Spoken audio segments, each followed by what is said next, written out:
Welcome everyone, and welcome back to the All-Star. We've been through a whole day of Swiss rounds, and we are now here for day 2.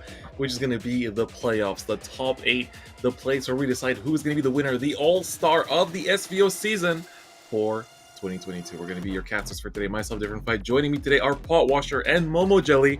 How are you two doing? Yeah, I really enjoyed yesterday. I really think there are some very strong plays coming out from a lot of different players, and we're going to get to see them again today.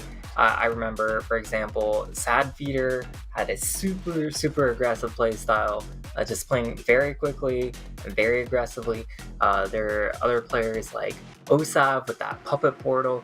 Just a lot of decks to look out for, a lot of players to look out for, and yeah, I'm really excited for today. And you, Momo? Oh, see if we can get Momo in here. I think she might be muted. All right, well,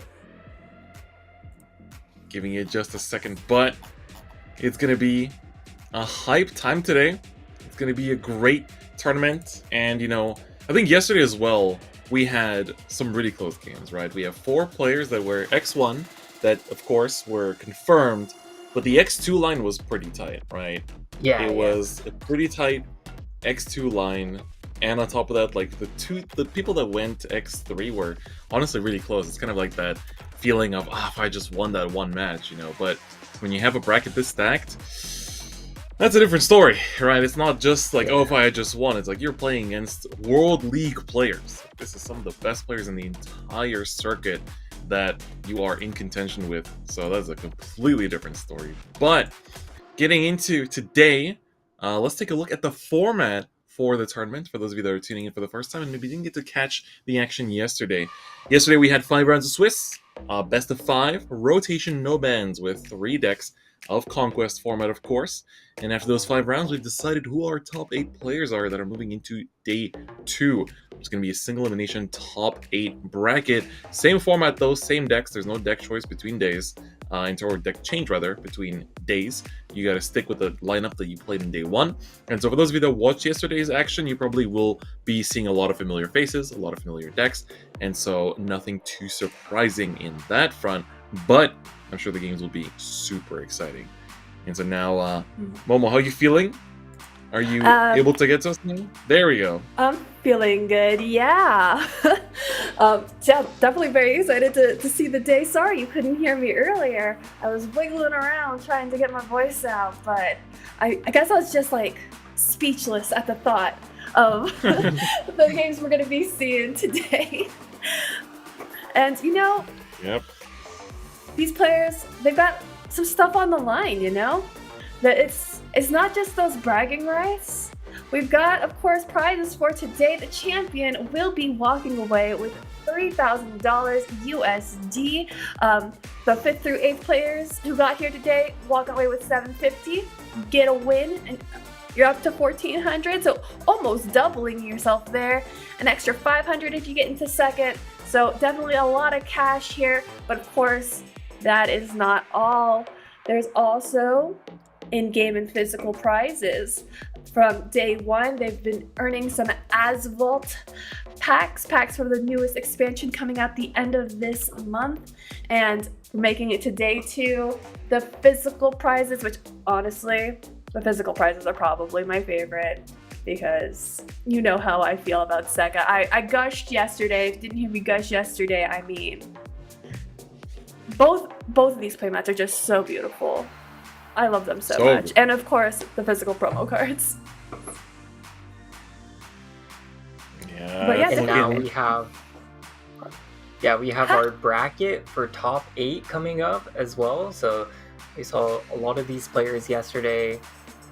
TK Sadfeeder, MS Kyo, we have S5 Osav, TS Hishiro, Disaster KSLBD, BB Suya, Illumina from Rav, and SS Rudover. So we saw, I think most of these players play yesterday. Did we? Yeah, I think we saw at least a little bit of gameplay from all these players, but we'll get to see every single one of these top 8 matches. So we'll be broadcasting 7 all 7 matches today, starting off with Sad Feeder against Kyo. So we'll at last be able to see that spell boost rune come into play from the side of Kyo. That's right. And honestly, like looking at this lineup of players, it almost feels like every team that exists in SVO sent like just a representative. It's like, all right, go fight, rep the team, because we have like no clash in teams. Everyone is from a different team and repping a different squad. And honestly, that's pretty rare. I feel that might be SVO first, where 1, every player is on a team, and 2, every single player is repping a different team. So it's true. I think that's super hype. Yeah, definitely very hype in terms of both that team representation and that region representation. We've got an even split currently of the SEAO and West players here. We're going to have an SEO match first, and then a West match second, and then a mix of the two the next 2 quarters after that. So very glad to see such a good spread of both regions and teams, and these players have been around fighting for years, so very much looking forward to seeing their expertise here in this top 8 today. Yep, it's going to be super exciting. And of course, we have some really hyped games going into it. We're going to start off with the top of our bracket today as well, which is going to be Kyo versus Sad Feeder. And I'm really excited to take a look at this one. You know, Kyo is definitely known for Spell Boost in particular. That is a deck that, you know, is basically synonymous with a few of the players at the top level of competitive play. And as you can see, both Kyo and Sad Feeder are bringing in Rune as well, but different types. We're going to see the clash of Spell Booster versus Earthright. Both players are also bringing Discard Dragon, and both players are bringing Control Forest. And it's going to be pretty hype. I mean, both players are from SEO, and for us as like West casters, we don't get to cast SEO games as much. So getting to see a match that could easily be like, you know, the final match of SCAO SVO is super hype for me personally. Yeah, I'm definitely a fan of both of these players. I think there's a lot of... I've been watching them play on the SEO broadcasts for a while, getting to watch those games, and yeah, I'm very much looking forward to this match here. All right, what about you, Pat? How are you feeling about these? I know you were talking about Kyo's spell boost a bit yesterday. Yeah, Kyo definitely very strong spell boost player, and we'll be taking a look at his spell boost deck in just a moment, but there are some interesting choices. Yeah, the one of Kuon. So this is a new idea, not relying as much on Kuon. Kuon, of course, has to be boosted at least 15 times to get the best effect off of it. So it just takes a long time and maybe a little bit luck reliant, whereas the other win conditions, for example, it's raining blades, and just creating an OTK with Orchestral Mage, or surviving until 9 and playing out the Yukishima, you can draw most of your deck. So you have the Uranus for less than 5, that activates very often in Spell Boost, and if it's clogging up your hand, you can throw it away, discard it with Story of a Lifetime. So just a lot of draw, a lot of damage coming out in the late game with Orchestral Mage and buffing it up with its Raining Blade. So a slightly different win condition if you don't draw the one of Kuon. If you draw the Kuon, then it's very similar to some of the other previous lists, but definitely more of a Storm-based list with the Raining Blades, and it's a very interesting choice. Yeah, it's definitely a very different choice from what you normally see from Spell Boost, you know, in the past renditions. And honestly, this is a list that I haven't really seen in play myself as much, so I'm really excited to see how it's going to play out. Momo, any other thoughts on Spell Boost? Yeah, just gonna say, echoing the same thoughts. Just I'm very excited to see how this plays out. I haven't seen Spell Boost in a while, so getting to see the new build, getting to see how if Yukishima will be taking games, Kuon, it's Raining Blades. I think there'll be a lot of interesting decisions to see from it. I know Spell Boost has been historically a difficult deck to pilot with all the cards that you have to play in a turn, so looking forward to it. Yeah, Matchup-wise, for example, Enchanting Spell as well as Greater Will can block off your opponent's followers from dealing damage for a turn, and clogging up board space is actually very, very powerful against decks like Earthright, and even Discard Dragon just needs board space in order to play out cards, in order to discard cards to get a full Lumiore board or something. You need to have that board space, so that's really important, and you can't deal extra damage with cards like the Captain Dragwood, for example, that requires 3 board space. It's a significant amount of board space. If you can lock them out using Greater Will, Enchanting Spell, that's very significant, and also the Yukishima and the Uranus is very, very strong against Control Forestcraft, so it's kind of a meta deck, I think. The kind of metagame deck, trying to counter some of the other decks that spell boost, right? But we have the top dog of the meta and the other player. So we have Sadfeeder's list here. Discard Dragoncraft. So of course, this is kind of the target that everyone has as the deck that needs to be beat going into this tournament. And before we went live today, I was watching a bit of the Japanese Pro League games, and in the finals, we just kind of saw the same thing that we saw a lot of yesterday, which is players winning with the 2 decks in their lineup, and then once it gets to that Discard Dragon, it just kind of freezes. Like, this deck is really powerful. It is rated as #1 for a big reason. There's so much damage burst potential. You see every single card in your list, and Sadfeeder is running a very kind of like lean list. Like, there's not much like random tech. We don't see things like the Infinity Flame. We don't see, like, some people just run one of packages, just to kind of have alternative game plans. But here, Sadfeeder just went, you know what? We're going to stick it to the game plan. We're going to stick to, what Discard Dragon does best, include stuff like triple Gillenlees to make sure we can survive the long game. And we're going to run it with that. And he's done great. He's X1 and looking pretty good going into top cut as well. Yeah, it'd be very interesting to see again today if we're going to see more of what happened yesterday and at the Pro League, where sometimes Discard Dragon just chokes, just doesn't get there somehow, or if we'll just see the full power of it today. Yeah, when it pops off, it's definitely hard to stop with any deck. So we'll have to see how it turns out and how these players pilot these decks as well. Yeah. I think one of those highlights of yesterday for watching Discard Dragon popped up was at the end there, where we saw just ramp in that dragon mirror, where, as you said, he just went to the Mars, not to the moon. Yeah, exactly. But it is time to get into it. We're gonna have our SVO showdown. So TK versus Mana Surge, Sadfeeder versus Kyo. For both players, it is about midnight right now.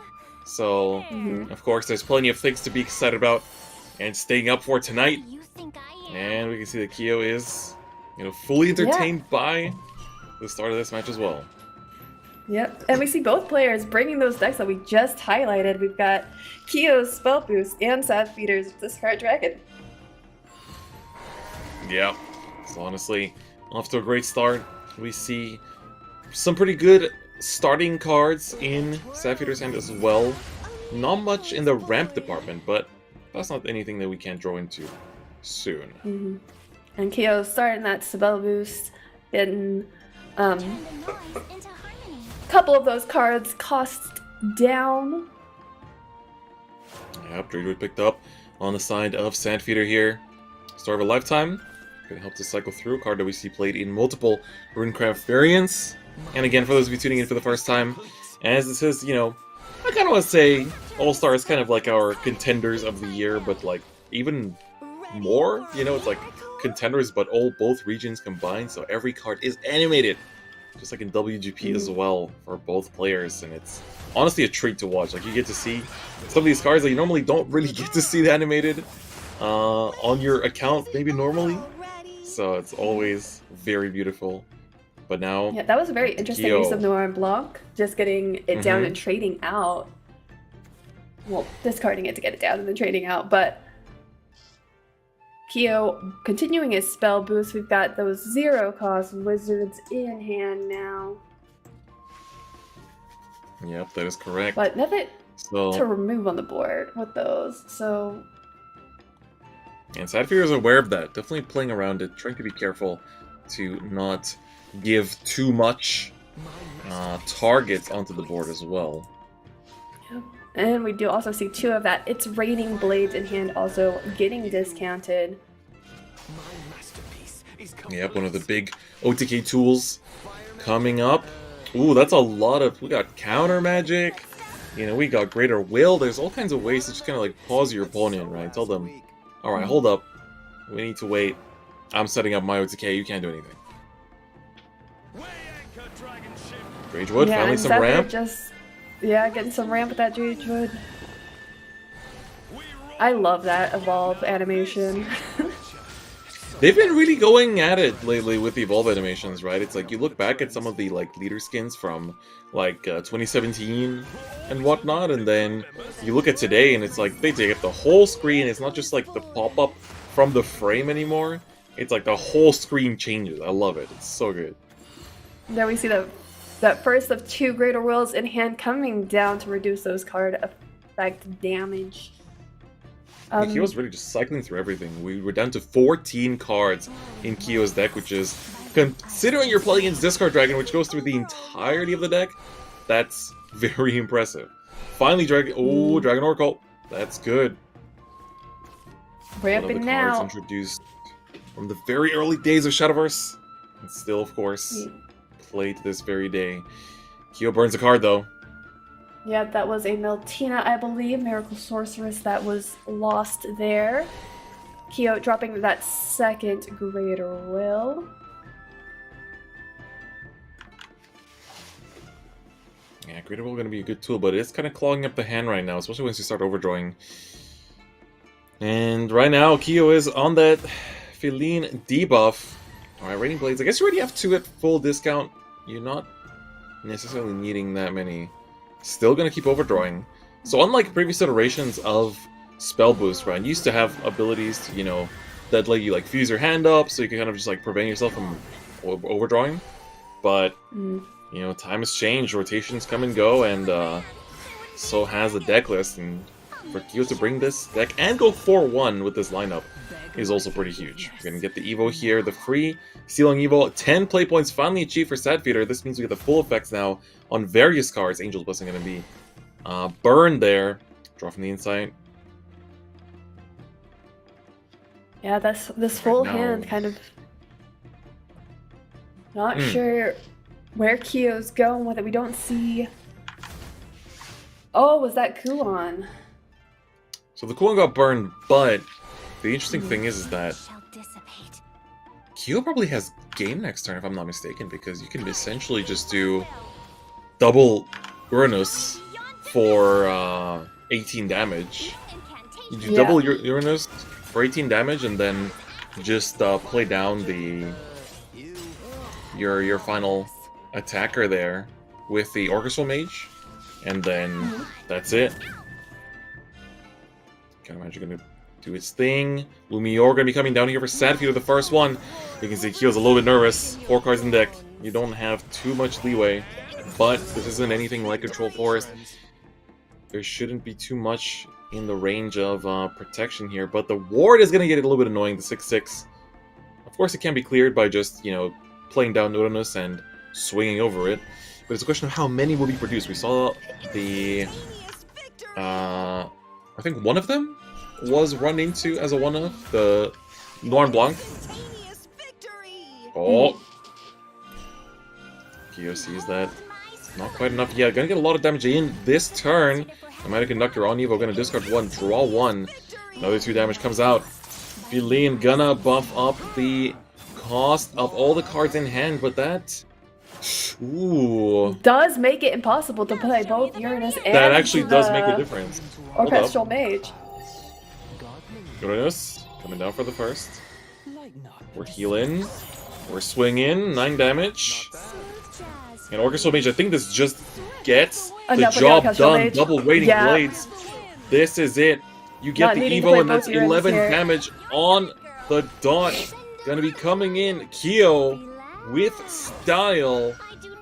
Sadfeeder sees it, respects it. Kyo gets that first win That under little the belt pachi with pachi the for pun. himself. Can we get some He's- 88888 in the chat real quick for Kyo? Yep, Kyo's Whew. happy to see that win. The small clapping for himself pop off. Just happy to get that one down. Good showing of that spell boost. Yep. You can like see the fire in Kyo's eyes. I swear. It's like this. He's like, I finally made it up here with the lineup that I want to play with. Ooh, but it's gonna be.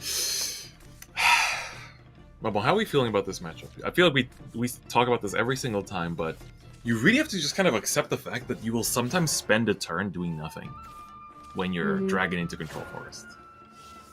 Look at that floral breeze.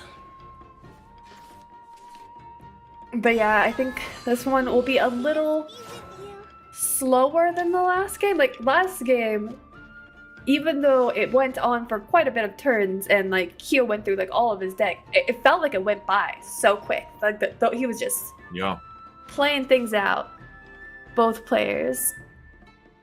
But now I think we're slowing down a little bit here at the start of this one. Got those considerations on what to discard.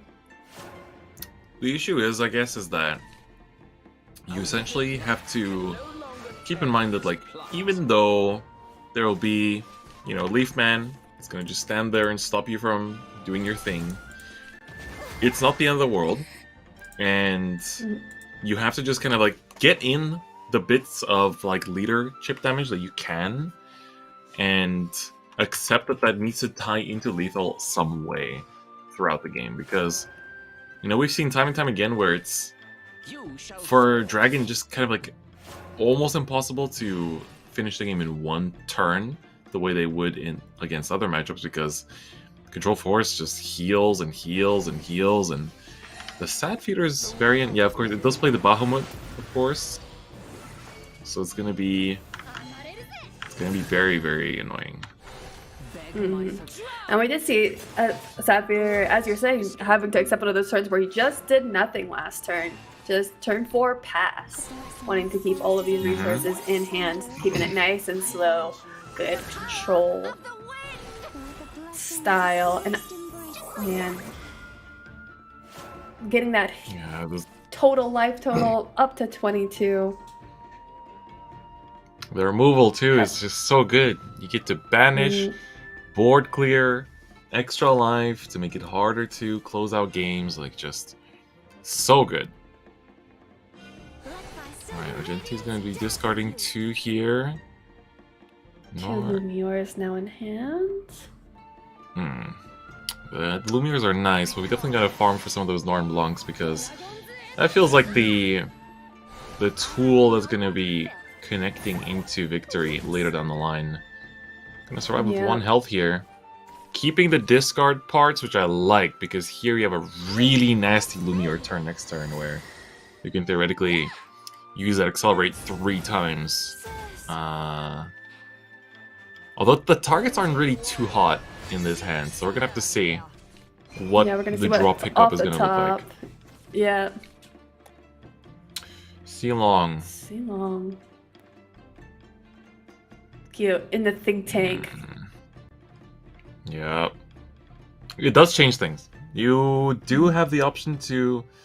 but Sealong right now is not really that necessary. You're not healing up at all, so getting the token out of it isn't necessarily worth playing the 3 play points down, so maybe it's time to get some chip damage down and kind of clearing through that hand, but looks like Sealong is going to be the commit. Maybe trying to bait out a bit of a board to push with I think there's also that damage. consideration of wanting to get that ramp in so that he's got that 10 play points for that 1 Noir block he does have in hand, trying to get the full value out of it.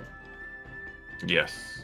100%. Honestly, that's a great pickup. This kind of gives you a bit of extra time because it kind of slows down Sapphire by 1 pace. Alright, so let's see here how it's gonna go. Yeah, coming down again, doing that healing, that clearing, but that's all Sapphire's doing with that turn. And here comes a big turn out of Kyo. We are coming down. Alright, Lumiere here. Damage time. We're getting that double damage for all of your discards. There's 2. Yep. Alright, Worm. Not finding any additional Norm Blancs so far. Yeah, been going through this. There's Only one. 11 cards left in deck. Nice. Still good. Worth it, Evolve Alright, we my have Nomadic double Conductor, board. trying to get that last one. It's okay. Getting 2 on board already is pretty good. You're putting down to 10. And that Benevolent Elf was used on the previous turn, so SF now has to deal with this board without that Benevolent Elf. Starting off with the Jupiter. And And that's There's- all. Sad Feeder, like, yep, tapping out. that was honestly pretty unfortunate. You kind of have to just accept that that game was not really winnable. And, wow, Kyo, one more. You can see it. One more match, one more Okay. win, one more game. Praying for it, wanting to get it done quick, trying to get it in, and then SF just kind of taking it in, kind of keeping it collected, knowing that Right. any loss now and he's out. And here we go into That's a control forest mirror. Control Force Mirror going to be seeing a big mulligan here on the side of Kyo. Not exactly the best pickup, but at the end of the day, we'll have to see here. Sandfeeder decided to hold the hand here. Very interesting. What do you think about that? The mulligan choice there. I think it speaks to how much SF like values that Terrafinus Bahamut engine. Like I can understand wanting the 2-drop, wanting the draw out of Angel's Blessing. This is going to be a very slow, control-y, healy sort of game, so not needing to go too fast. And this Fad B, very easy trade over this Yugu. I have a little Yggdrasil plush, and it is so cute. One of the Granblue ones. Yeah, So good. she's just so small. So small. Yep. And here we see that Angel's Blessing coming down, getting some draw in, doing a little ping with that 2/2. Kyo drawing his Bahamut here, and trying to figure out how he wants to do this turn. It's kind of an awkward, weird one where nothing seems like the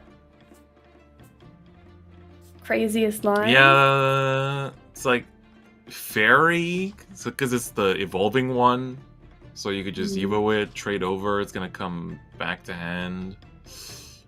Otherwise, like, spending Benevolent here just feels odd. Gilnilly's, I'm honestly not too sold on Gilnilly's either, because, you know, you're basically just gonna, unless you're going for like the double Evo line, which probably is the case, to be honest.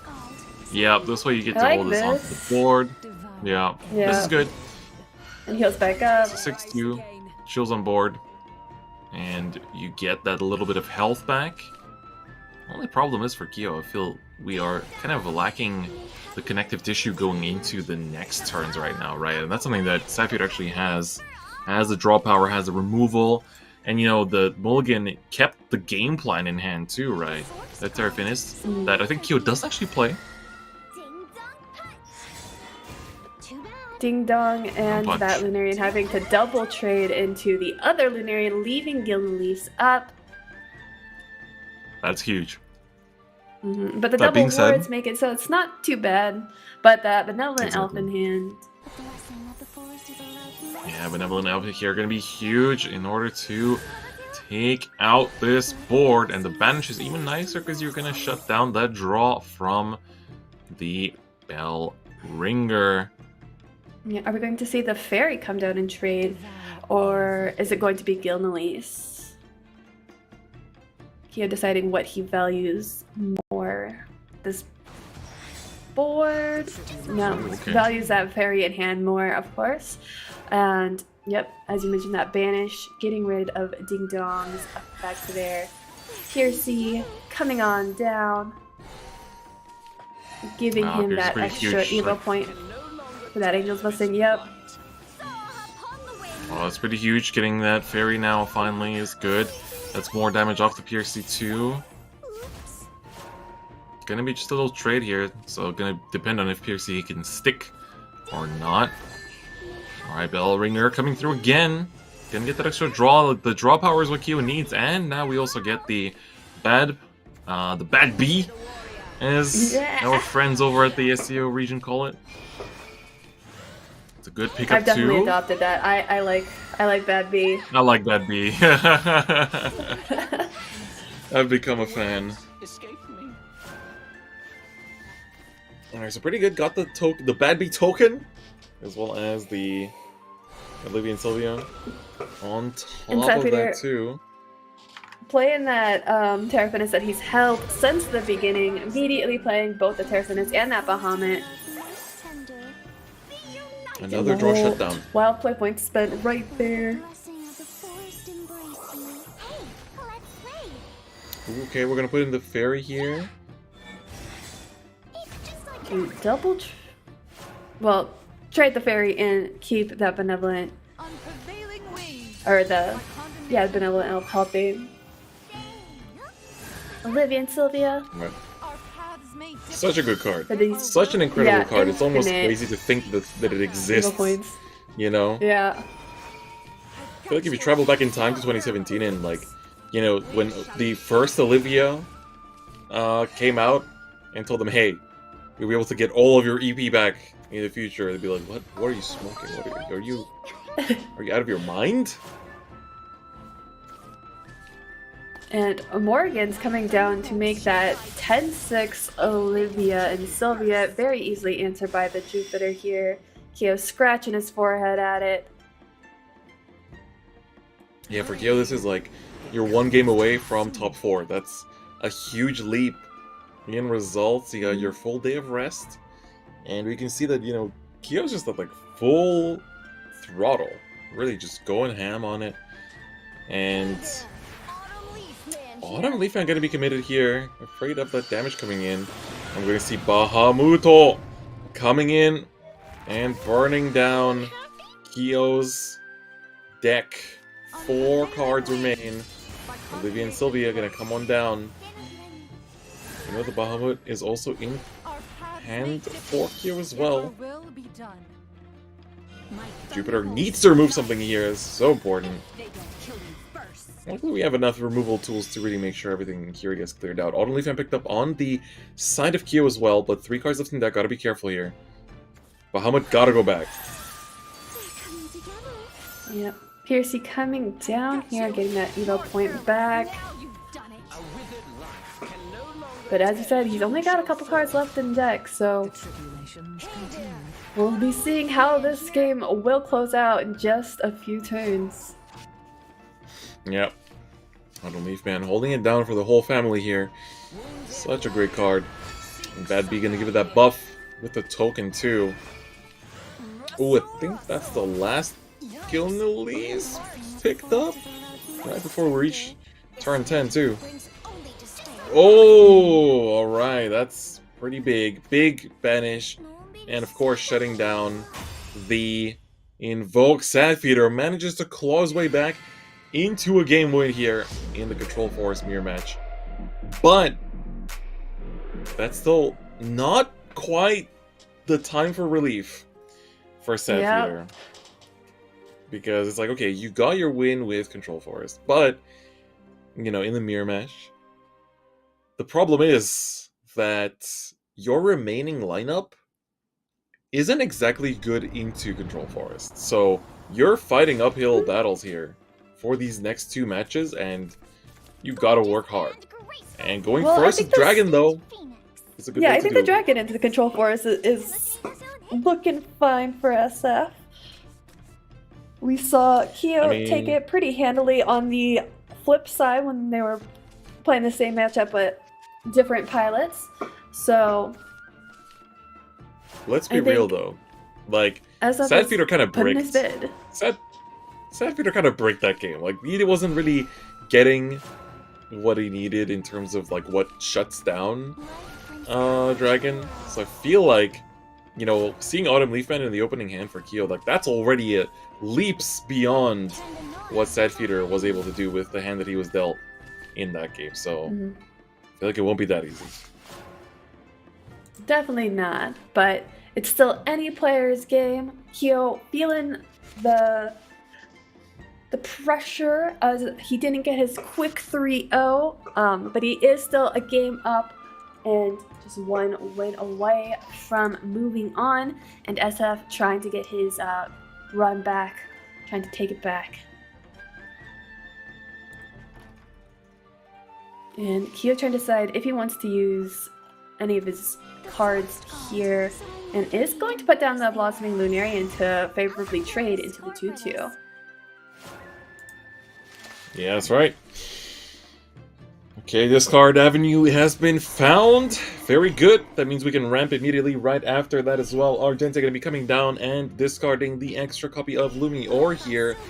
Violin probably going to be the other target, I'm assuming. Yeah, that's right. You only really need one for the most part to shut down that tempo. Good start for Sadfeeder. Ooh. Blessing, blessing.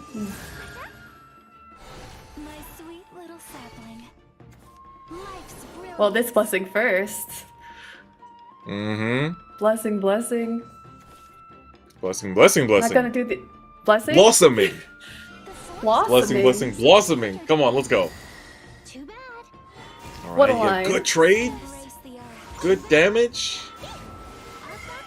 Yeah, like and it. here I we like see it. Big heals. those stat lines that we saw Dragon having troubles with yesterday. That 4-6, that 8 health. Going to be a little tricky here for SF. C-Long though making it a little bit better. Yeah, C-Long gives you like a double clear here. Ah, hold that thought. Hold that thought. Not sure about double clear anymore. Yeah, Okay, so you got still getting 2. Yeah, you still got double clear, but it could have been triple if things landed the right way, right?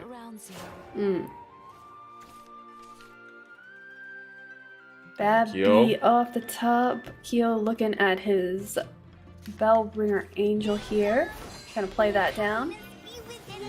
Coming down, drawing cards, finding pieces.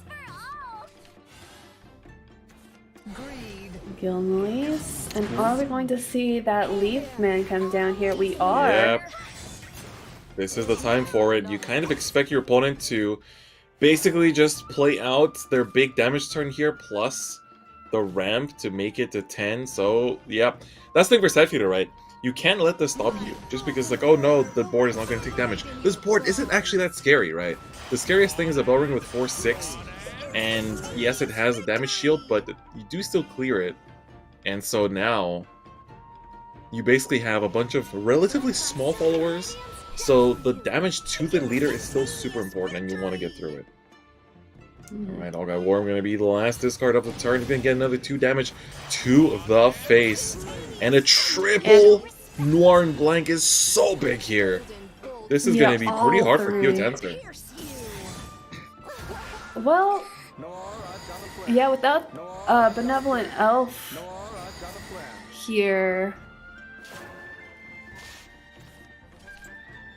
This is big. Oh, speak of the devil.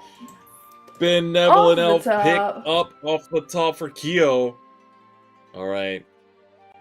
Let's see the execution but here. He's not very healthy right now, so going to have to... You don't want to just lose the big damage next turn. Yeah. Sadfeeder has Kyo somewhat cornered.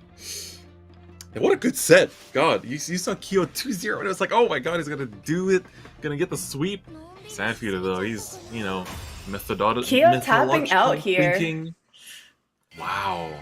He's like, alright. Knowing that he can't heal to that 20 mark that he needs for the Benevolent Elf to actually clear this out, he's just gonna go, yeah, you got that. That was a crazy turn. Let's move on to the next one. I don't want to waste any time here. Not wanting to preserve his brain power, energy. And yeah, we are now 2-2. Winner this takes it and moves on. That's right. Here we go.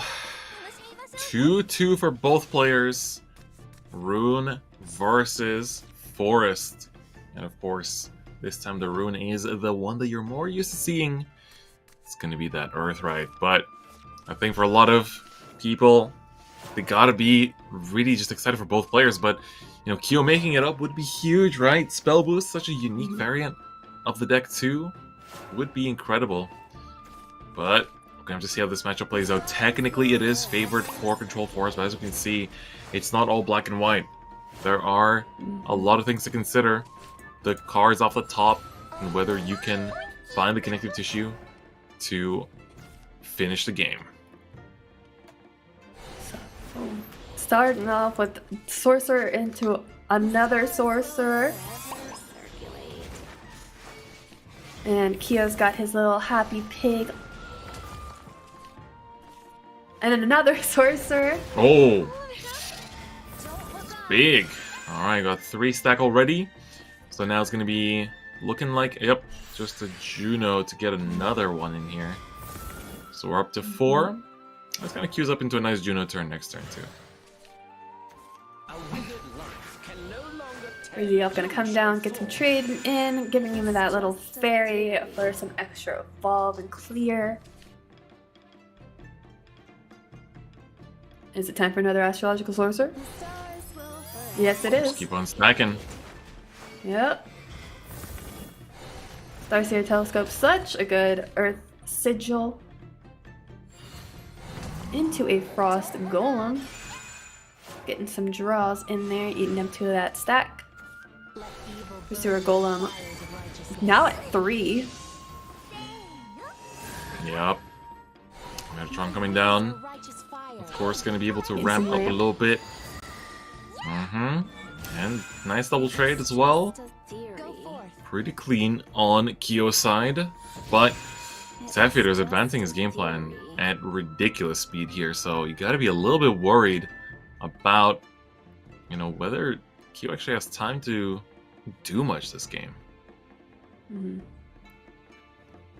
Yep, he's gonna have to try his best to heal as much as possible so that SF can't find a lethal down the line, because SF will be punching down a lot of damage as these turns go on.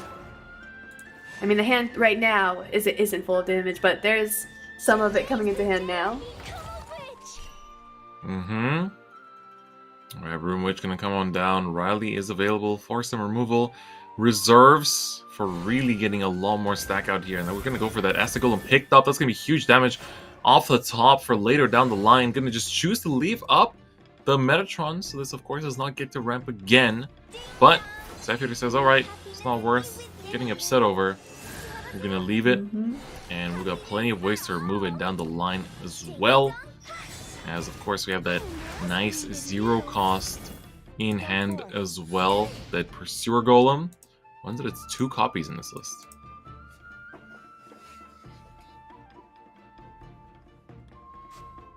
Yeah, and we're starting to see SF's hand develop that damage. And Kyo kind of got 3 bad Bs, but not sure it's exactly shaping out to be the hand he really wants here. Yeah, it's definitely a little clunky, unfortunately, despite the draw power, but we're gonna have to see Kyo pausing now. He was definitely riding the wave in the earlier stages of this set, but slowing down, trying to think. Every play here matters a lot. You know, the choice you make next might determine if you can continue down this path of becoming the SVO MVP, the All-Star, or if you have to bow out in top 8.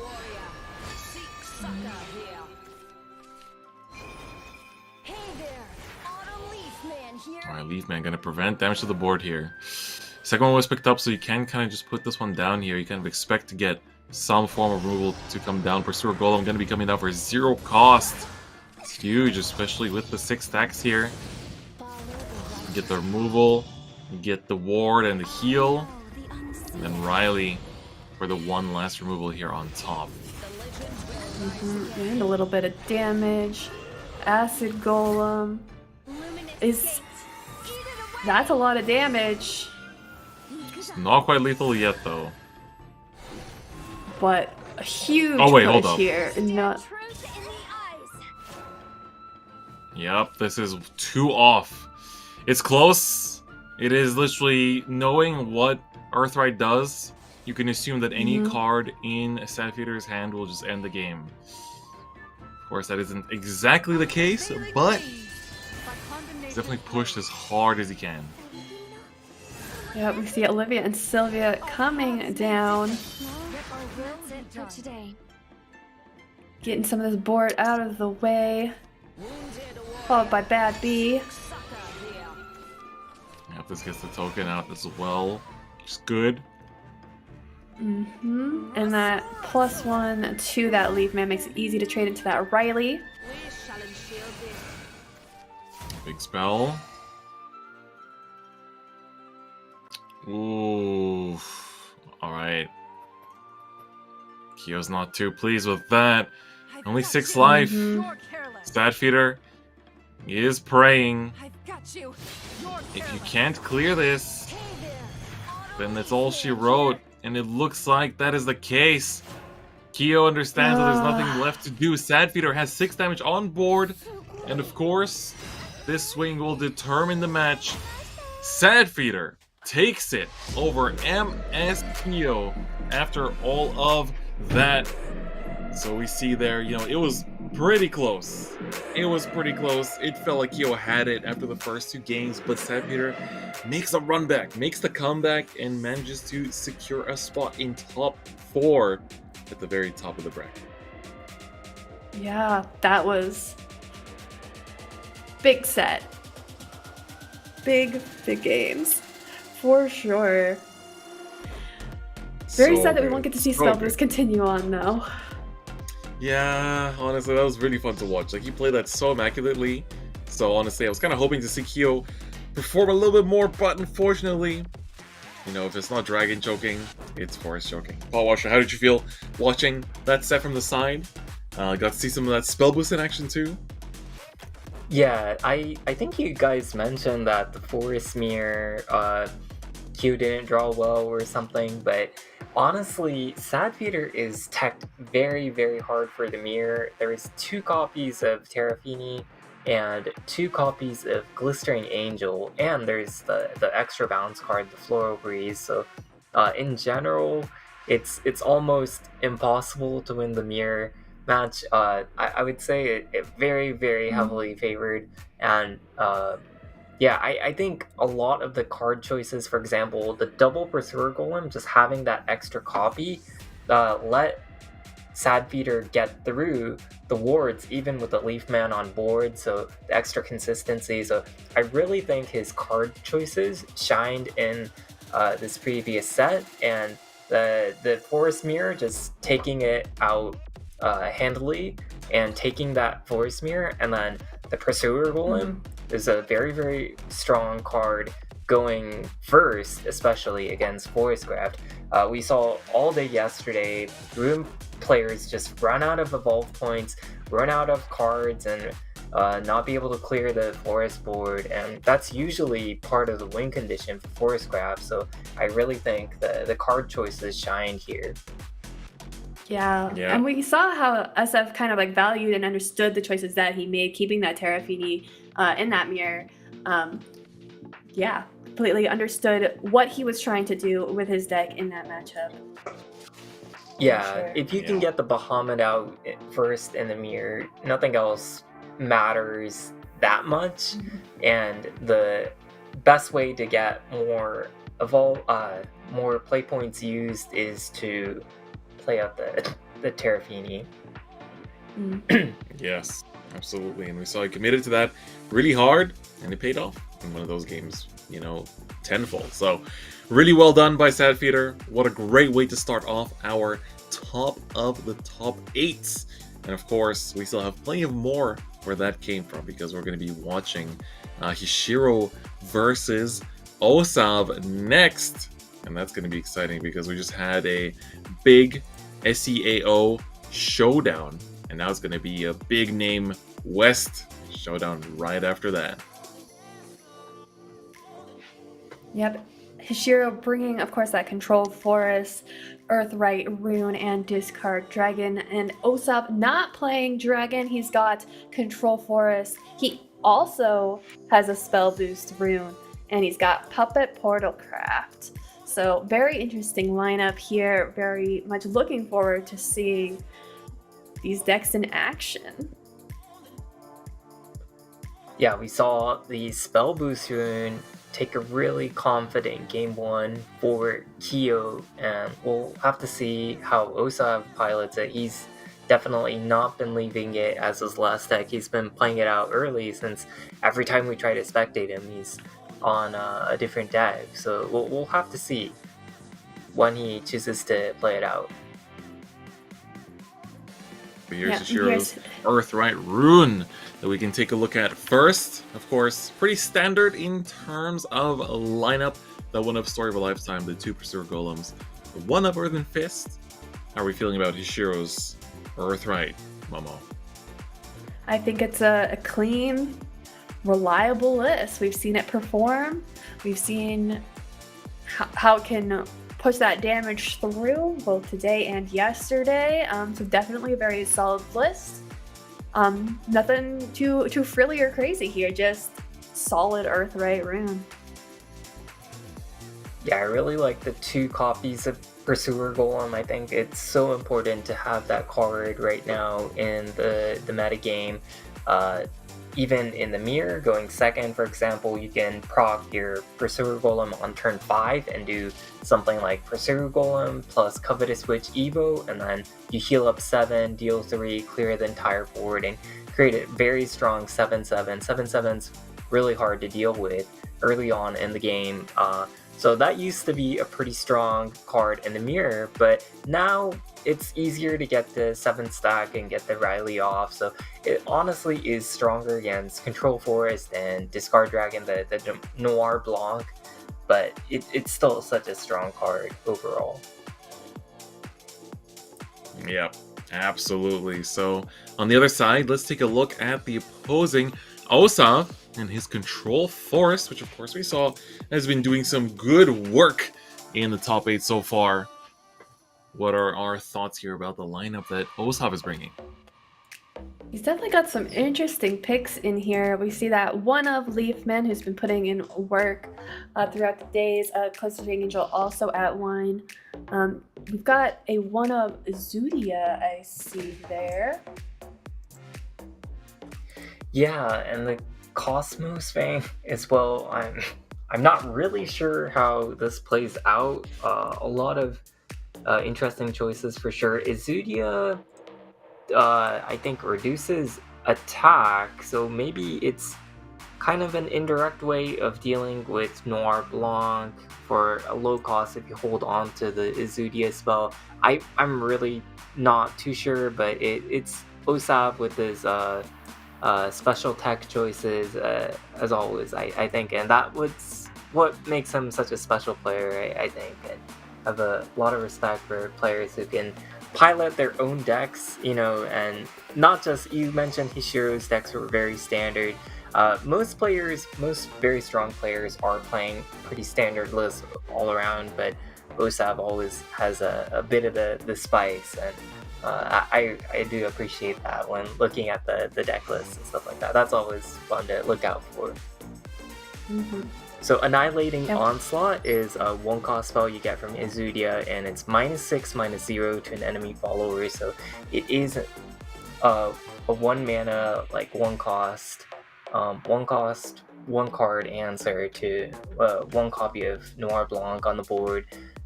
We saw, I think, Kyo kind of struggle against the board, so that might be one of the things to look out for. This world is brutal. And we're starting with Puppet into Dragon. The resplendent phoenix. So, did you catch who is going first in this matchup? I did not catch we'll it. just have to see. Oh, Yeah. Hishiro tosses Dragon's Mind. Finds Dragon Very Oracle. interesting. Yeah. And Yoshiro's Dragon's- getting all pumped. doing a little dance. Get ready. Straight I vibing. don't think I've ever seen anyone toss Dragoon's Might. That's pretty... Wow. It's interesting. Maybe he knows But he gets something about yeah. the puppet matchup that we don't.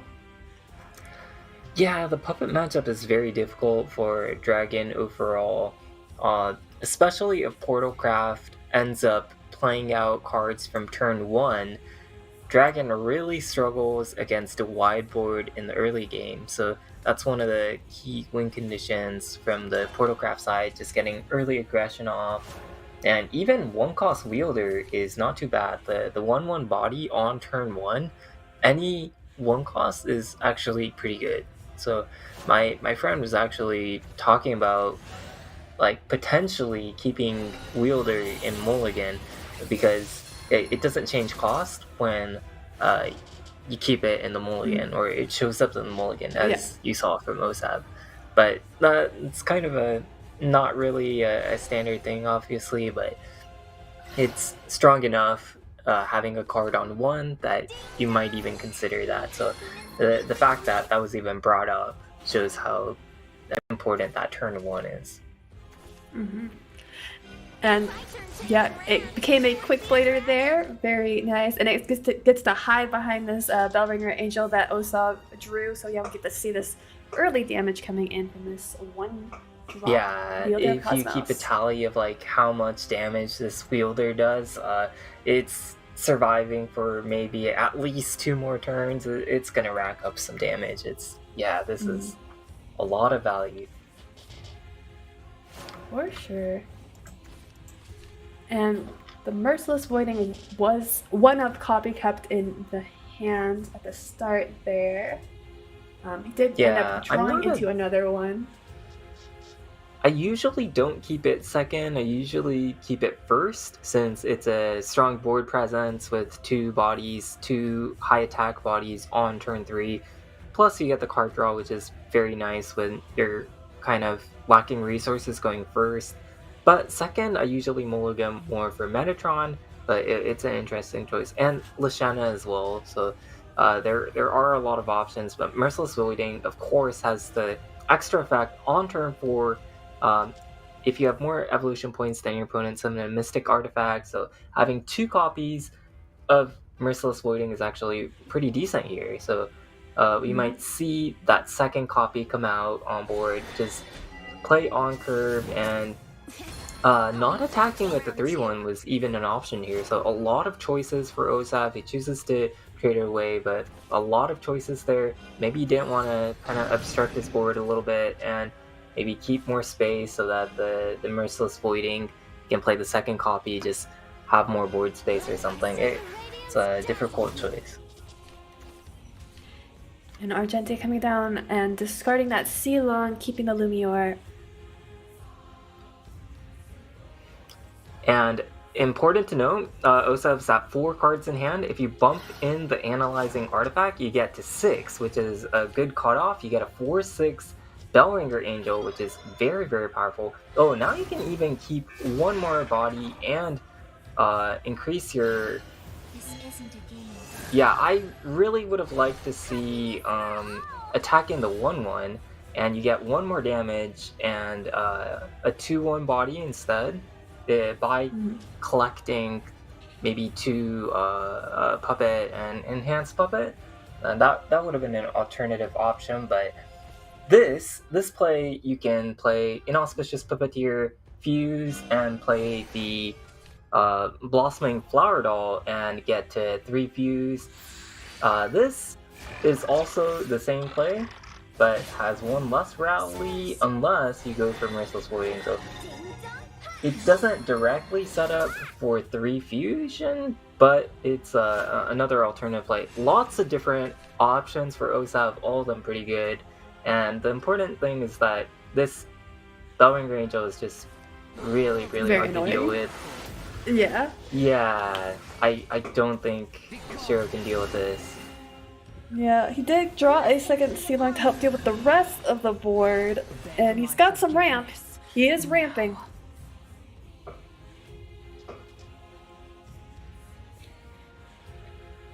But yeah, this I think- Bellringer Angel very much in the way here. Yeah. Ruinous going to Rewind come getting down. damaged. Yeah. But Osav can just clear board without committing any evolve and then just deal 8 damage here, set to 7. 7's not the best cutoff, but it is Orcus plus Orcus Fuse or something. 2 Puppeteer. Yeah, I imagine it's going to be a full clear with the Puppeteer and just evolve face, set the opponent's health to a very low life total. There's also an option of no evolve, and that does play around Angel's Blessing. So that's a tricky thing. This after Angel's Blessing came out, evolving face as an aggro player has been a little bit weaker than in the past, so it's very interesting. Yeah, and Osab choosing to Evo to get the trades in. I've had enough of this.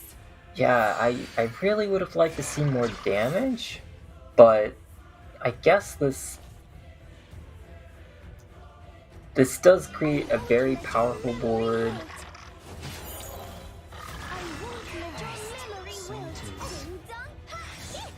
And he But does get the also a tax board off. that's going to just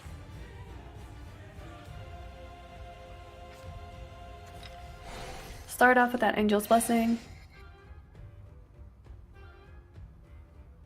And we'll see what Hishiro will choose to do with the turn.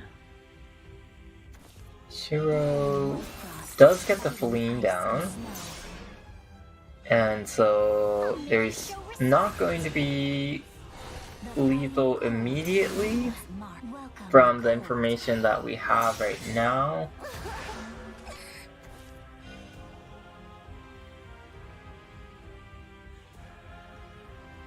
Probably going to toss away the Dragon Oracle as well.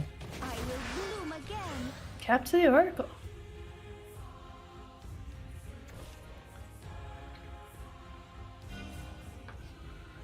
Yeah, getting that Dragon's Might off is very strong. Oh, another copy. So I assume the wielder is going to come down,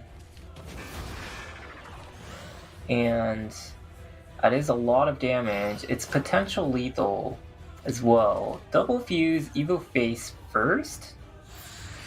Fuse, Evo face, set to 9, and then if you get the damage with the wielder, I'm not sure. We'll see what he goes for. 2 damage to the enemy leader. So there is no lethal threat, maybe? 6, 7. I also forget whether change its cost to X. X equals a random number. Activate Y of the following effects. Y equals the cost of this card. So I believe 6 effects will activate for wielder. Yeah, an interesting interaction. Yeah, so if it's a 6/6 and you get the 2 damage and the storm, it's unlikely, but you could evolve face and get lethal here. But that's the only potential lethal. And he is evolving. And there it goes face. And let's see what Wielder decides to do. It is a 6/6. And it does get the 2 damage, but not going No to storm. get storm. Yeah, that was a very low probability. So, Yeah. but very key here Lumiar is coming that down? the 6/6 body, you can play Lumiar first and then Gilnalese trade into it.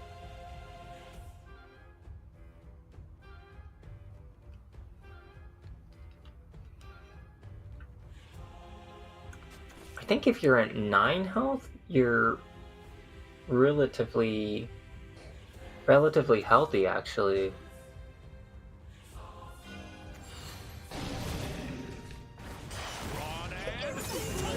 Victory! Hmm. Turn the noise into harmony. So in the past, there was a Portal Craft card that dealt direct damage, the dual wielding, but that card has rotated, so there's pretty much no direct damage from the Portal side. So Hishiro is going to just push out the board presence, and Osav doesn't have a way to clear the Lumiore at the moment. Yeah, definitely a rough spot here. 5.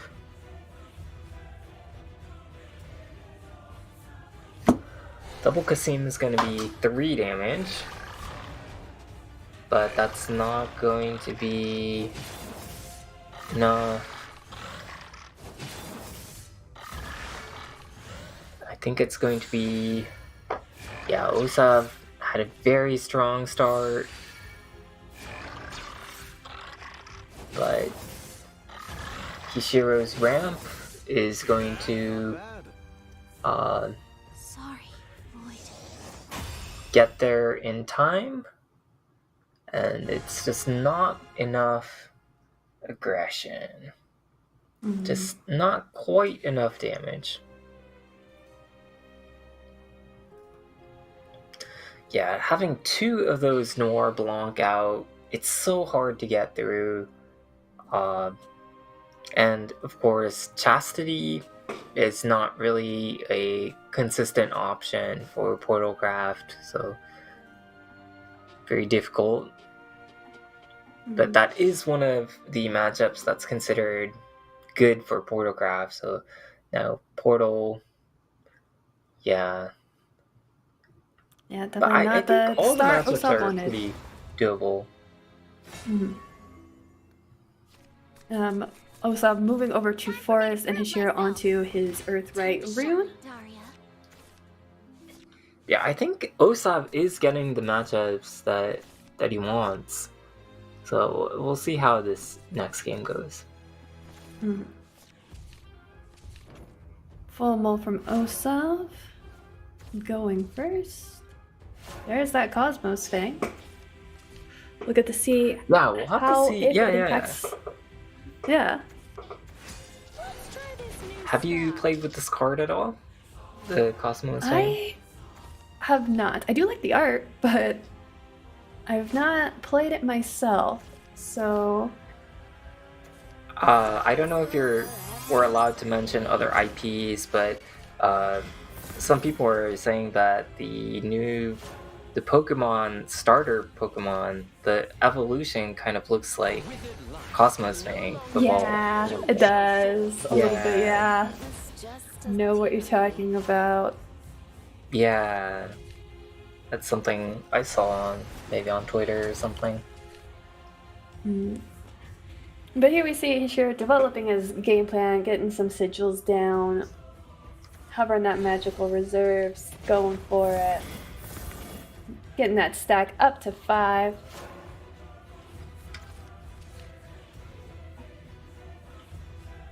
Dosov just kind of Both? chilling, playing an Angel's Blessing, drawing cards. Yeah, both sides have a lot of resources, a lot of cards. Hishiro is playing 2 copies of Pursuer Golem, but hasn't drawn any so far. But when you're going second, you do have that extra evolve point, so it's not as bad to just use up some evolve points. 3 is pretty good. You can use 1 on your lethal turn, and of course 2 more in the mid game against like Blossoming Lunarian that we see on turn 5 here. Zudia also getting drawn here. Osav's unique picks coming into the hand. I underestimated you. And Lunarian trading, preserving that shield on that Bellringer Angel at 5-9. One thing that could occur is that Hishiro plays out a weak board, especially into this strong board. I doubt Hishiro is going to have very strong of a board, and that means he can just drop down Cosmos Fang on 6 and threaten a lot of damage. I don't know what that damage would do necessarily. To be a little bit cynical about it, I don't know if that really does anything, but it does threaten a lot of damage. We'll be together soon. Yeah, My there's no Storm cards in Osav's deck. I guess you could bounce Piercy, you could bounce some other cards. Izudia? I don't know what the Zudia...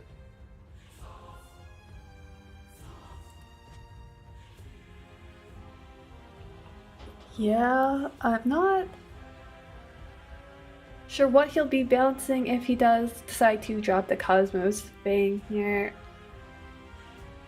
Yeah, and Rune is one of those decks that can deal with Cosmos Fang with 6 health if there's a second copy of Magical Reserves, but Ishiro has not drawn the second copy, I believe. Yep, not currently. And Osav really considering the turn, so maybe it isn't just a slam down the Cosmos thing. Yeah, this Bellringer is also pretty nice. A lot of stats. ding dong. May happiness be with you. Wow, very greedy with the Happiness for all. no Piercy, so... Yeah, luckily Rune doesn't have access to Feline. If there is something like Feline, then guaranteeing that you have to play Piercy next turn can be pretty awkward, but it's not going to be too bad. Ding dong. May happiness be with you. Up, up, up.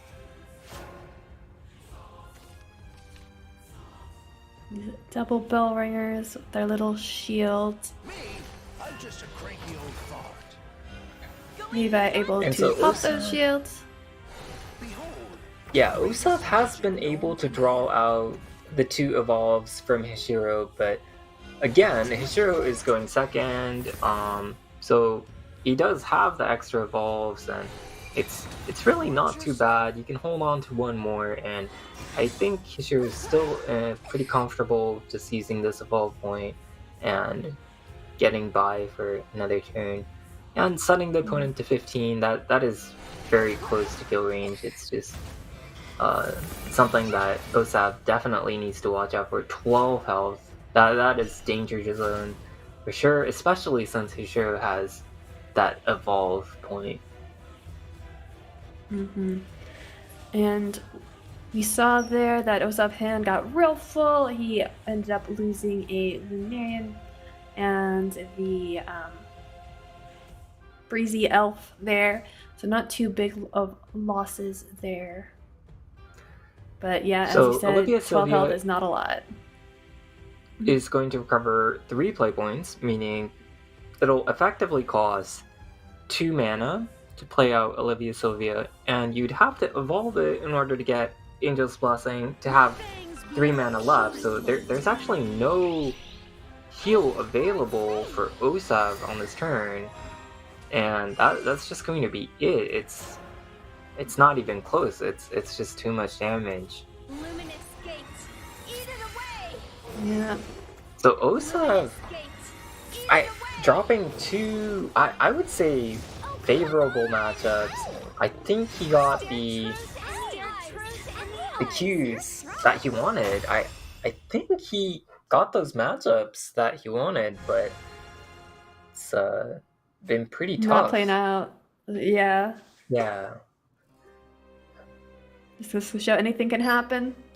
And both players very serious going into this game 3. But we saw last set that just because your opponent takes it 2-0 doesn't mean it's over yet for Osav. Shiro just needs to secure a win now with Control Forest, and we'll see how Osav does with his Spell Boost rune. Yeah, Spell Boost Rune, kind of a meta deck against this Control Forest, so we'll have to see how it plays out. And I do like that Osav's gone through each of his decks here, showing us all of them. We're getting to see his full lineup.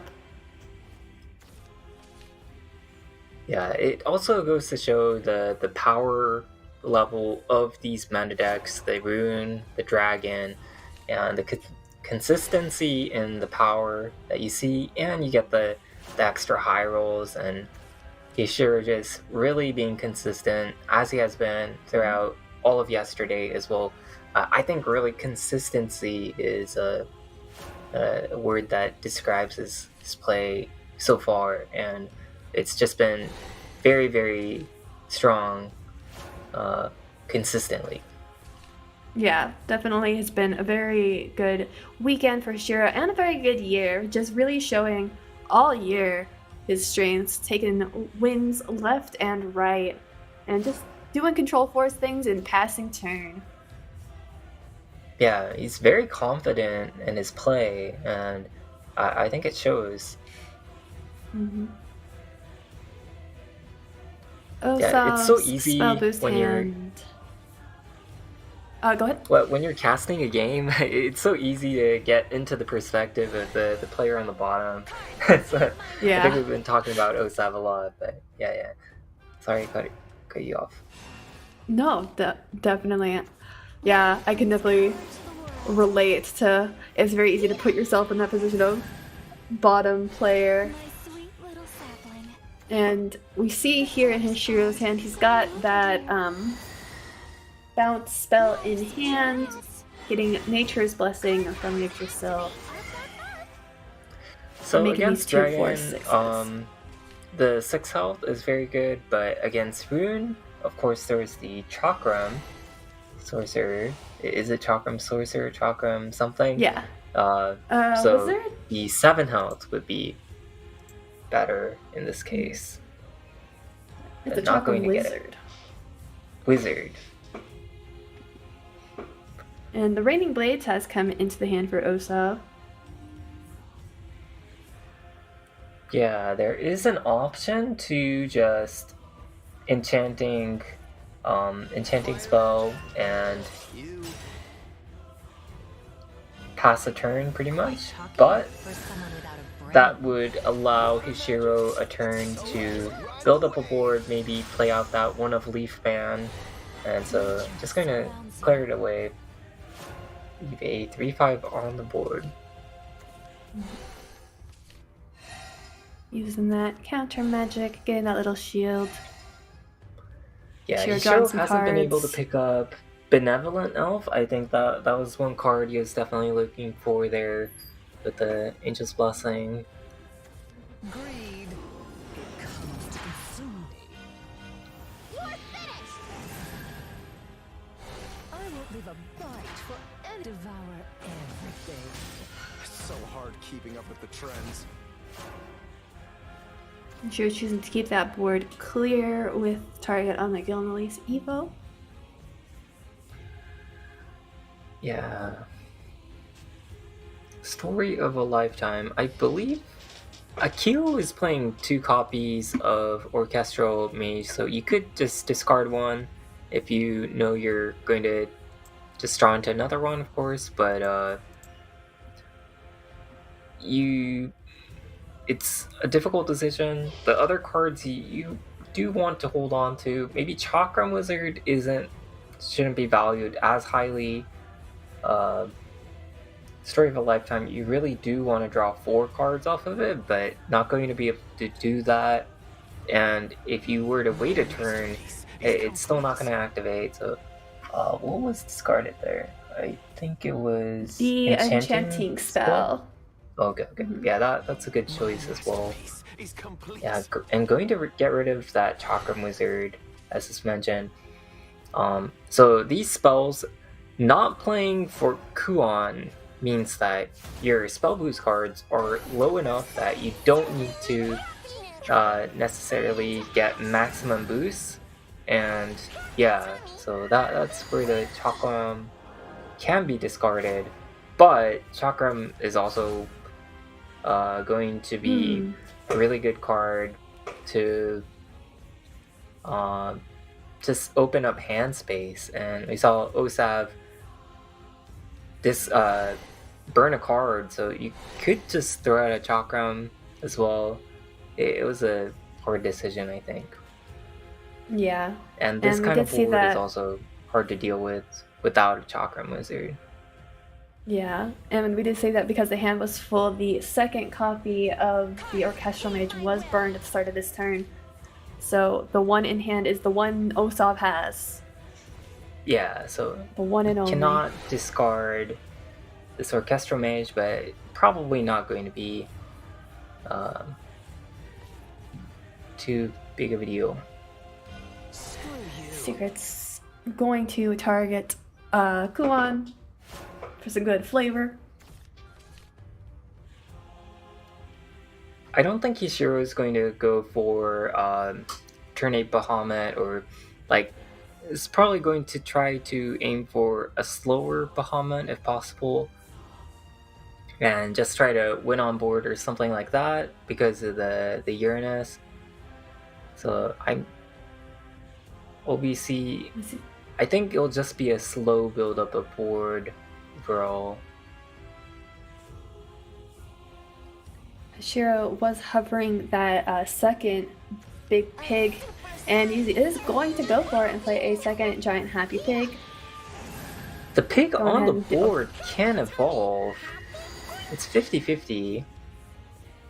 Yeah, not going to But get there it. is that- So, Counter magic Yeah, there's the effect counter still on the spell. Yeah, face, yeah, yeah. so yeah, never mind. not that big. Drawing a couple more cards with that Angel's Blessing. Greater Yeah. Will.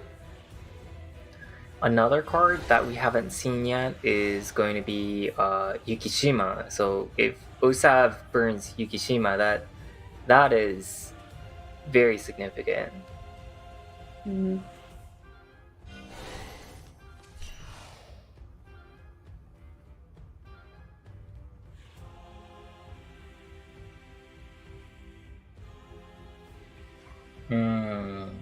That's very awkward.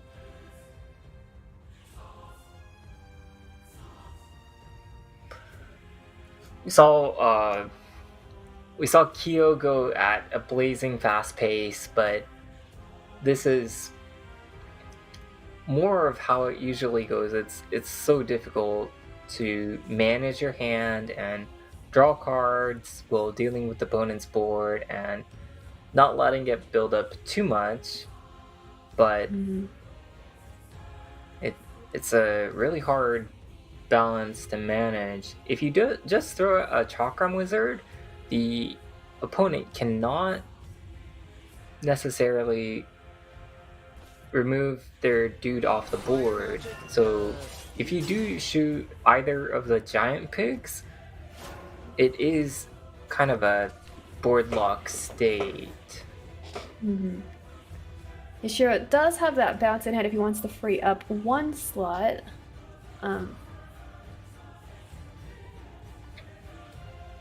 But yeah, Osav shooting the pig, as you said, leaving that board locked. And we might see something like Blossoming Lunarian. Happy? Lunarian. Ricky.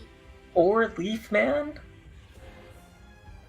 come out on board, and either way, that's a lot of stats on board and very difficult to deal with. Mm-hmm. Ooh, it's going to be the Leafman, Happy? and 10 damage pushed. Both of these giant happy pigs do have that greater will effect. There's Ooh, Yukishima. Yukishima. So that's going to deal. Is it 32 damage? Is it the deck size minus? It's the number of cards added to your hand from the deck, so your starting hand does not count. So Okay. the 3 cards in the starting don't count. Yeah, So- 32 minus 3, 29. So there's definitely more than 5 health on the board. Let's say you evolve base, that's 4, 7, 9. 9. Yeah, that's not going to be enough. It's so hard keeping up with the trends. The freedom to wander among the clouds. God knows now. First Uranus coming down here after that trade with the Chalking Wizard to banish one of the Happy Pigs. Seeing Osav hovering that Orchestral Mage.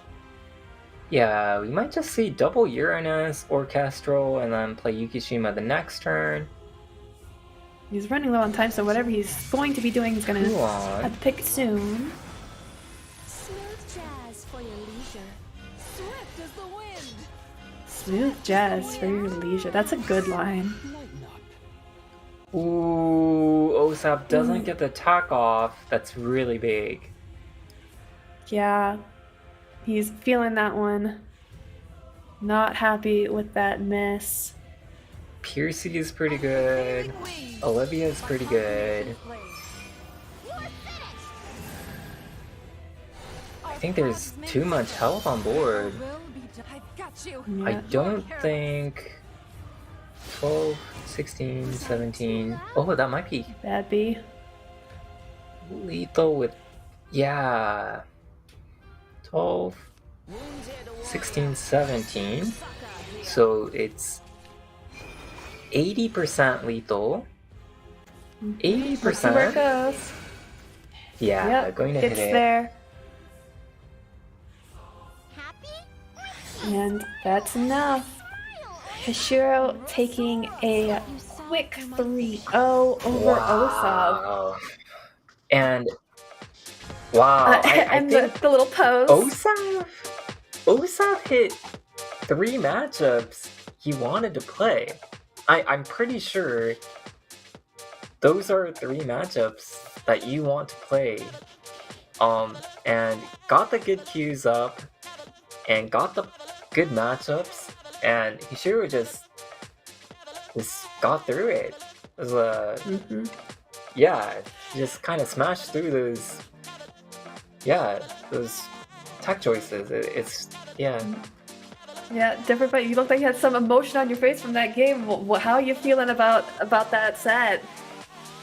That was crazy. I don't know, like, I saw it was like, you know, he sure was up 2 games, and I was like, we've seen this before. We've seen this before. This was this exact same story in the last top 8 match. I was ready for Osep to make the reverse sweep, but I don't know, it just feels like it was able to stall out, just kind of like carry out, and Ishiro takes it with a 3-0 in our second top 8. Like, that was very impressive. Very impressive. Mhm. Very much deserving of the top 4 slot, but honestly, shout out to Osep for still trying, right? Still trying Yeah. until the very end. Yeah, very strong showing from Osav to make it to day 2, and we got to see some of his interesting deck choices, card choices. Didn't quite pan out today, but yeah, congratulations to him for making it this far, and congratulations to Hishiro for making it to the semifinals. Final, that's right, yeah. Semifinals. And we've got some more quarterfinals for you coming soon. But first, we're going to go to a little bit of a break and get those to you later in just a bit.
Welcome back, everyone, for more Top 8 All-Star goodness.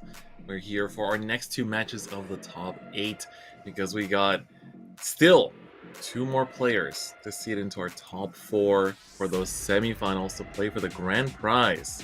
And it's going to be exciting. How are we feeling? This is the second half of our Top 8. Yeah, I feel like we've had a lot of fun games. Mm-hmm. And matches are sorry, queued Paul up, Washer? so it's been a faster pace, I think, today than yesterday. I like it, the keeping it going, yeah. Mm-hmm. And Momo? Yeah, the single elim. Yeah, making it real easy to just push on to next game. Knowing what we're going to be seeing, who's going to be playing, what they're playing, and for our next match, talking about keeping things going, we've got Dawnbreakers Suya versus Disastrous KSLVD, our first SCEO versus West match of the day. Yeah, that's going to be an exciting one. Of course, it's finally we're out of this zone of showing off, internal brawls within servers, within regions. And this one's going to be very exciting because this is our first showing of Portal for day 2, which is going to be in Suya's lineup. So we got Earthright Rune, Discard Dragon, Puppet Portal on Suya's side, and then Control Forest, Earthright Rune, and Discard Dragon on KSLVD's side. So we've seen Puppet Portal do pretty good, though. I mean, those stats yesterday, they don't lie. Unfortunately, Osab wasn't able to pull through with his Puppet Portal deck against Dragoncraft, but it's still a very powerful deck, had a good showing in day 2. There are only 2 Portal players, I believe, and both of them made it to top 8, so that says something already. And for a while, it had that 100% win rate early on in the Swiss rounds, and we were talking about that yesterday, but it's going to be exciting to look at, and it's going to be similar to Osab's list, except I'm sure Osab was playing some other cards, but yeah, we see a shopkeeper there in the deck as a one-of. Mm-hmm. And of course, one Olivia and Sylvia. Yeah. Nice little generator for puppets. The Olivia and Sylvia is pretty interesting, and of course the Triple Licht. And once again, I always have to mention this: Absolute Chastity is no longer a 10 play point follower. It's a lot more now, but still just as strong.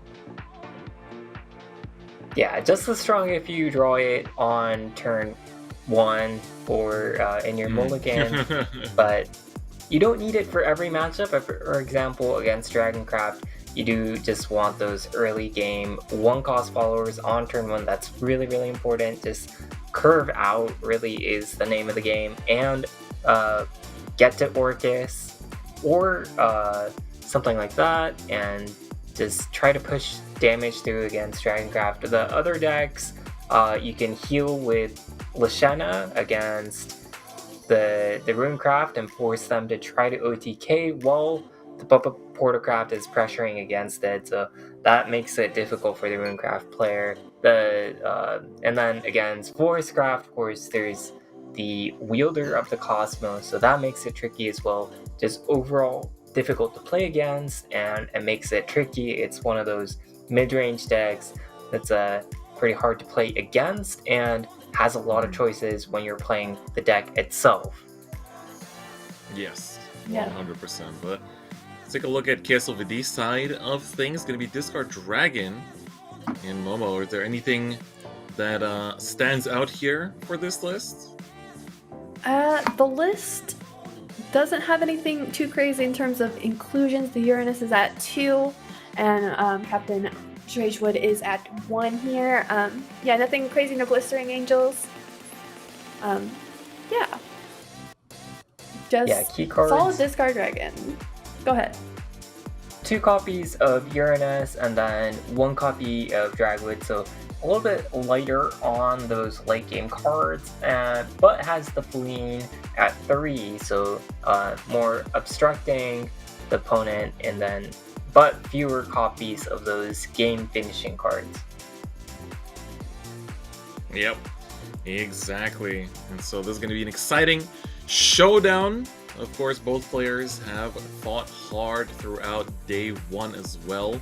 Just want to quickly take a look at how their day one journeys went. I do believe that they were pretty sure they were both X2. Oh no, KSLVD was X1 actually, and Suya was X2 yesterday. So, of course, going into day two, it's a complete reset, it's a complete refresh, and so it is time to see how far both players can go. If they can make it past this top 8, it's going to be a pretty hard match, but I'm sure that for both of them, it's a lot on the line. They're going to give it their all. So I'm excited to take a look at it once we get into the action. Of course, see some Puppet Portal in play from Suya, and we're going to be starting off with it right off the bat here for our starting match.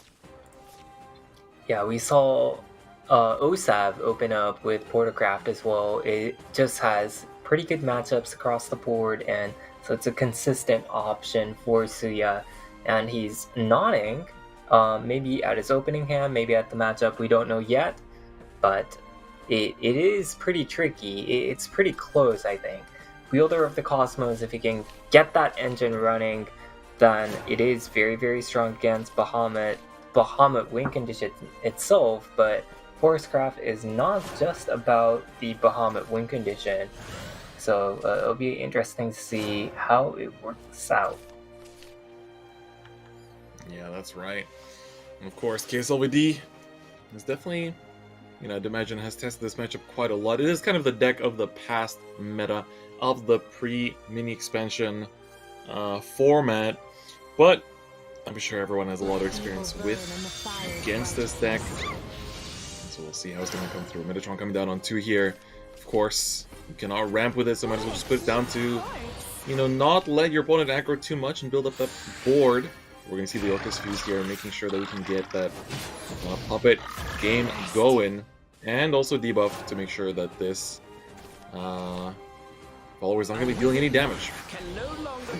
Yeah, the Metatron's going to be held in hand to ramp on turn 4, and that Leashed is going to... That's a pretty new addition to the deck, I think, but that Leashed is going to be able to enable 3 Fuse for Orcus, or you could remove this 3-1. So Suya is kind of wondering about that choice. Of course, no copies of other puppet generators in hand so far, so it is a difficult choice. You don't necessarily need to run out the Orcus early in this matchup. You can hold on to it for example, against Bahamut. So I don't think you need to rush, personally, in this matchup. So you can hold on to it. You can not play it at all. You don't need to fuse at all. Either the 0-1, not removing it is also an option. Just a lot of choices already, and that's what you see from mid-range decks, I think. You just have a lot of choices, and it's not necessarily right or wrong. They're just a lot of different choices that you can make. Yep. Couldn't have put it better myself. And so now for KSLVD, it's kind of hard. I mean, you're starting to have some targets you want to start clearing off, and you're still a little bit away from... I mean, the hand is a little bit clunky because you have good removal options, but you don't really want to waste, the Benevolent here, especially when you have pretty easily removable followers on the board.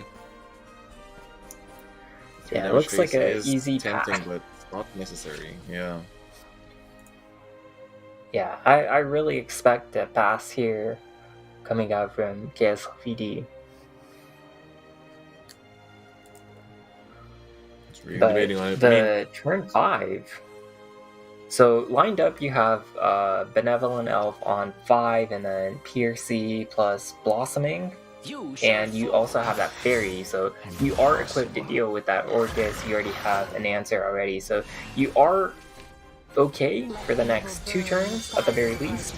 But what do you start doing after that? That's the big question, and you don't have anything past turn 7, so I think that's what he was considering. And then the Evo count overall, you see 4 Evo generators, like Evo potential Evos. There's the Elf, Benevolent Elf. There's the Piracy Evo, Blossom, Fairy, and I guess you have a Tempo Evo, an extra Evo. You float one Evolve point, so there is 5 Evolve potential with this current hand. So Jupiter does activate around turn 8, but there's nothing to do on turn 7 so far. Just not getting enough resources, not so far. Yeah, not seeing the card draw, but that's going to be a nice way to connect into it. Bellringer picked up from the top. Going to be interesting choice here. Again, not the most threatening of boards, but when you're against Puppet, Portal, those things start to happen pretty quickly. And so now, also getting to, you know, make use of that going second ramp helps to tie into the turn 6 Orcus here pretty well, but I don't think he has 3 fuses yet. Chose to skip on it, so decided, alright, it's gonna be too early for that yet. I'm gonna give it some time. Alright, an important heal removal at the ready, so chose to cash in the Benevolent Elf. I think, how do you feel about cashing it in here? Because considering it's one of your best removal options until Jupiter goes live, do you think this is the right time? Yeah, it's an easy Benevolent Elf, I think. There's nothing else good this turn, and you don't get the 6 banish effect if the opponent chooses to, for example, go Orcus and go face, and Orcus has more than 6 health to begin with, so I think it's a pretty easy Benevolent Elf on this turn. Alright, well, Suya now. Board removed. What will be the call going forward? And like, isn't somebody's on the board though. Yeah, it's annoying, and you don't want to commit this Orcus. I think it's just not that strong. Let's say you remove the 4/6. There are no other plays. That's the issue. But yeah, this Orcus really is not. With the information we see from KSLVD's hand, it's not super threatening. Yeah, not at all. Ooh, Olivian's already picked up. That's going to be pretty big going forward. Of course, got to keep that tempo and momentum going at all times. One concept that is important when playing a control deck is thinking about what's the minimum amount of commitment that you have to make in order to clear this board. And for example, if you want more resources, this hand really lacks card draw, and so you do want to play something like that Bellringer Evolve, but Bellringer only gets to 3/5. Yeah, it's like, how are you going to fight this board with that? Yeah, so I would expect something like the Fairy trading in, and that would be enough. If you bump the Fairy in, you can. Because the Fairy goes Evo, so you get the damage beat on that too. The Fairy also evolves, and so it you would get be the damage ping. Yeah, enough while getting that 2 draw. So using that time to calculate out. Hey, let's play. There we go. Gonna take care of most of it. Autumn Leaf gonna be actually committed here in order to prevent effect damage coming through.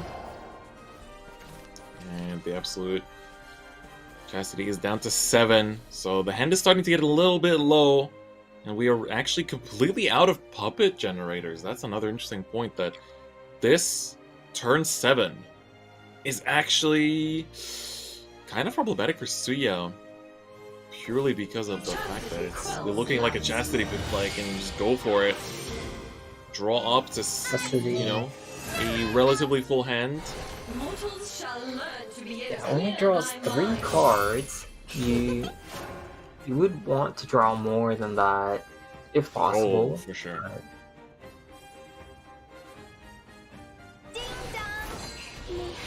But just removing that draw from the forest side is hurting a lot.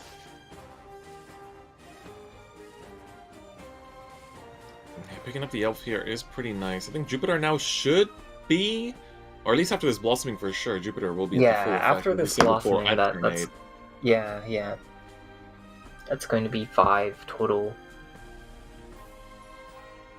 It's going to be important removal going forward, especially seeing that your opponent committed a Chastity on turn 7 here for the full, well, quote-unquote full cost for the available mana, available PP for the turn. That is going to make you think. Alright, it looks like we're not going to be going for the blossoming. Instead, we're going to just trade in. And no puppets have been shown, so this shield does have a little bit more value than usual against Portalcraft. So, usually the shield doesn't have a ton of value. It just gets hit into with the 1/1, of course. But at this point, Suya has not shown any puppets at all, so there's a little bit more value on the shield. In indulgence lies lust. Looks like gonna pop the shield. You know, of course. Oh well, we're finding a puppet right off the bat.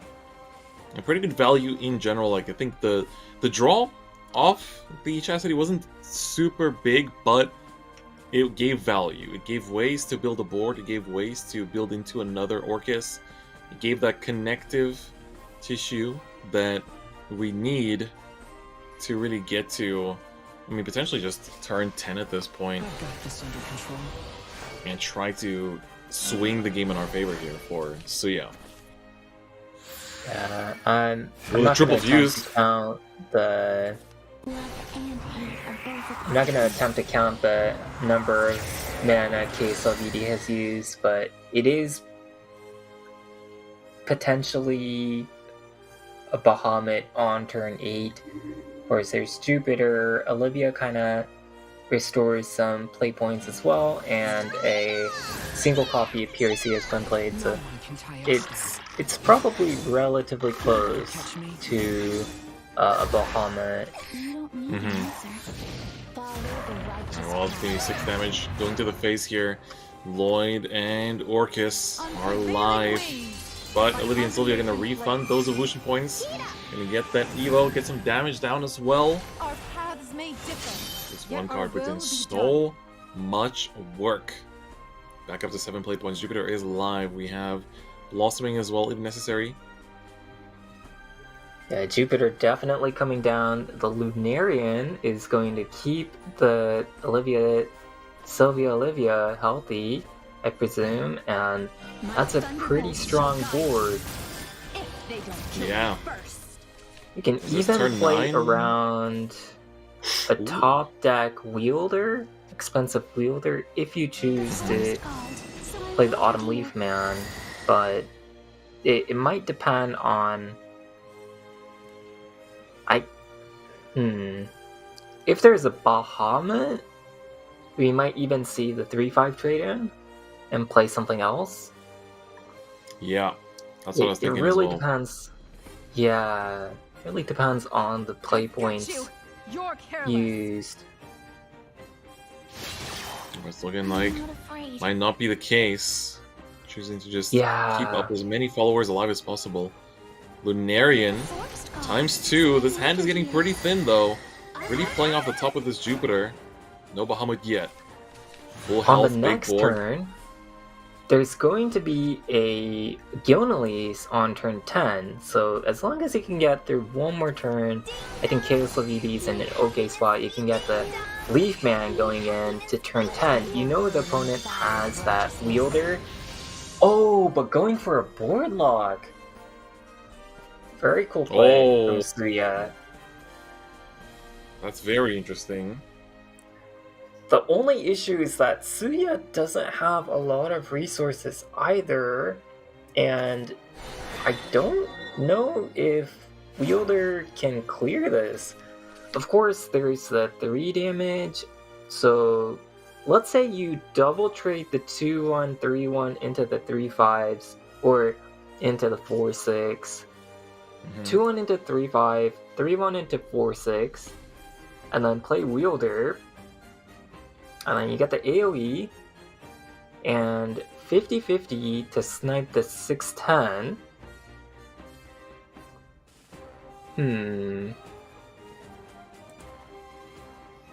Yeah, I guess LV's really thinking about it here. It's 50-50 to snipe the 6-10. There's no lethal, I believe.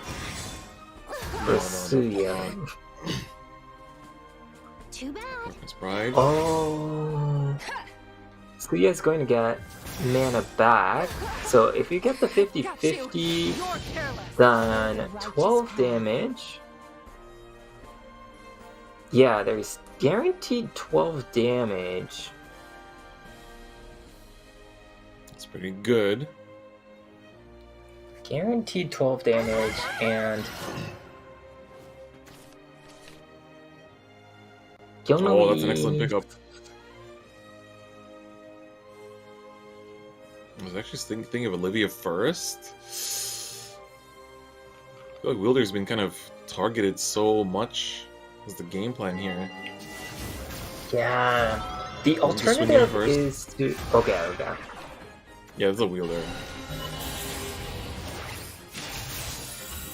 And Wielder there also is that comes PP down. recovery.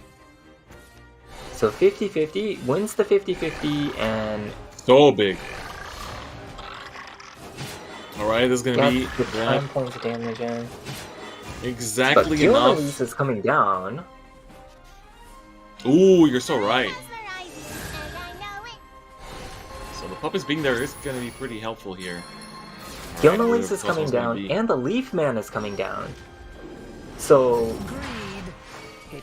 it's gonna be hard to get through the Jupiter. And just Blessing is good. Yeah, this helps. And Lots of healing in start his with- hand. Wow, this is really close. Yeah, I mean, seeing how Suya managed to like kind of just queue into the wielder there, I thought that was going to be very, very much favored. But oh, we're finding Ooh, more removal, more healing. more KSLV is not out of it yet.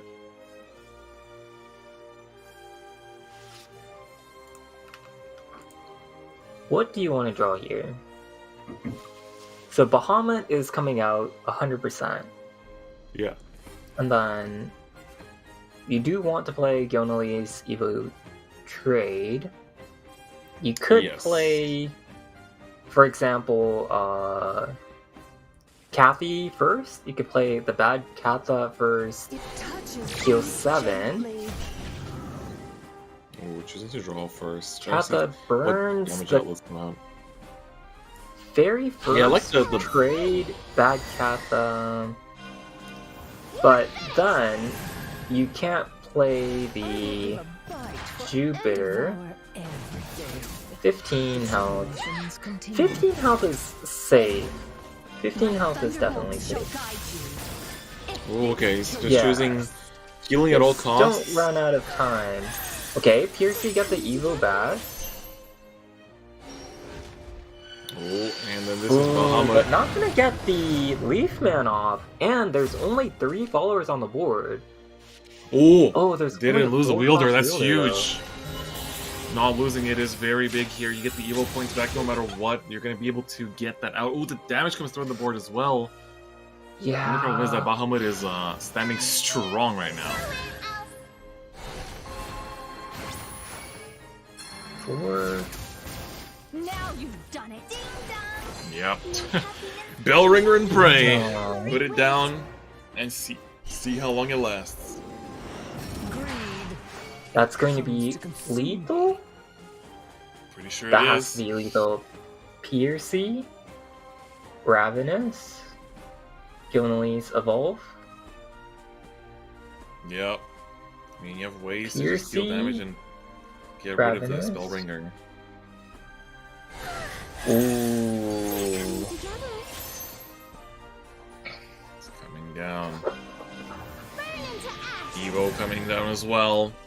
Gonna get that extra bit. 15 attack on that Bahamut. Healing back up to 22 on top of that, and then 15 damage goes to face. as well as the Ravenous Sweetness for 5, and KSLV takes game 1 with Control Forest over Suya's Puppet Portal. Yeah, Suya wasn't able to hold on to that 10 cost wielder until post Bahamut. I think ideally would have wanted to play that 10 cost like an expensive wielder after Bahamut, get that Evo in, and just start jamming face. That 10 cost really set the health low and things like that, but the Gilnalese coming back to heal up close to full, no chance for Suya. So very well played from both sides, but Forestcraft coming out on top. Gorgeous Yep. and graceful. But now, Suya's gonna stay with Puppets My and soul run it will back sing against the Dragon. So this is gonna be an interesting matchup. How do you feel about Puppets versus Dragon? I feel like we haven't been able to see this interaction as much as I would have liked to in day 1. How do you think the matchup is gonna pace out here? You see the 1 cost card follower come out from Suya, but he's going second, so it's always a little bit more difficult to push damage through going second, of course, than going first.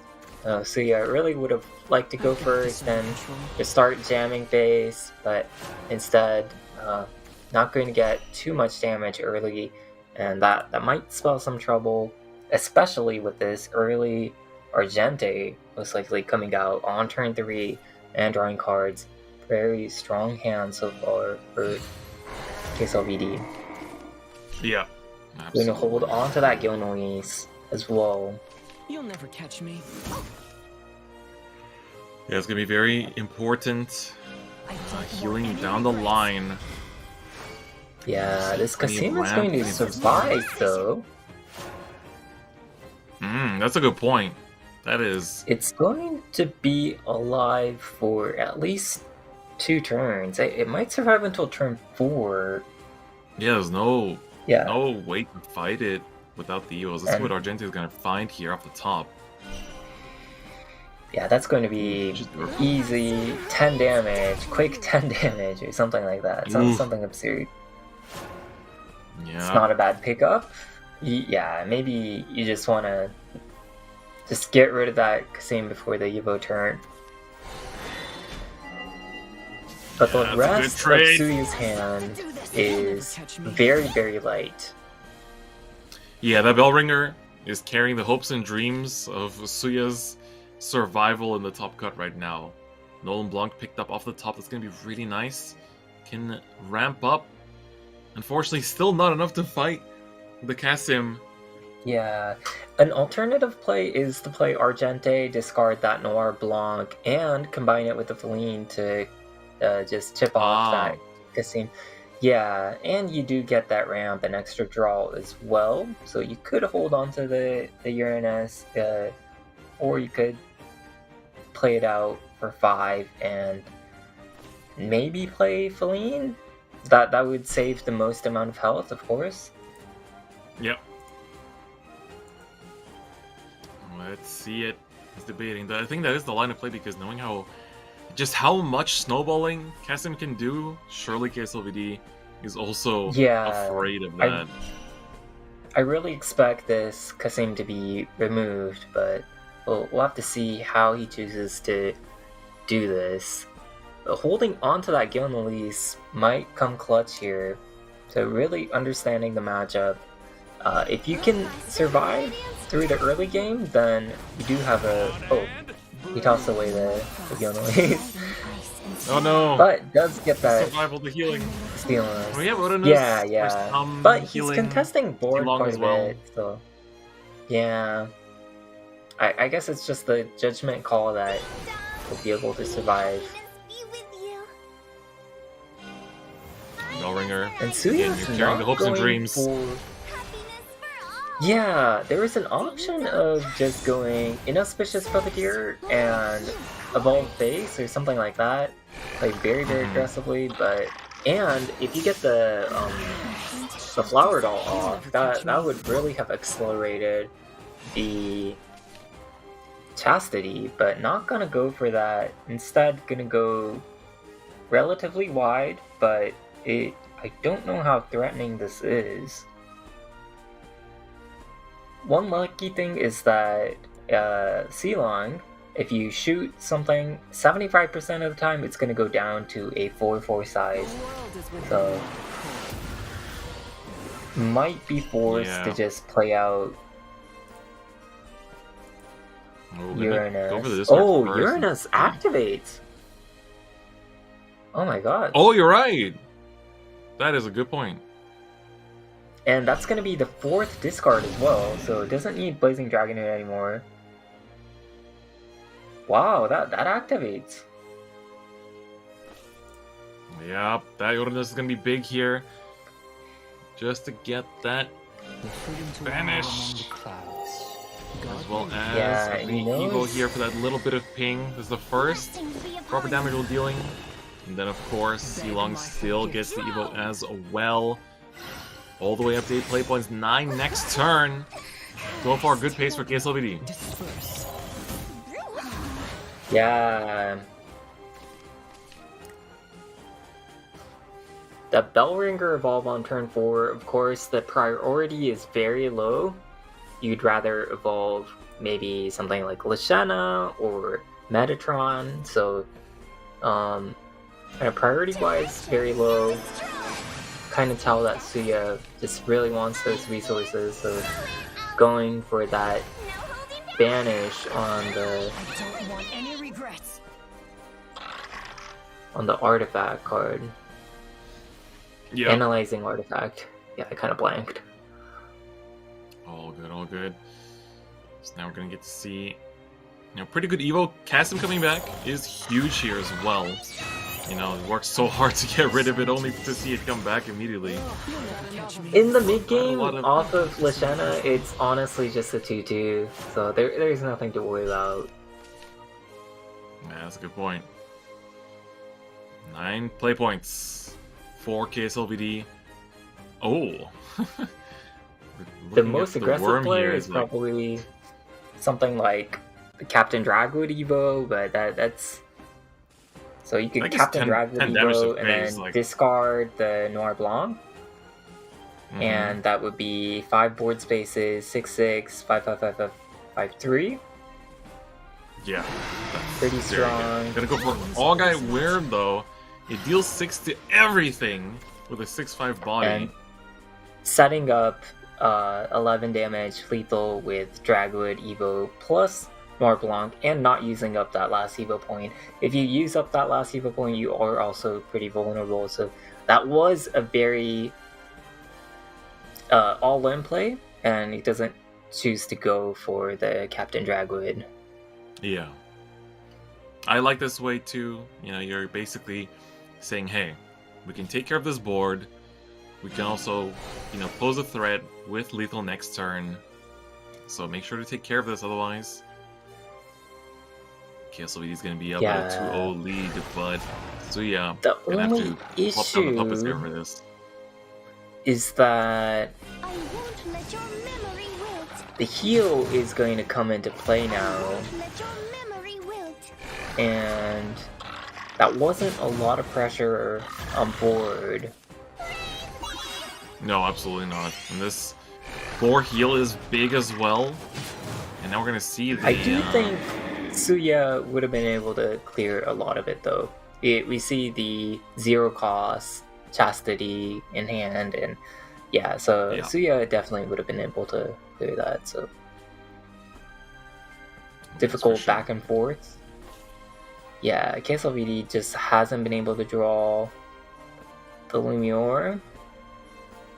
Turn the noise into harmony. Alright, Norm Blanc gonna come down now, 10 play points. Pretty good.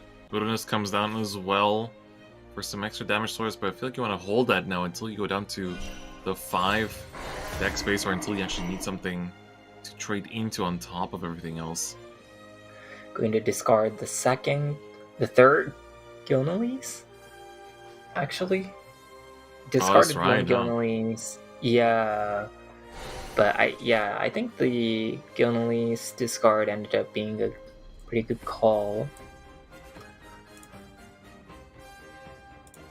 Feline. usually is a very good card in the matchup, but is this strong enough of a board? Might just see some more card draw come out. Discard like Tidal Fury, Dragon Oracle, or something like that. Just cycle through, get to your Lumiore. Yeah, like that's the one. The main actor is missing in action, and we finally picked it up. That's gonna be a big source of damage next turn at long last. Evo point still available too, so this is basically do or die for Suya. Try to heal up as The much as possible. second copy of Uranus is quickly gonna become 9 damage, and that's gonna be threatening 19 damage from Captain plus Uranus very, very soon in the next turn. Turn after. So I'd expect something like Lumiore coming out into this Chastity. Yep, I think it has to be the case. Ooh. Gonna see the removal. Ooh, okay, Suya's drawing going to- immediately. Not going to play the puppet either. Yeah, that's what I expected. So maybe trying to find an Orcus here to start fusing into, but we technically would already have puppets generated off of these dolls. And they're gonna trade in as well, with once again no target to fuse into. It's a little bit unfortunate because almost everything in this hand actually generates a card back into hand, so you're gonna be overdrawing no matter what. Wow, passing with 9 cards in hand. Big pass from Suya. Not even putting down a puppet. Wonder what the line there was. Oh, what is the destruction count? He's going for the least lethal. It's probably the destruction effect, but you're right. You're so right. Yeah. But there's been banish. There's at least 14 because the Chastity costs 0. But if this Feline comes down, it's gonna stop it. It's very difficult. Let's see if KSLV can read that or not. The Meta Conductor here gonna come down. Plus, for discard. there's and a Noir Blanc. Do we see that Evo to discard, or are we gonna further commit to the damage here? Feline would be huge, but it all depends on if KSLVD sees it. 4 cards left in deck. Gotta be careful with drawing here. That could be a lot of damage with no Feline. Yeah, I think, There's especially in the interest also of not the decking out option- here. Because you know Angel's you can't Blessing finish it is this a turn yet. real choice as well. Oh, not gonna go for Feline. I can't For more count damage. least damage. So Let's take a look. Heals up to 9. And now, let's see.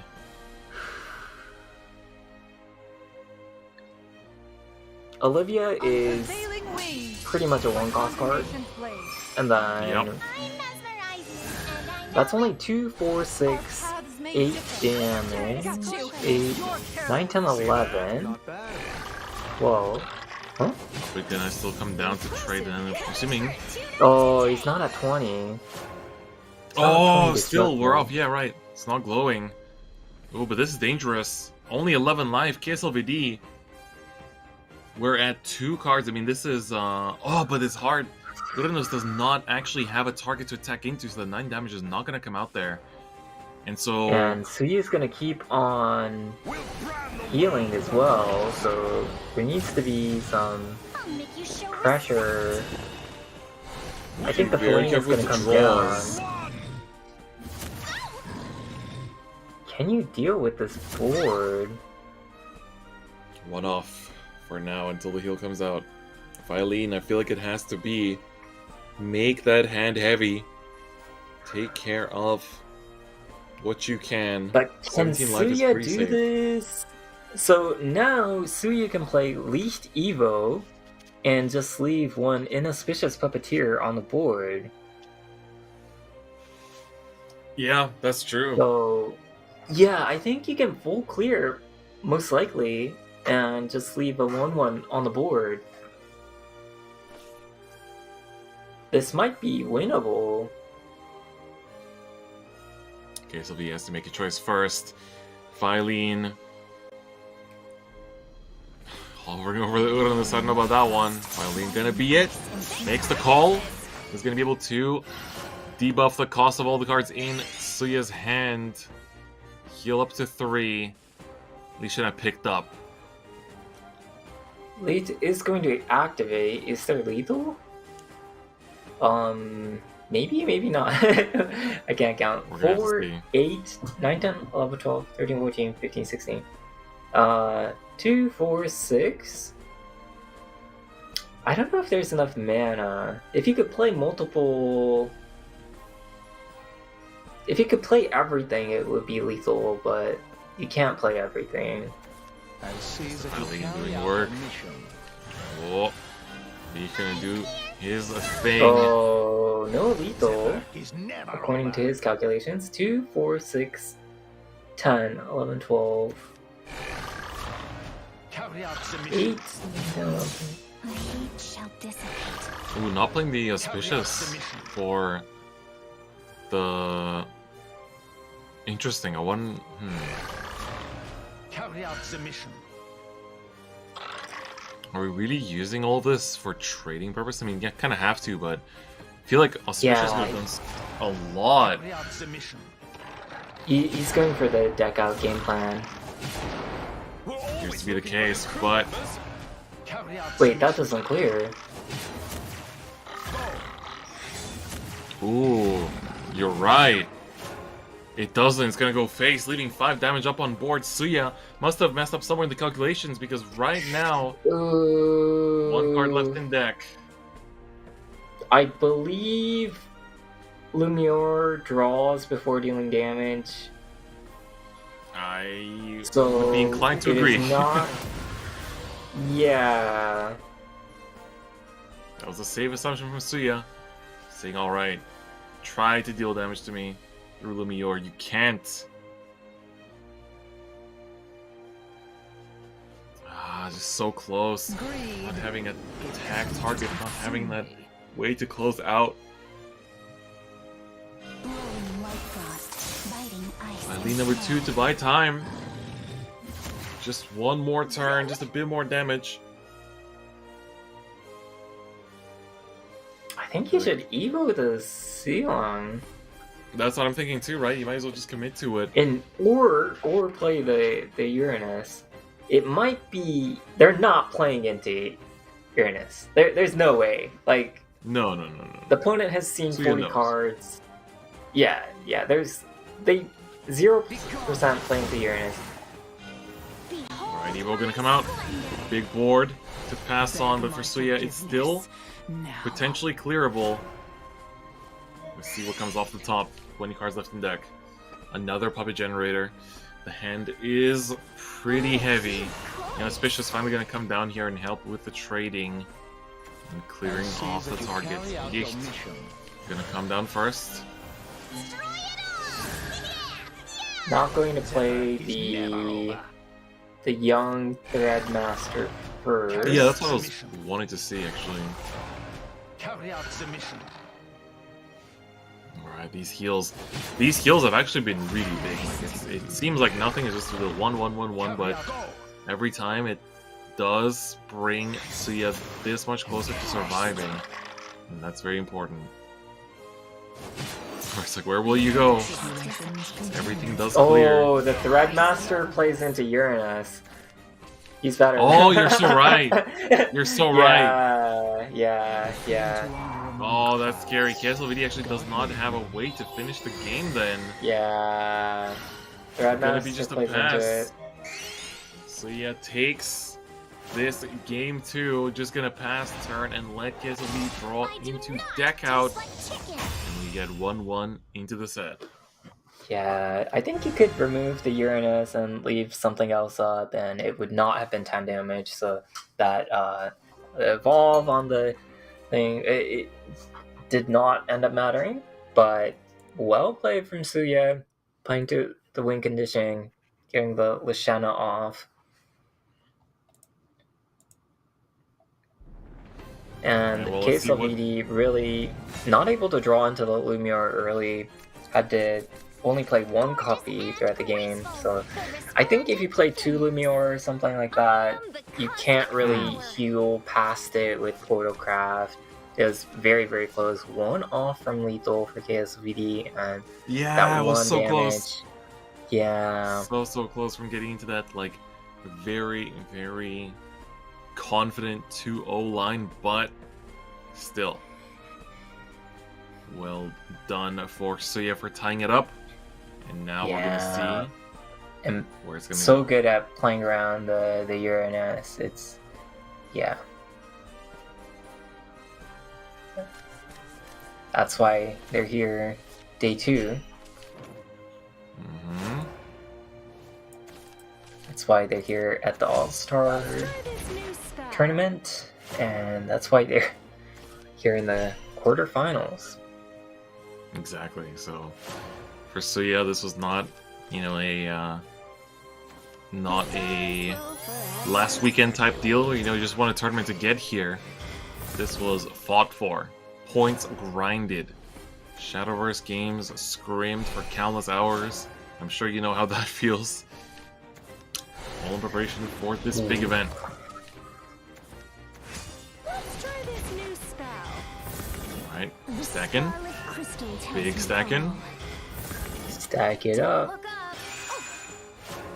This is, yeah, looking pretty good for Runecraft overall. In general, this game plan works out very well for Rune. Yep. Just play out your dudes, and then play out Juno on turn 4. This is very, very strong. Yeah, like, you see the numbers on your side go up, and then you play good cards, and see the number of your opponent's life go down. So, Oracle enables you to Sealong Evo and then discard Dragonoot's Might, or you could save health by playing Dragonoot's Might early. So, both options are very good, and it's gonna help a lot in stabilizing this game. Investing in that long term, getting that ramp, and Juno gonna come on down with that bonus effect. That's gonna be multiple golems coming through every turn now. Angel's Blessing off the top, pretty good timing. You can Yeah, still I do it would, with I would Dulon play the too. Blessing and play the Worm on the 5th Might, on the Might, yeah. 19 health with the Sealong? That's too good. The world is Yeah, you gotta go for it. You do ramp Suya into... had the ideal opener, and KSOV might just survive through it. Yeah, you get to ramp into 8 for next turn as well, which is definitely very much good. And you get a couple clears along the way. Blessings be upon you. Evo first. beg my forgiveness now. Okay, gonna discard. Dragon Smite now actually does deal Crystal's not damage. Luckily, you didn't hit the Juno. Would have been a little bit scary. No tyranny doesn't hit the Juno there. You would have liked to see it, but alas, you got to clear 3. And your opponent's going to be starting that turn on 2 with plenty of removal in hand. KSLB can activate a Noir Blanc on the next turn, but Suya is also dealing over 10 damage, probably. Just too much damage. Yeah, we got Crimson Sorcery, Fireball, full face on top of that. Alright, I'll show them all. 11 damage this turn. Pretty good, down to 8. Oh, don't forget that. Right. Fist coming down for the extra 3. Down to 5 here. Suya trying to speedrun this game. Most likely... Sadly, no Lumiere. Filling Evo first? That's hard. You can't full clear. Filling Evo first? I'm not sure. I'm not sure the order. Let my silver Let's see where this hits. Ah, Ooh. not there. But picking up a really key card here. The freedom to wander And among the then clouds. Feline is gonna full clear. That is not enough though. This Biting ice and snow. that has to be Yeah, lethal. I'll make you show 5, Yeah, 6, good 7, 10 damage coming out. Welcome the cold. Yeah, there is This- 10 damage in. And If that is 7 stack consumption, it's gonna be lethal. Vesuya. My people. Rumble for the extra stack. Now put 2. Earthen Fist, that's 3 damage. And now you basically display Contractor for the 5 And the damage to accelerate face. effect. The accelerate effect doesn't get affected by Feline, so that's gonna be enough mana as well. Very nice. Suya takes third game here, 2-1 up in the set. So for Suya, all that's left is the dragon here to finish it up. Will we see a mirror match? For KSLD as well. Yeah, Winning with it might Forest come early down is a to little bit Dragon awkward. Yeah. Mirror. The rune has been performing really well against the dragon, so that would lead to Dragon Mirror eventually. KSLD queues up We're the gonna see it. dragon first. Bow down before my resplendence. So going first, of course, you have the extra play point, which is very, very strong. But going second, you have the extra Evo point. I'm only saying obvious things, right? Like these are part of the game rules, but it's actually very important in the matchup. Suya's playing a copy of Glistering Angel though, so that might make a huge difference here. Oh, you make a good point. What did he discard? Unfortunately, I missed that Kinda there missed as that. well. I'm gonna I have to did see. not see. Spectator client is kind of hard to tell. Alright, well, for the time being, both players going to be generating some discards. Trying to get to And that KSLVD with the ramp. double Oracle, Ooh, double up to Oracle 6 into already. double Argente. I think That's gonna be KSLVD is really going shit. to Mars. This is Mars. Alright, Argenta to respond on Suya's side. Cannot fall behind too far on the ramp race. But it's going to be... But pretty Argente is big. not glowing. Oh, he's not active yet, right. Only But the one discard. do you even care? Just play double Argente. Ramp to 8, ramp to 9. Oh my god. Gonna find another Oracle. Surely not now. Surely not now. I mean, you can still do one Argente here after a discard. You could ramp first and then discard the Might, and that would clear the Yep. 3/3. And ramp twice, which would ramp to 9. But you want your discard count to get to 4. And it's only at 1 right now. So you could Yeah. get to 4 immediately with the Blazing Dragoon. You could play the Orb Cancer. You could play the Worm. Yeah. There's a lot of potential plays. And looking at Suya's hand as I well, think there's definitely enough for response plays too. Got enough discard outlets, got more ramp outlets as well as the... Oh, hold up. Okay, we're seeing the commitment to the ramp as well as discard game plan here. Yeah. Going to be starting off next turn at 8 and going to just Evo trade here. I think this is a good setup. You don't want to... KSLVD's not playing Glistering Angel, so he doesn't want to commit too heavily to the ramp game plan. And he's going second, so sometimes when you're going first and you have a ton of ramp like this, you just want to ramp straight to 10. The opponent's going to be floundering a little bit, and then you have a turn or two of extra time on the higher play points, and you can get the extra Lumiere off or something, get the Noir Blanc going before the opponent gets to 10, and they can't respond with the Gilnelys beforehand, but in this case, so Suya is ramping to 9, and then KSOVD's 1 play point behind, so I think he probably wants to keep it this way and just not... Might even see a Temple Lumior. Someone's in a good Oh, that's an interesting play. Wow, we do.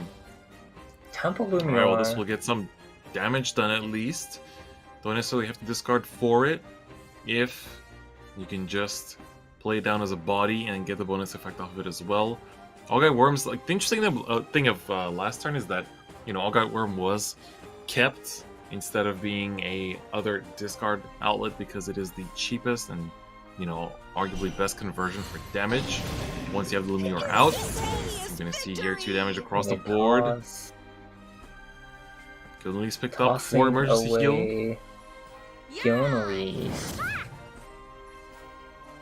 Maybe another Blazing Dragonet? Or Worm? Yeah. I feel like here you want to keep the Worm for next turn. Maybe do the Dragon so you just have like a nice amount of like play points left for later, but you can choose the Worm. Is there follow-up play? No, there is not. Oh. 3 sure about that. copies. Yeah, it would have enabled the classic Lumior Argente turn, but that plays into Gilnelys, so I don't think that was the plan. That is true. And, whoa, was that a Lumior top deck? I wasn't paying attention. will reverberate in your bones. I feel like that wasn't in hand last game. Perhaps. Although, alright, well, regardless, found the Lumior, And, got the damage in, yeah, Dramatic Conductor, so big discard, big push. Suya gets 2 turns at 10 play points and pushes damage. So this is the really strong game plan, and is able to play the Glistering on the following turn. So really in a commanding It's position, gonna be really I think. big.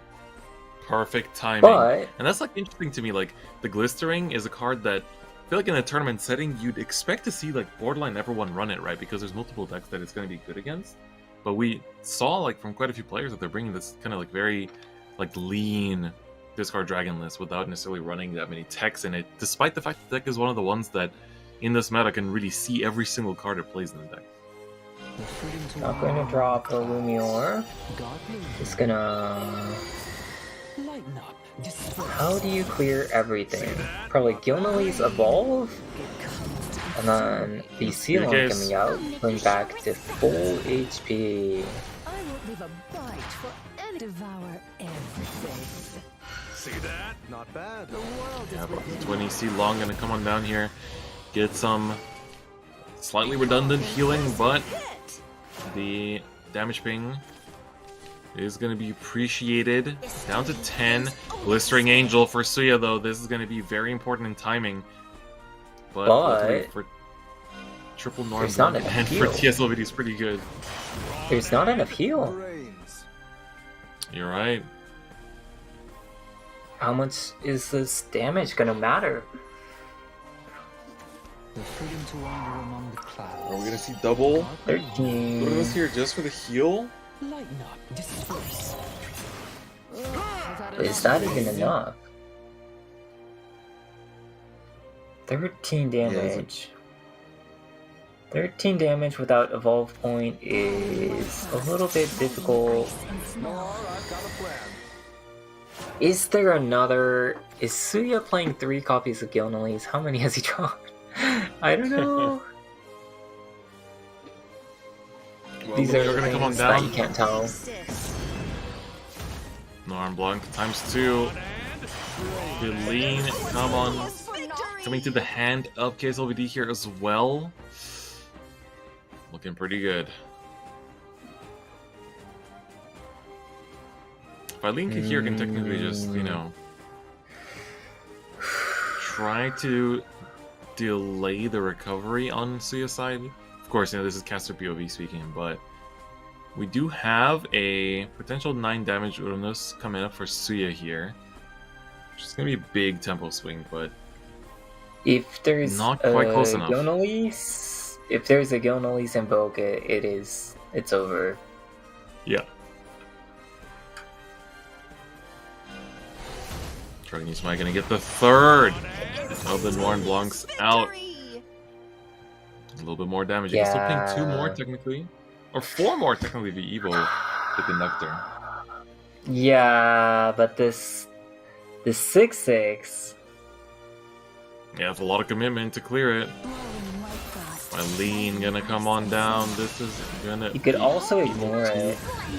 You can actually not Evo as well. I think at this I'll just point. take it out. Wants a bit of chip damage here. KSLVD gonna set up the triple 6-6. That is huge.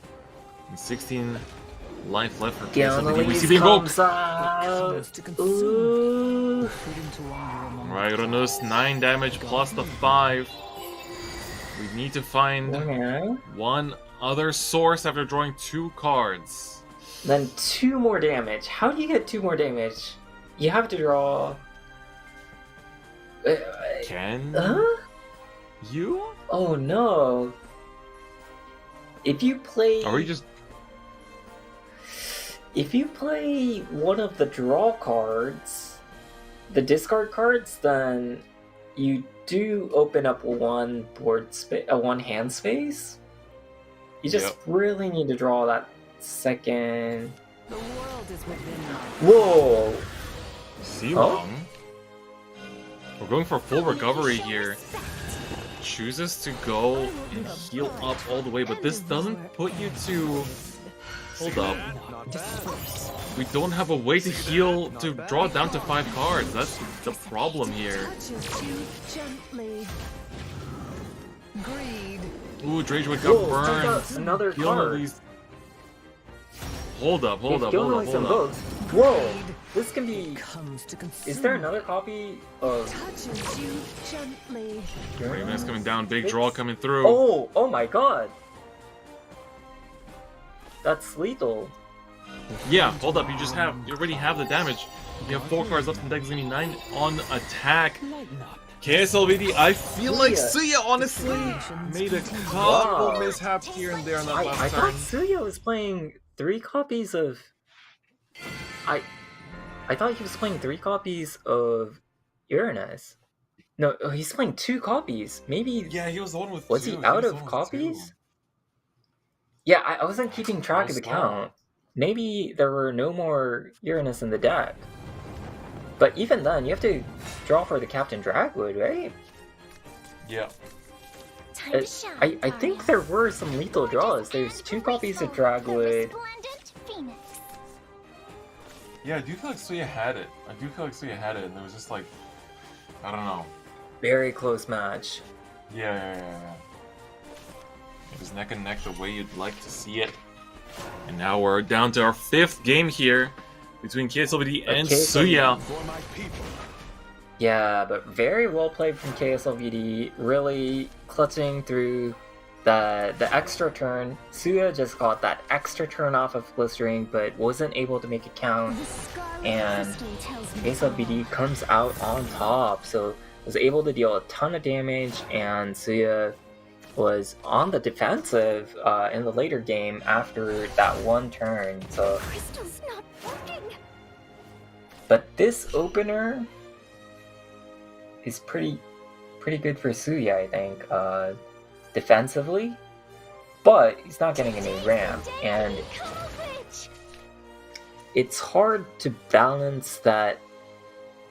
Get that balance of dealing enough damage, but also kind of healing through all the opponent's aggression and just that balance. Let's try this new spell. Alright, well, stack's gonna continue to be made here, despite all the drawing. Double Gilnleys for C is also a little bit annoying. Keeping track that, or keep in mind rather that the first one has been discarded here. Yeah, probably not going to make a huge difference. The big difference maker is that there's no ramp so far, and if next turn Suya wants to ramp, it's gonna leave something on the board. Ah, that's true. I assume there will be minimum 2 bodies on the board, but usually 3 bodies on the board, and it's not going to be able to clear Pursuer Golem. The cost isn't going down on this turn 4, so SVD just chooses to toss it away, fuse it away. Yep. The world is within my Marcel gonna come down, get the heal up, and clear off some of this board as well. Be upon you. Hit the good target, and just attack into the Juno. Drown! There we see Yeah, it. going to... Ramps up the 6. Finally some ramp, honestly. But threatening 5 damage, up to 7 damage.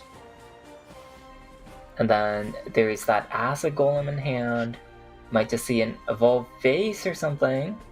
Maybe Reserves plus Broomwitch, just drawn to that Contractor. Right now, I think the stack count is 2? I think the Broom drew 2? Yes, I do think Maybe? I think there's a fuse. Maybe, maybe not. so. Yeah, there was indeed. So I think Okay. Acid Golem. Acid Golem Ooh. already. 2 damage Golem. Good stuff. That feels Going a little bit. wide. I like going wide, but this hand is atrocious. Yeah. So KSWD really has to win on this next turn and is not relying on his hand, basically. But that's a very good top deck. Yeah. But The that might Golem be still enough come pressure. out. And Argente, there's not enough time to play Argente. I think It's still. Is it gonna be Jupiter Uranus- otherwise? Or Uranus, rather, Uranus, sorry. 9 damage. I think you have to Uranus plus Gilnelis. You're gonna die. Yeah, essentially, the life total is risky, and this is the game that will determine who goes to top 4 and who has to bow out. By literally the turn that will determine both going players' for futures. Argente. Uh-oh. Argente. 7. Oh, gets the discard card. Dragon. The Might. Good. I underestimated you. No Feline. Feline would have cleared the 5/5, but See that? Not bad. going to double clear the 3/3s. Leave 9 I like it, I power like on it. board. devour And be up to 17. Okay. Still very much in this. And the hand is looking really weak for KSLVD. Yeah. But 5 damage stuck on board. 7 damage. Yeah, that's huge. That is very, very big. Do we see to double make use of that. reserves? Oh, that's a good draw. Yeah, now we're definitely seeing the fist come down. Mm-hmm. But there's another copy of Gilnelis.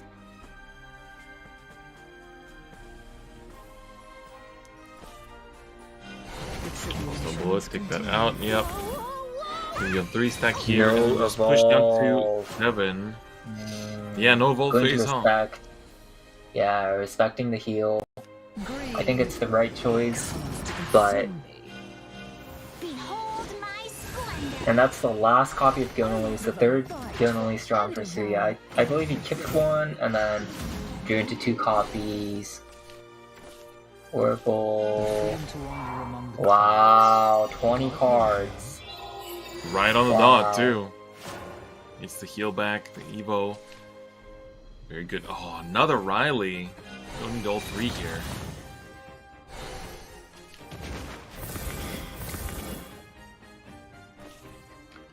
Suya's turned the Again, just pick it corner. out. Yeah, this is gonna be full effect. So it is. We're at Yeah. more 7. Finally, more stack generators, too. I think Suya is in a really My golden commanding position now. right in your bones. So you can go big damage There's here, no relatively way- wide. Freedom to wander among the clouds. You can't deal enough damage without a contractor, and now you can't push contractor Ice and snow. through. It's hard to push the contractor through the Noir Blanc.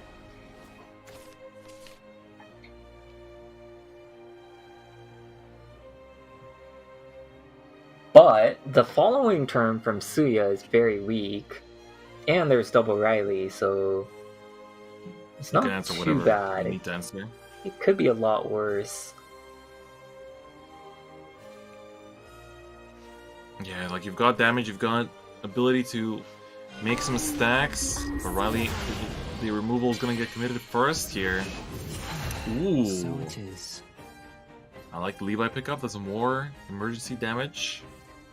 That can just come out Yeah, of thin air Levi's there. not gonna do anything here. Not now, but he could just later play down it the line. out, and yeah. KSLBD is just hoping Going for beyond dimension. no more Noir Blancs. Of course, one was used to remove that extra 3/3 off the board See that? Yep. on that previous turn. Fist. It's hovering the fist. Yeah, I Riley, I can't think keep you the gotta take that out. Leor. There's no way you're leaving that up. Yeah, That is like infinite is damage. he gonna Just keep on going. going to put the contractor Stare through? truth in the eyes. Okay, I like that. I like that. Get some damage in. So, Oh yeah, there was no fist this turn, huh? oh no Lumior. So if Suya chained the Lumior, it was pretty. That would have been insane, yeah. Yeah, it was pretty good, but. And there's So this been. could be- Oh, Ooh. yeah, Hawkeye. I was gonna say Hawkeye Worm. Just for Hawkeye the coming down. board clear. No way. We keep seeing this time and time again. I like it. Bullet Fist. So- Maybe start with the Astrological? Have to see. Yeah, just to keep. Let's say you Buffing my stack. Juno Fist, Stone Bullet, 6/7. I think you can fit in Astrological Sorcerer either way, so I would like to see I that. think you need it for the extra card. stack at some point too, no? Stumble it first. Stack 6, Earthen Fist. Take that out. Maybe 3 playing damage to out the the face. Levi. Yeah, I think Levi here is good. You get that damage Yeah, down. probably playing out Levi this turn. Oh, if using the drain. A perfectly concocted elixir. We're gonna have some nice wards coming up. And Levi played out for the fireball. Down to 8 life. Earthen Fist in hand. 6 damage at the very least in hand here now for next turn. Ooh. Depending on 6. Another one. Turn the Oh, noise into harmony. I don't think the Choosing worm does to anything dig. though. yeah. Oh, it can be gone. For you. Big. Maybe. No. Another ramp option. Uranus. There's another worm, Yeah. but Not great. oh, going for the Argente draw. Let my silver What can that rays draw? dazzle you. I don't agree with that. I do not Nothing agree. now, that's for sure. Yeah, that was. I think the. This feels like Ooh, he's that's got gonna it. be- Earthen Fist, 3 damage to the ward there. Crimson Sorcery might as well. You got enough damage on the board to finish it Max off. damage is gonna be trade the ward and then. D. It's gonna take it. Yeah. Ooh. Good God, that was Wow, that's. that was a exhausting set for both players. Honestly, Ooh. well done to KSLVD. Really well Man. done. Manages to make it to the top 4. God, that was a stamina battle for KSLVD. Managed to take it after 5 games and secure the spot in top 4. So that was honestly a very exhausting set for KSLVD, but managed Yeah, to that take it. was Suya though did really good too. very close set and very well played from Suya. Played perfectly around the the Uranus on the Portal game, and then just slipped out the Gilnelis at the end in that Dragon Mirror and got punished hard for it. That was very, very close. Yeah, wow. A lot of back and forth games, very, very close matches, I think, across the board. Well played from both players, for sure. Yeah, that was beautifully played. And honestly, an amazing showing by KSLVD, now securing that top 4 slot. Before we get into our next top 8 match, though, to decide the final top 4 slot, we're going to go for a very short break, but don't go anywhere. We'll be back right after this for the final top 8 match, so we'll see you very soon.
Welcome back, everyone. This is our top 8 final match for the All-Star of the SVO season for 2023. And before we get into it, let's quickly take a look at the bracket of what we have seen so far. So, right now, Sadfeeder and Ishiro have both won their top 8 matches and secured their spots in the top 4, and KSLVD just took it over Suya in a 3-2 set in a best of 5. Really long match. Honestly, that was... I can imagine he's going to need that break before the top 4 match, because if we get to watch Illumina 666 versus Rudofer, we're going to be playing it out for this final top 8 match. Yeah, very excited to see how Illumina versus Rudofer is going to play out here, and whether we're going to keep this even split that we've had of SCAO and West. So if Illumina takes it, we're still on that even split. If Rudofer takes it, we're going to have a West-dominated bracket, except for Sadfeeder. So still keeping my eye out on that regional showdown that we have going internally here in the All-Star, as we've got these great players from all regions. Yeah, we've had some really nice games. There was that dominant performance, the 3-0 from Hishiro, and then that really close 3-2 match from KSLVD. And of course, Kyo also got that really close, the Sadfeeder against Kyo match. Sadfeeder taking it 3-2, I believe. It was very close as well. 3-1 or 3-2 over Kyo. So very close matches overall, and then Hishiro with that dominant performance. So let's see how it turns out for Rudofer against Illumina. Yeah, it's going to be exciting. Let's take a look at our feature here. This is going to be Rudofer, the only remaining Quick Blade Sword player that survived the playoffs. It's going to be interesting to see. And Illumina rocking that lineup that we saw a lot of yesterday with that Control Forest, Earthright, Rune, and Discard Dragon. And we saw Hishiro pilot that lineup very well. And KSLVD as well. So both of those lineups of the players with the same lineup have been winning so far, I believe. And Sadfeeder as well, I think maybe has some similar lineup. Yeah. I mean, I think we're so. seeing it be the winning lineup right time around. Yeah, 3 out of 3 so far have been the same meta lineup of the Control Forest. You got the Earthright Runecraft and the Dragoncraft. So we'll have to see how it goes for Rudofer against Illumina. That's right, so here is the Quick Blader Sword list that Rudofer is bringing. Running the one of Leopard Grappler that you don't really see as often. Just another tool, another option, but the rest of the list is pretty standard to what we're used to seeing from this deck, but unfortunately, it's been not showing up as much comparatively, right? Compared to the previous season, when the deck was just running around. Like the last SVO we had, it was everywhere basically. So taking a bit of a backseat in the current meta. Yeah, the Leopard Grappler just a little bit more draw, but you do need to hit some of your opponent's followers. So maybe against Earthright Runecraft, you can just evo over those small dudes, the 2/2s, or maybe the Juno cards, something like that. But again, something like Dragoncraft, that can easily play without playing followers out, and it might be hard to get some targets off with that. It might end up being a dead card against Control Forest Craft or Discard Dragon, so we'll have to see. Actually seeing.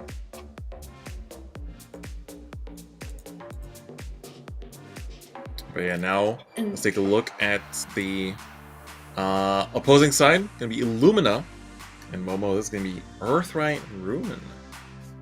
Yep, we've seen it perform today, time and time again.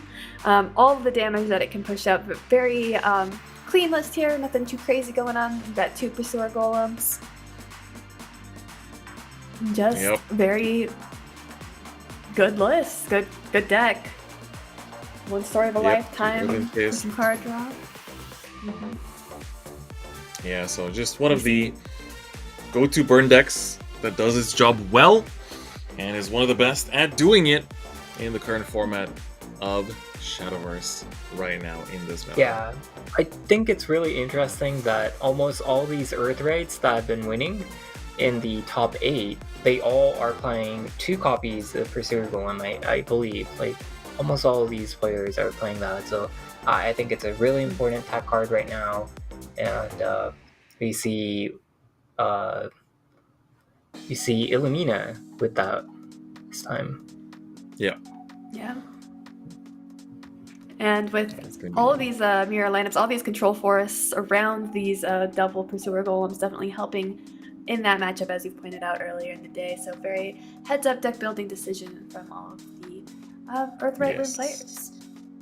Absolutely, and for Earthright, it's a bit of a I feel like I've called a last hurrah for Earthright for quite a few times now. The deck has definitely been in out. It always kind of gets support, comes back, and then rotates out. But this time around, it is losing quite a bit of its good pieces in this rotation. So just like how Lionel Messi got his World Cup win right before stepping down, this is going to be the time for Earthright to get that dub in the Shadowverse Open All-Star before losing a lot of its pieces. Yep, and as we were talking about that Earthright and the Sword, both decks we were just talking about queued up here first.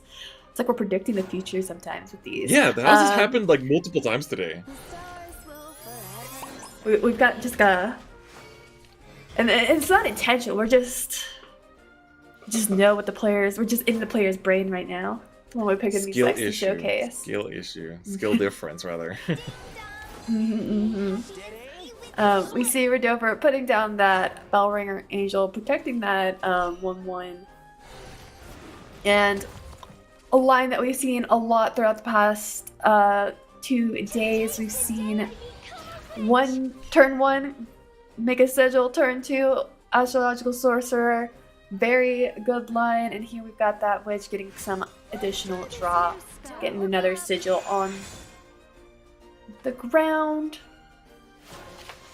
I believe that's 2 now eaten up. Yep. Whereas for Rodolfo, Golden Warrior coming down here, gonna get that Royal Summons. Rodolfo definitely someone we're quite used to seeing in the West in terms of SVOs. Has gotten multiple tops, and especially these last couple of years, has been just really, really doing quite good. Ever since I started casting the SVO, he just kind of popped up and has been doing very, very well. So it's good to see a lot of people have picked up the game, throughout the last couple of years.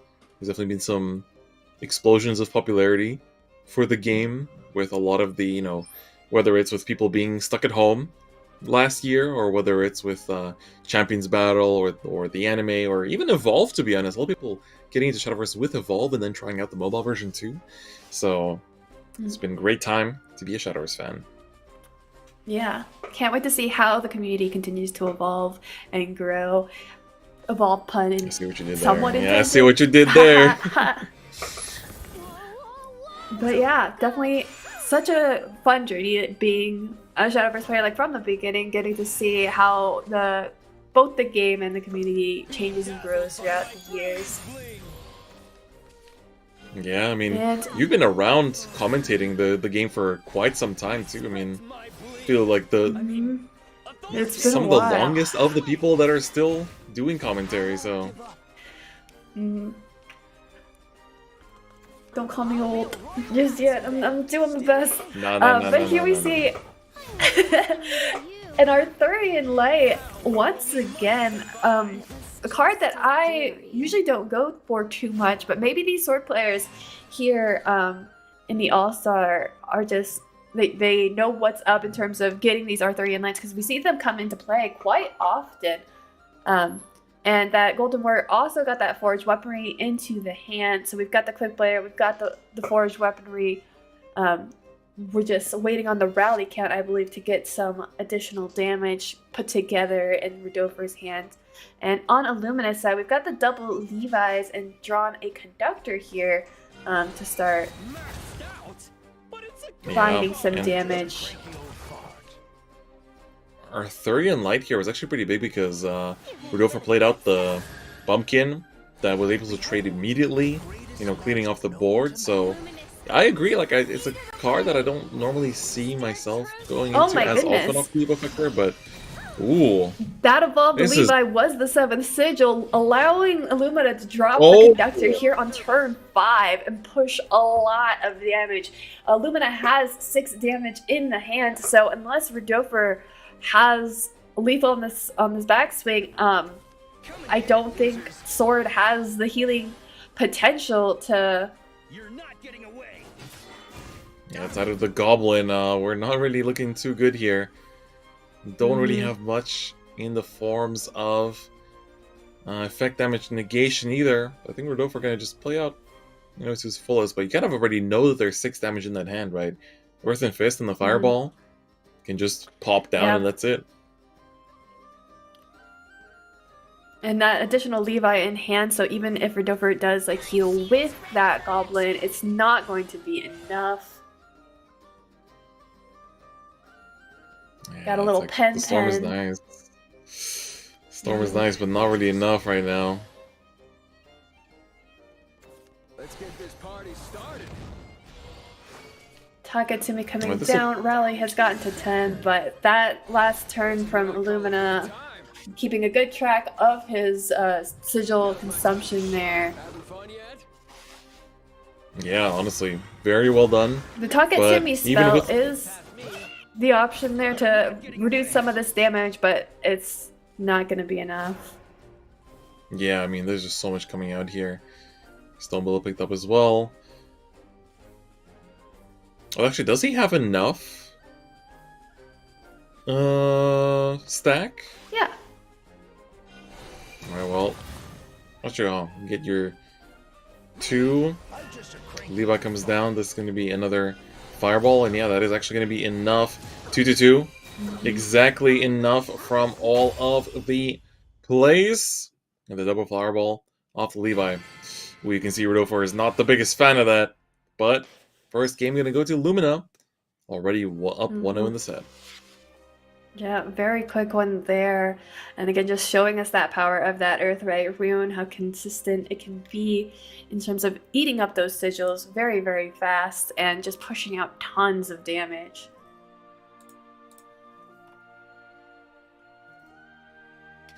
Illumina basking in it, just taking it in. Just nice, calm, collected. Too early for the pop-off. Rodolfo a little worried there after taking in that damage, thinking that Taketsumi might buy him a turn, or hoping that it would, but not afraid to come back onto the sword, run it back, and going first. Going in with the forest. Alright, this will be interesting. Rodolfo is one of the players that you don't see it too often, but we used to comment on this way back. You know, you sometimes see the Giga Chat players that actually, you know, play SVO on their phone, and it's like, I'd be a little worried. I don't know. It's like, you can make misclicks on PC too, but it feels like you have a bit more control. It's like you have, I don't know, on phone all it takes is one slight, you know, like, you just let go of the touch and that's it. Yeah, one fat finger. Once, while I was playing on my phone, something about like my phone's rotation was just bugging out, and the screen was just constantly flipping. And if that happened to me in SVO, I would feel very bad. But there's also the consideration of what he has access to. Like, I don't know what the Wi-Fi situation's looking like. Maybe his mobile network is more stable. So like whatever situation gives you the most stable performance for your SVO run, that's the device you're going to use. And for some, that might be the phone, for sure. That is true. But I always respect, you know, playing on mobile devices here. But we see quite a bit of an aggressive start from Rodolfo here. Able to clear out, push 5 face damage down to 8 already. We don't need no quick flare, dude. But this Like- benevolent elf going to be clearing out all of this, healing up a little bit, but yeah, Rodolfo kind of taking a little gulp there, seeing Yeah. what he developed in these early turns go away in just one fell sweep. These bad bees don't have any targets that can go face anymore, so see Rodolfo evolving that Bellringer Angel, getting a draw, finding another Quick Blader. We don't get the trade here. That's a little bit annoying. But luckily... Let's see, I'm only now picking up an Illumina's hand. Like, this whole time we've been looking at like how aggressive Rodolfo's been going, but it's quite a few recovery tools. Have some card draw. Can definitely get back to 20 eventually. Not too much Evo, sadly, yet. Looks like the Bahamut might get checked out here. 3 damage. Angel's Blessing for the draw and into another one. Yeah, and with this Benevolent Elf still on the board, he might be able to clear if he can find some way to ping that Bellringer Angel, though even if just pass, Babby will get banished. Yep. It would be big. You're shutting down some card draw as well against a deck that really needs it to find as many pieces as fast as possible and stay in the game. But let's see. Lumina's really thinking about it, scratching his head. Yeah, because if he goes for the draw and fills up his hand, he'll be burning a card. Decides to just commit one of the bad bees right now. And an evolve as well. He's got infinite evolve, so makes sense. Yeah. And wanting to get into the face with this elf. I like it. I like it. You got good damage while having a really good recovery. And gotta start, evolving a bit leopard. here. Oh, draws into a bumpkin. Leopard, Quick Blader. You're too late. That's the second Oh, Quick was there- Blader coming down for a little 2 damage. Was it worth playing the bandit there? I feel like it's oftentimes you see it kind of played in response, to some threats, as it's an easy bane, especially once you have like the ability to give it the storm off of the golden warrior amulet. Oh, Maybe we're gonna he go was for expecting this sort of turn sick happy pig and was just like, if the pigs are coming down, this is fine either way. Pig coming down, getting True. some heal in. Wait, you outran me? And there's also the consideration of wanting to get his rally count up while he can, so definitely much to consider there. Pen off the top. I'll be a royal knight. Bumpkin coming down, getting some rush into Bobcatha. Yeah, it's gonna trade Drawing into some the pig. cards. May happiness be with you. Oh, that's a bit annoying here. Evolving the Bellringer here to draw with the Bellringer. Yeah, sadly you don't actually trade properly, so you have to... Ooh, Golden Warrior finally. Shields ready for action. Ding dong. Alright, yeah, can I just trade here into the 6-2? 2-2 can stay up, no problem. No easy trades for it yet either, but...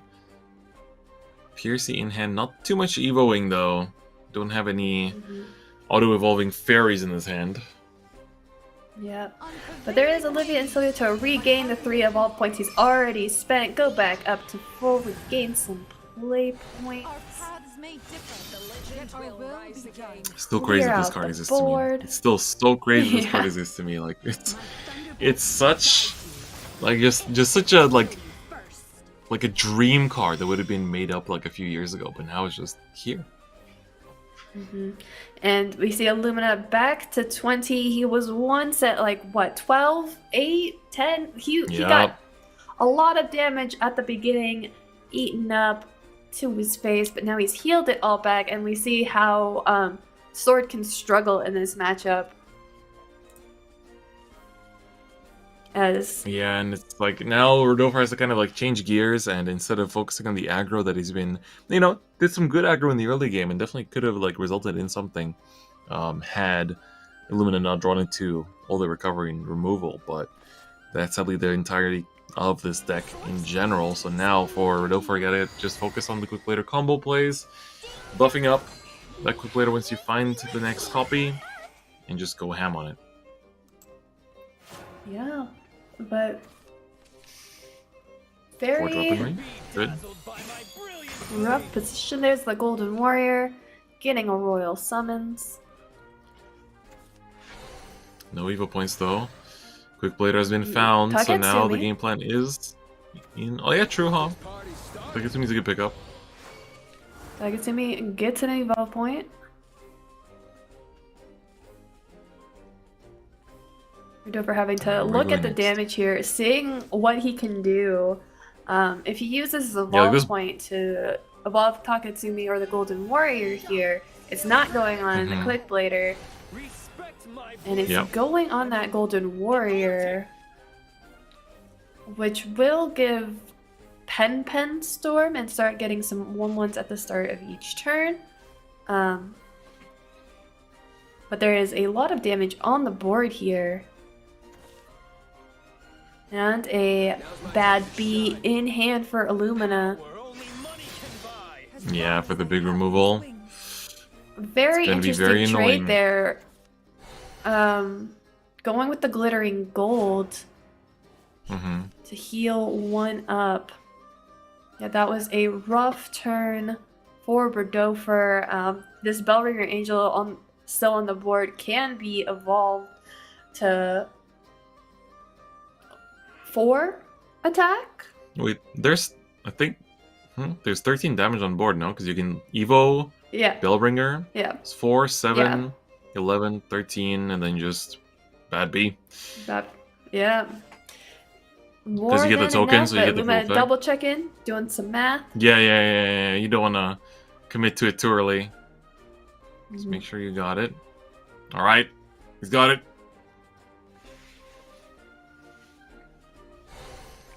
Angel's Gonna Blessing. first. Draw even more. This does get. This is the highest amount of He's power going you for can max reach. damage. Yeah. I like it. It's gonna be a 5/7. You rarely see it reach that number. Bad Katha. Gonna come on down, make this into a 6/8. And with that, we have Burns the Bobcat exactly spell, enough for but it's lethal. still fine. Yep. Very good. Illumina finding victory there after a pretty scary start. You know, got aggroed down pretty hard. Honestly, wasn't too sure how they're going to be able to pull off surviving there, but managed to do it.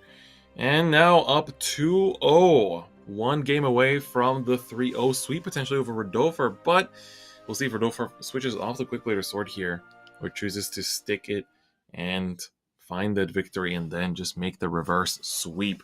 We've seen it being done before. Reverse sweeps are quite possible in the All-Star once you have players of this caliber. Yep. And here we have that Dragon Mirror. Rodolfo putting the Dragon v Dragon up as his first bid for this potential reverse sweep. Illumina's hand, probably not a keep. Gonna full toss that. Yep.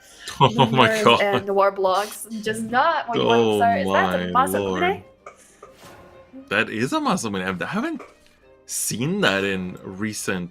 Well, I actually haven't seen it in this version of the deck, at least. Mm-hmm. Rodolfo definitely plays a bit more of the unconventional choices, but they do work out. Rodolfo does go pretty far in SVO usually, so it's not that it's just there to be unique or different. It actually does work. Yeah. Well, good to see how it performs here in the mirror. Illumina's hand, kind of interesting Yeah, it's a here. little- Going with the Uranus, not wanting to Ooh, that's a discard very out early his one. hand yet. With that, Argente. Triple Uranus in Rodolfo's hand, so responding in kind with a Uranus of his own. Understandable. Ooh, finally some discard fodder. Some proper one. Alright, Gildenley's discarded and picked up again as well. Gonna just swing and pass here, I'm assuming. Gildenley's gonna be kept for that recovery later down the line. Or it's just potential discard fodder in the hand. And that too. And that's Mermaid Songstress. We do see the Another Songstress being played here and there. choice. Yeah. Songstress does come up every so often in terms of these deck lists. It's not super frequent, but there's quite a few interesting cards. Like we got the one of Songstress, so if she's discarded, it gets played out. And then 2 Masamune is actually in this list. I'm just checking it out real quick. Double Masamune at the cost of only playing 1 Ragewood, 2 Orb Cancers. Very interesting. And 2 Gilnudis as well on the side of Rudofer. Yeah, and here we see the Argent being able to come down, get some discards to draw some cards, get some ramp in. Ramp is very important here.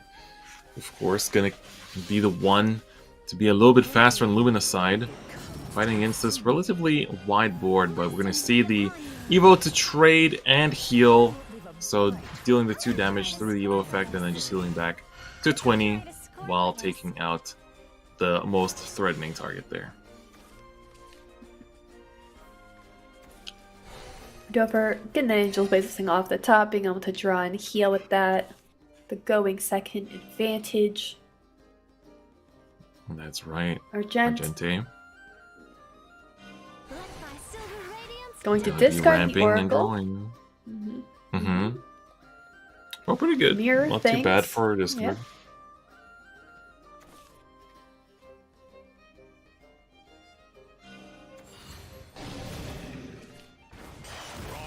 Tossing out the Noir and Blanc here. Pretty early for that Noir and Blanc. It's just going to be a quick fighter essentially here, going in for 1 damage. Rudofer showing that he really likes to put in early game aggression where he can. Also valuing the other cards in his hands. In terms of the whole deck lineup does discard kind of show it. Pretty big lane here. Yep. Being able to clear out 3 followers on her own, and this Uranus just staying on the board for turns and turns and turns. So it is. But now he's gone. Well. And Oracle And for some he's good gone. old draw ramp.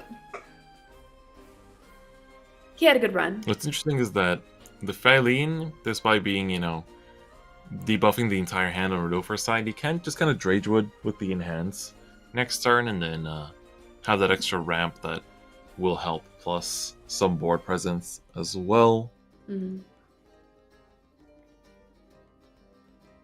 Yep, a solid option going into his turn 7.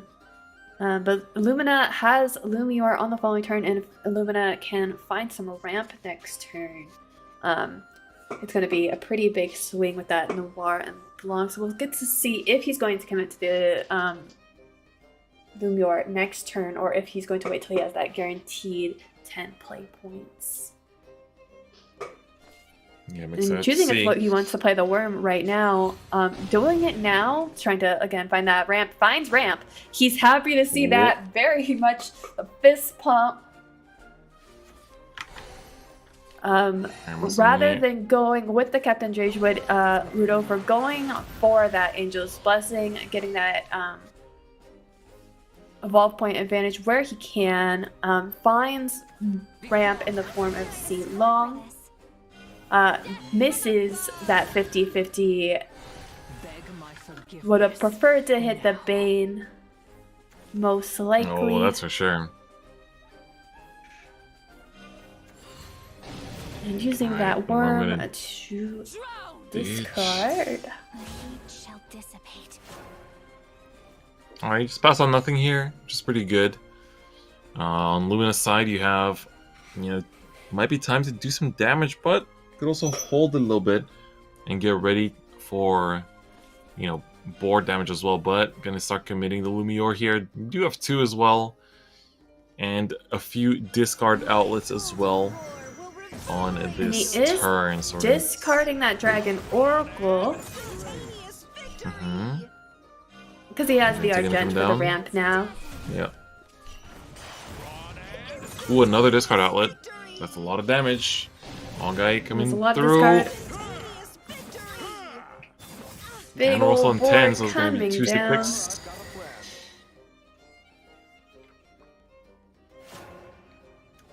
Got Lumiere for the follow-up next turn as well, which is nice. Gonna be more damage across the board, and for Rodolfo, this is again back against the wall. You do have damage, but these 6/6s are gonna be a little bit hard to take out. Mm-hmm. So let's see. Yeah, he's found his own Lumiere here, but these, again, those 6/6s. So going with the Uranus.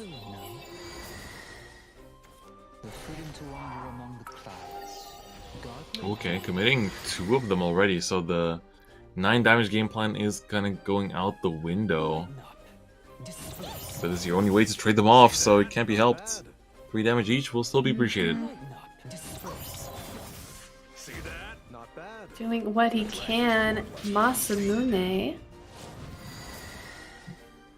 Yes, this gets Comes the leader down. effect that False. every time something swings at the face, anytime something swings at a follower, you deal 2 face damage, which is pretty good. But Lumiere here gonna come on down. It's gonna be double Lumiere on board. Double Lumiere. This one This survived. Hold up. This is brutal. This is huge. This is the first time we get to see it on the SVO stage.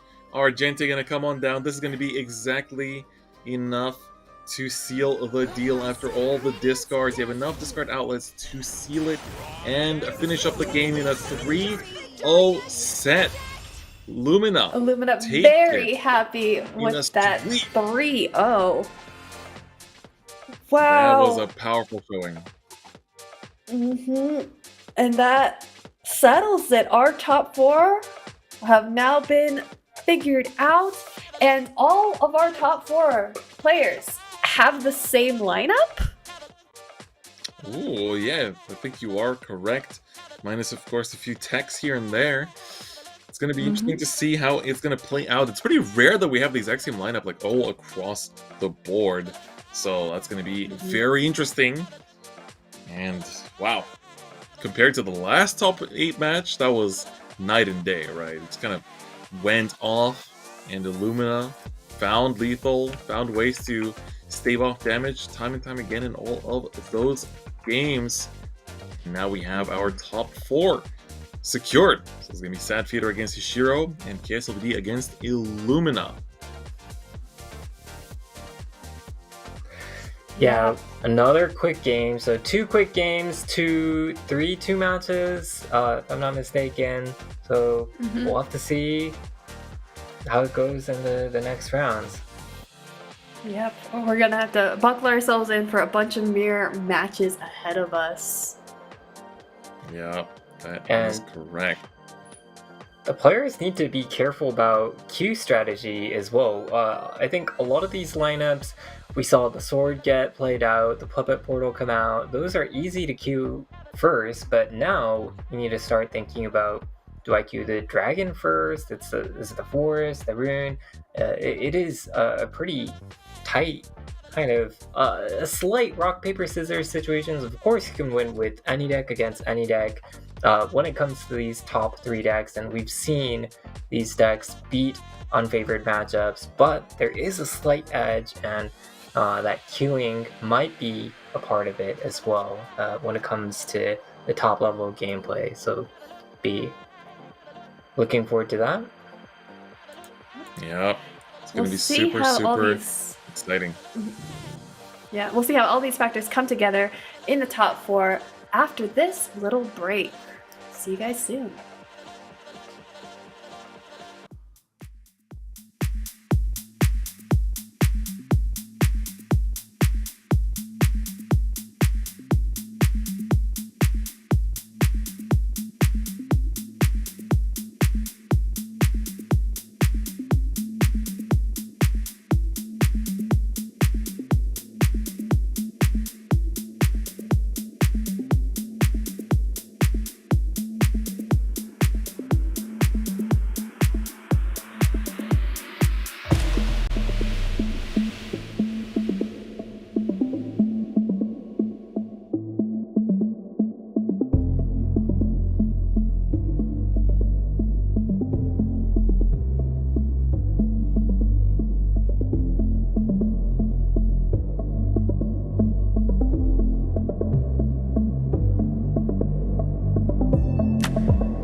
Alright, welcome back everyone for the top 4 of the All-Star. It is time to get into it.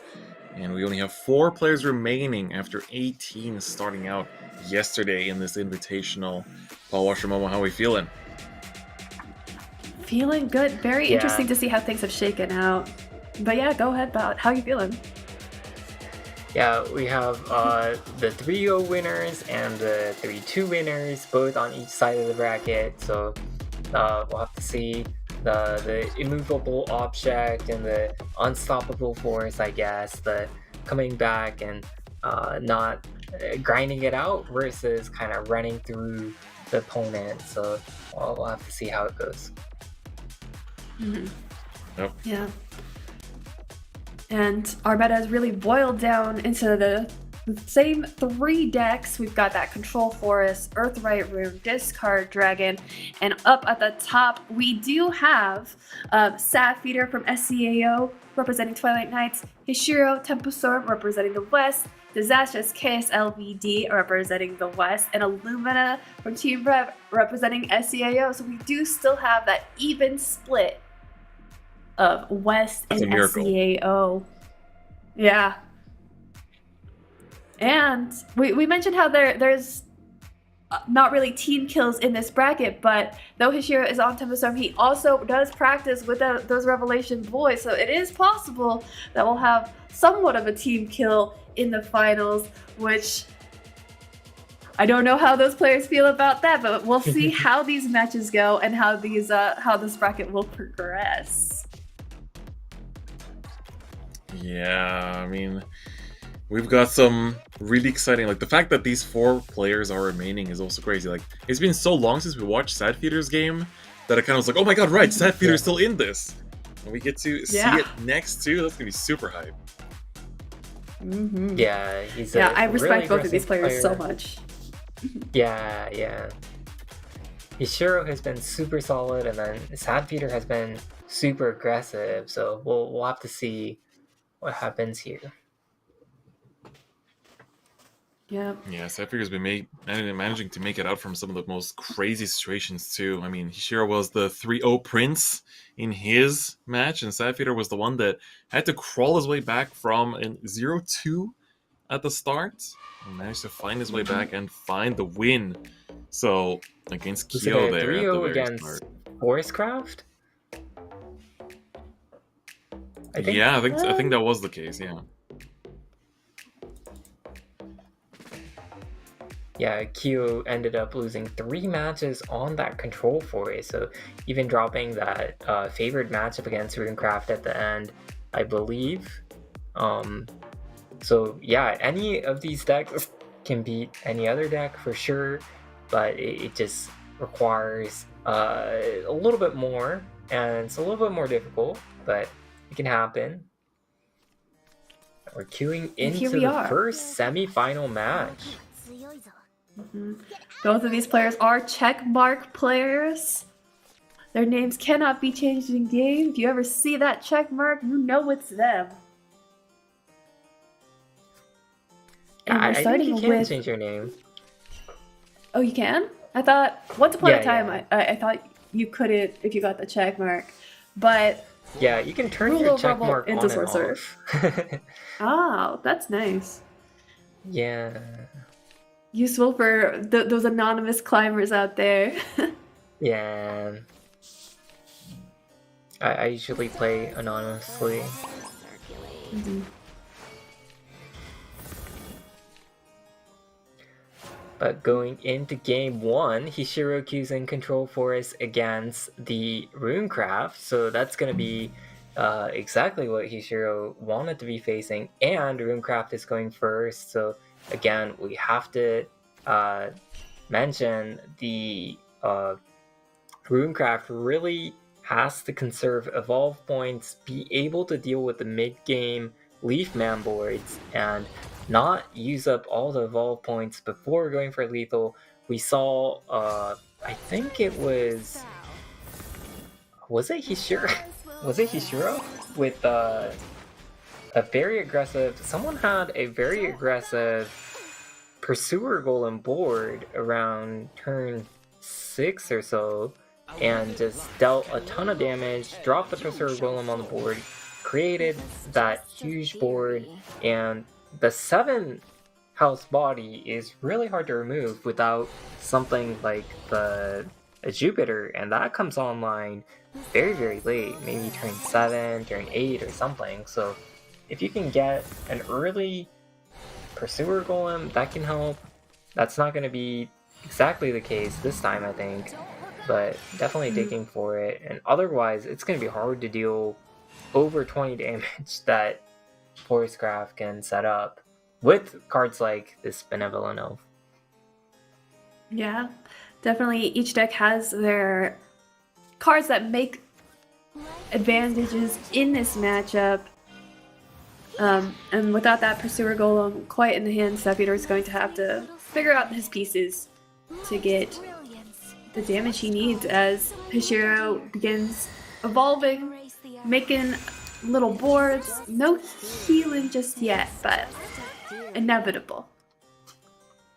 Yeah, there is going to be 3 heal from that Yggdrasil. Is it Yggdrasil? In a few turns. So eventually, there'll be a 3 heal. And the Levi is going to be able to clear all of this. Usually it's very tricky to clear out, but the first evolve point coming out, and this first bit of damage, if Sapphire can't burn his way through in the early game, turn 6, turn 7, then this damage is just going to get healed up. So there is a small window of opportunity for Sapphire now, but I don't think he can deal 18 damage next turn.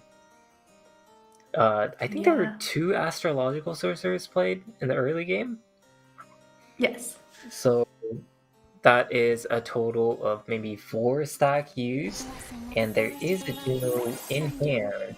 So technically there is a top deck Acid Golem draw for Juno Fuse, the Accelerate card, the Crystallize card, and then 6, 12, 12 plus 7, 19 damage. That's a so lot. Acid Golem is lethal. 6. Acid Golem is lethal. And what's on the top? Lethal. Pursuer Golem is not an acid one, so he's just going to fuse it into Juno. Too late for this. Sapphire decides. No. Now it's going to be tricky to get through. Ooh, an Acid Golem picked up, but a little bit too late. We might even see the contractors come out already and just put some pressure. There's a very small window of opportunity. The heal doesn't come online quite yet. I'm gonna draw. Does the second contractor come out? No. So, if you only play 1 contractor, this can get healed up by Gilnolis. And I think there's the Yggdrasil heal coming up soon as well. I think this is the heal turn. So Hishiro heals up 7. It's up to 18. Sapphire has 18 damage, but not through a Bellring Angel. No, he used to have 18 damage, but there's only Crimson Sorcery. There's only 1 copy. Earthen Fist, though. Earthen Fist? Is that lethal? 4, 5, 6, 7. And then 10, 13, 16. He's playing cards. Yeah. Looking like it's going to be enough. lethal? Yep. Wow. Yeah, Very just that clean. Hishiro small scratching window his of head, opportunity. smiling at the sprinkle that Yeah. he's eating up. It can't end like this. Ooh. Runecraft with a very quick win. Sad Vader finding that small window of opportunity after around turn 7, turn 8 or something, Jupiter comes online, maybe you just get more heals going, and it just becomes pretty hard. But Sad Feeder able to just chip away and then kill from, was that 18? Oh my god. Mm-hmm.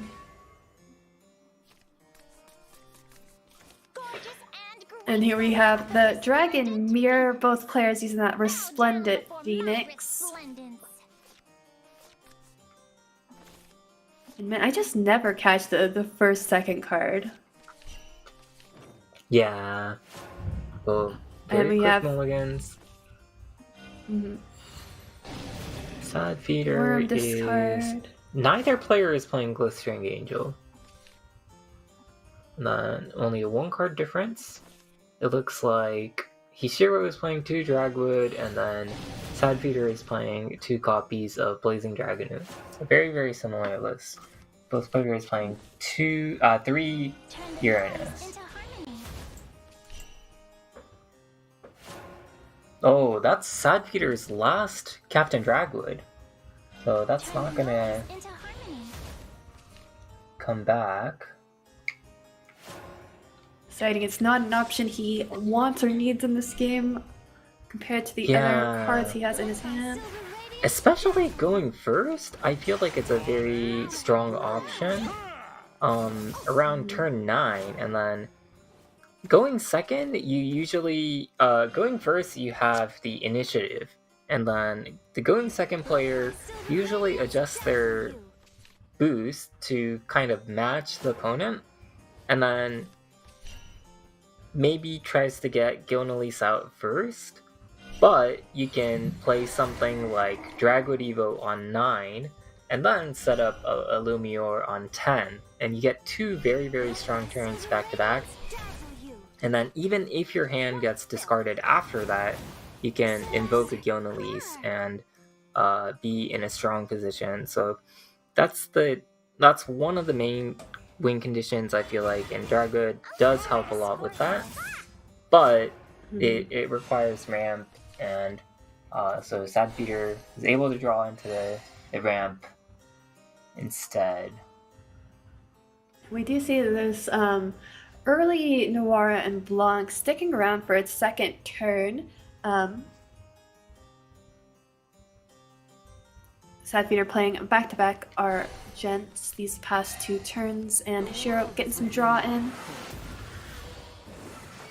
Yeah. Seal coming down. One thing about the mirror is that, with Dragon in general, is that it's possible that Sad Feeder might only be able to play 1 copy of Lumior this match because he's drawing so many cards, especially after playing 3 Argente, and there's that worm in hand and stuff like that. I don't think he's going to be able to have enough cards to play that many copies.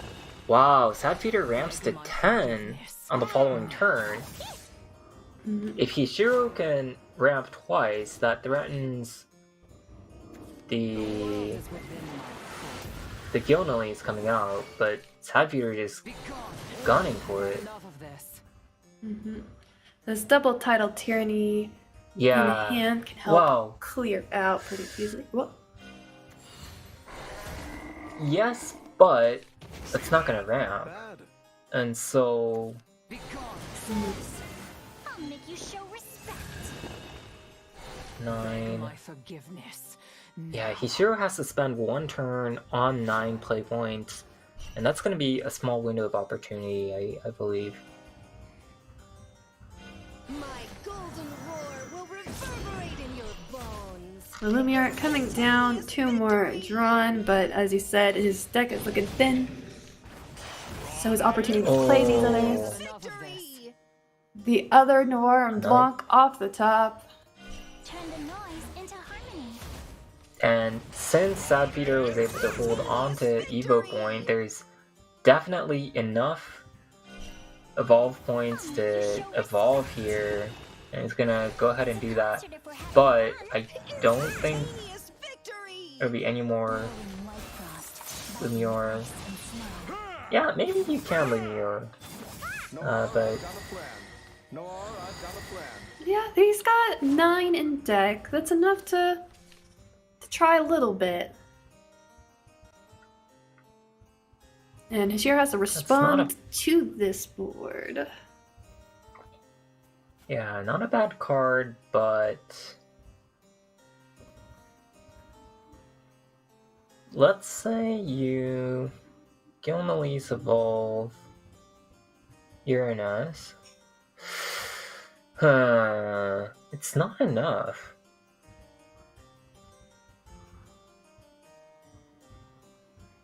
Yeah, I don't know if Hashira can do anything about this.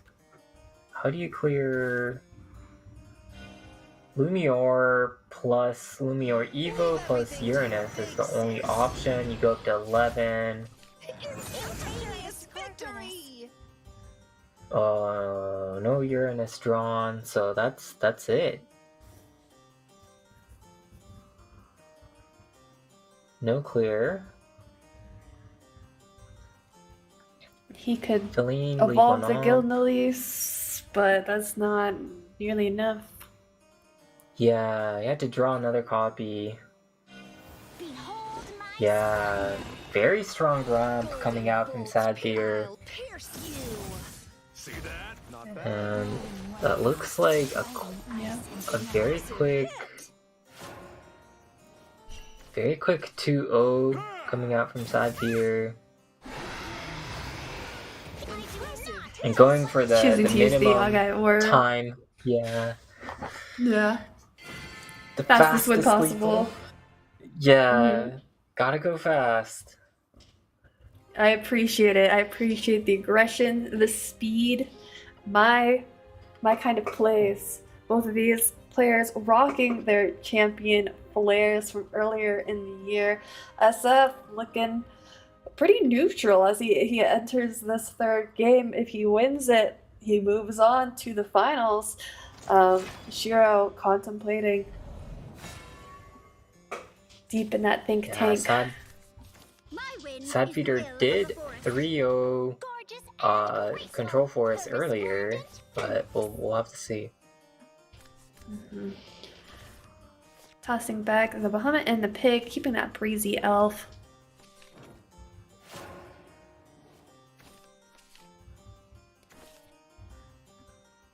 Shiro going first, starting with the worm, getting some discard going.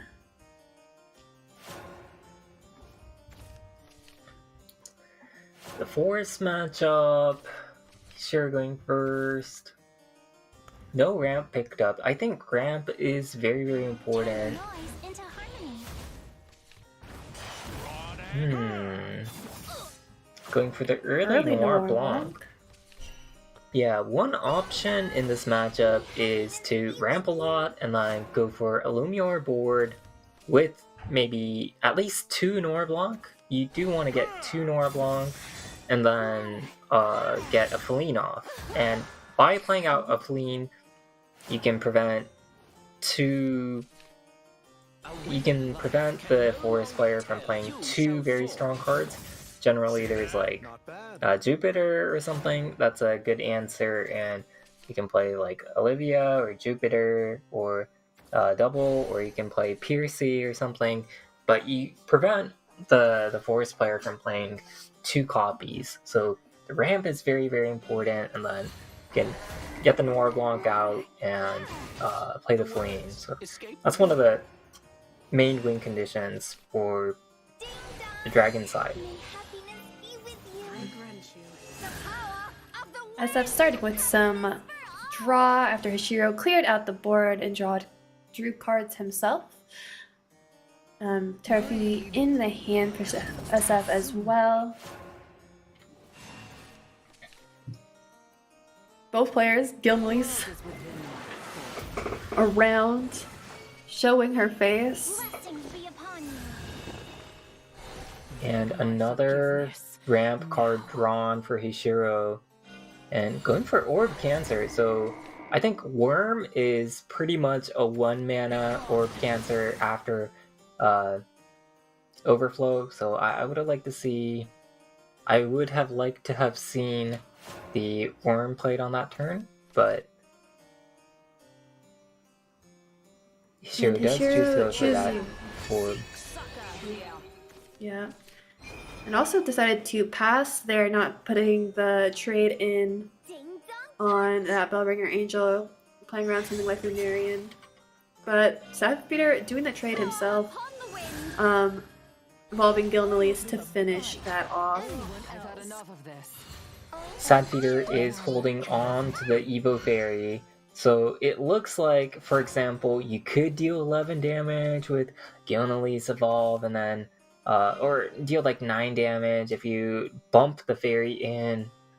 But the issue with that is that if Hishiro chooses to create a relatively large board in the next few turns, then the Piercy Clear gets significantly weaker, and there are no copies of, for example, the Blossoming Lunarian, stuff like that. So without a Blossoming Lunarian or a fairy, the Piercy Clear really is not strong enough. And so Sadfeeder, I think in a really smart way, chooses to hold on to that fairy. Be united with the wind. Olivia and Sylvia coming down after Hishiro's Lumior Argent turn, finding that Argent off of the draw from the Lumior. You shall fall. Impressive hit. And now Angel's Blessing is going to be active permanently. And 15 damage. But Lumior in successive turns into the Uranus is a very good game plan from the dragon side. Very powerful game plan. Ooh, drawing to all the Uranus. And Dragon doesn't have to worry about heal very much. Turn the noise into harmony. And holding on Yeah, that to the is a Dragon, lot of of damage. course, and the heal. Nor, I've got a plan. We saw in the last game, Hishiro struggled to heal a lot with the Forest Craft, and was only able to heal up to 18 or something, and it's the same thing where Forest Craft really can't heal that much in one turn unless you have a Gilnelis, Let's swing. and I don't think this is enough. You're not welcome. I grant you. The power of the wind. Ooh. Yeah, Welcome. Sadfeeder is put in a little bit of damage himself here, trying to get a little bit of heal, Yeah, and going to play around the Uranus, but not going to take the extra 1 heal. 9. And then Dragwood comes out. He's running 2 copies of that. Definitely expect to see that in the top cards. And there's also the Argente in hand, so you could draw for it. Very, very simple lethal. I think literally 100% lethal, because to draw Captain Dragwood, if you have an Argente or something, yeah, you could go to the last card, pretty much, and expect to draw Yeah. that. Wind is the will of the forest. Time to so shoot. Hishiro hanging on in there, getting his first win of the set. SF having to run back his control force, of course, and this time into some Earthright Rune. Yeah, Hishiro choosing to queue up Rune. The Forest Mirror might actually be the hardest matchup out of this. It's a little bit funny that the Mirror might be the worst matchup for Hishiro, but Sadfeeder really has his deck tacked out against the Mirror. There's 2 copies of Glowstering Angel, 1 copy of the Bounce, 2 copies of Terrafini. It's just devastating. It's just not a good time. You shall fall. I And SF don't was know thinking how about that you blessing would until win you the top Forest decked Mirror. Brazil. As Hishiro. So we'll see. He's first got to get through this Earthright Rune before we have to see how he'll handle the difficulties of that forest mirror. And here we have that Angel's Blessing, drawing some cards, passing the turn. Even while playing a control deck, Peter goes for the quick turns while he can.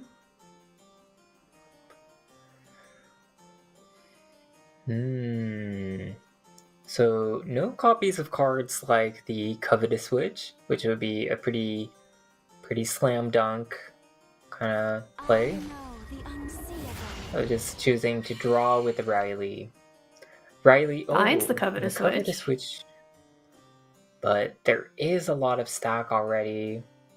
May choose to just pass the turn. He could play out the Levi, for example, just get it out there and hold on to the thing, hold on to the Crimson Sorcery, but instead chooses to go for infinite stacks. Yeah, and that Pursuer Golem now I have 3.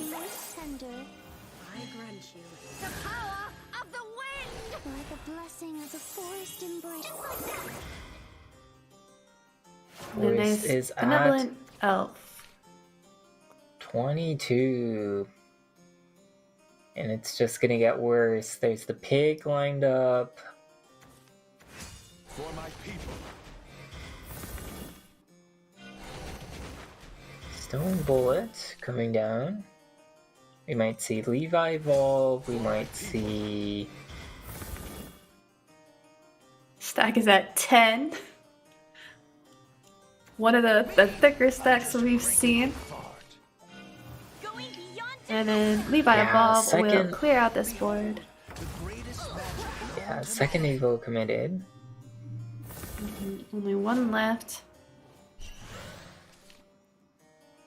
Luckily, Hishiro does have that Pursuer Golem.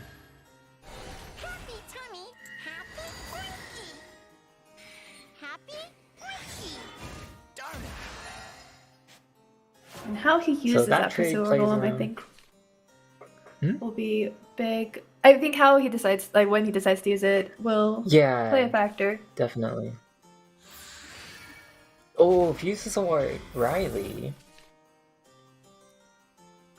The Riley is important in holding on to that Evo point again, and just having the Riley allows you to play a very long game and build up a lot of damage, so I'm a little bit surprised to see that fuse away on the Riley. It seems like Hishiro wants to just draw into more damage and try to kill immediately, but Forest is at 23 health and 25 max health? I'm not sure, but just a ridiculous amount of health.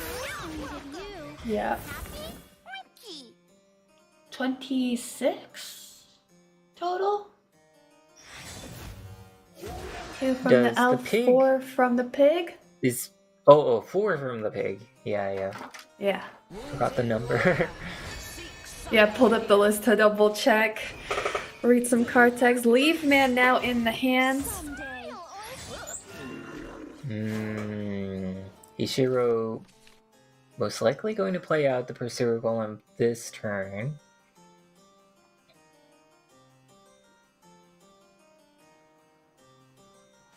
And looking at his hand, the Leaf Man's going to be really tough to deal with.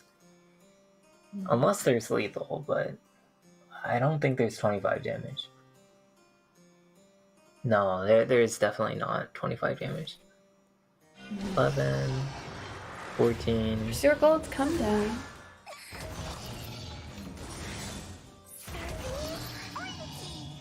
I think you would at least need a fist. My masterpiece is complete. And he is digging.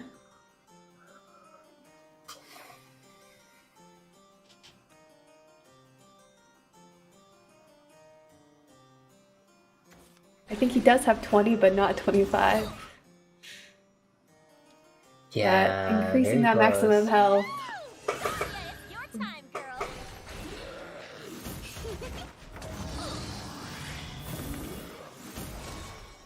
Legend will rise again. But putting in this damage now when he can. Does use that last evolve.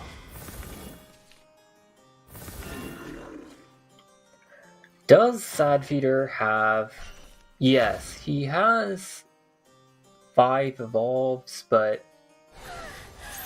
is there enough heal? Is there enough Glistering and then Fairy? And then you can go up to 16.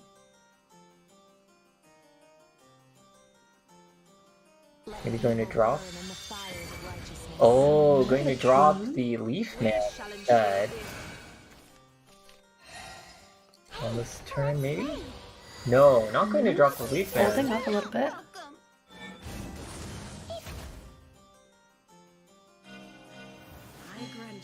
The power of the wind! The gates of mankind. Not going to drop the Leaf Man. Welcome. That means Hishiro can clear this with reserves, so does get out of it this turn. Sadfeeder Another Pursuer probably invokes Bahamut next turn though. That is the issue. And that's probably not lethal. Another Contractor? conductor though. Yeah, contractor. 9? 12? That's not enough damage. Bahamut's gonna come down. Stare truth in the eyes. Gilnelise is gonna come down. 14 health. Try this new spell. There's just so much heal coming out after this. It's... Yeah, Shiro's putting in so much damage, but Forrest just keeps healing back up. Yeah, ideally you want 2 turns of a lot of damage and creating a board, but Upon the wind. yeah, this is not going to be enough. 2 contractors have been used already. 6. Devour everything. I think that's going to be it. A withered life can no longer tell if it's you. You can play the Leaf Man. Leaf Man's kind of useless now though.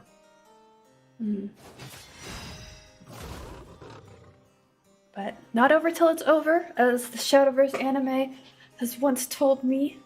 So let's see what Shiro will be up to on this following turn. Leaf Man is here. Ooh, I think if Sadfeeder played Terrafini at the start of the turn, that might have been Bahamut. So Hishiro gets 1 more turn. I don't think it's gonna matter, but Sadfeeder is out of evolve points. Can play the panic button Bahamut on 10 and clear. Today's the day I become a witch. Whoa. Bump 6, 10, 13 damage. Ooh, not quite enough. Not quite enough. 6, 10, 13. 13 damage. But there's no heal. The only heal is Sylvia plus Benevolent Elf, and Gilnelise is not coming out next turn. If Hishiro... Yo, Hishiro can he's going still with double Levi. win this for sure. Yeah. A lot of damage. Earthbite Rune can produce a lot of damage. And that Pursuer Golem. That is not heal, and there's no draw. It's over. By condemnation's blade. The blessing of the Goes up to 17. There has to be 17 damage.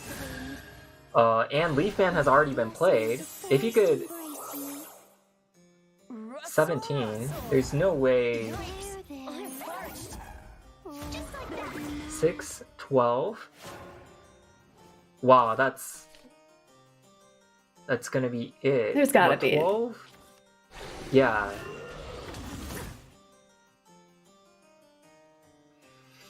It's actually closer than I expected.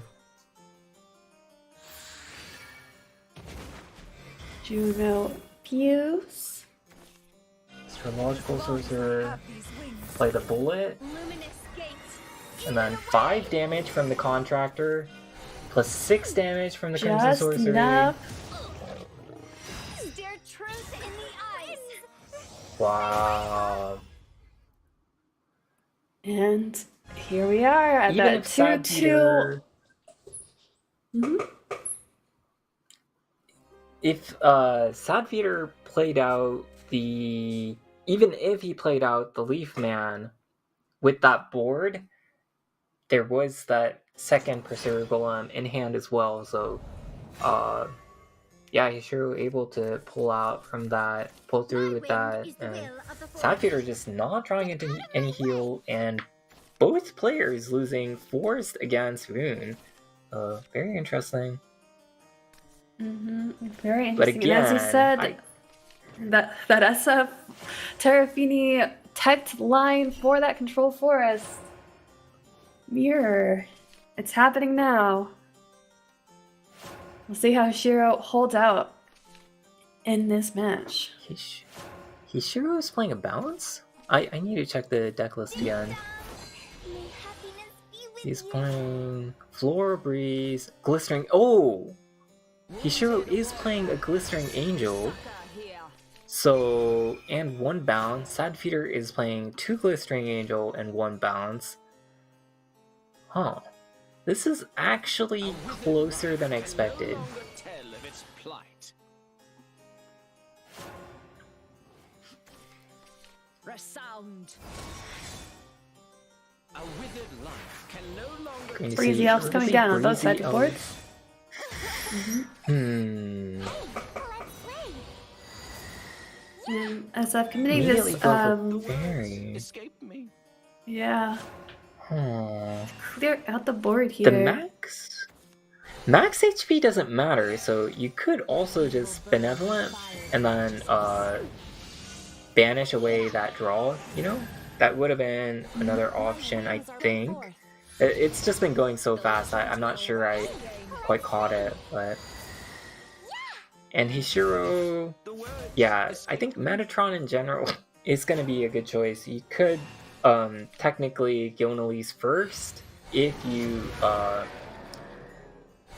don't Metatron and you're going second, but there's Glistering in this matchup, so it's not going to matter. Olivia Sylvia would have been a second ramp. That would have been a Both little bit funny. players have drawn 2 Gilnelise at this point in the game. Yeah, Not it's leaving probably a not lot going to come in down to depth. Gilnelise. Yeah, Yeah. Gilnelise can deal 5 damage, but you're not going to get the draw from it, because if Gilnelise is coming down, then Bahamut is coming down, and then you can't draw 5 cards. So it's generally decided on that same turn that you can invoke. So I don't think it matters too much, the Gilnelise invoke. Blessing of the forest is around me. For example, it just doesn't matter. Of the wind. Blessing of the forest is But Sad Peter has drawn his first, one of his Glistering Angels. Has that ready for later in the game.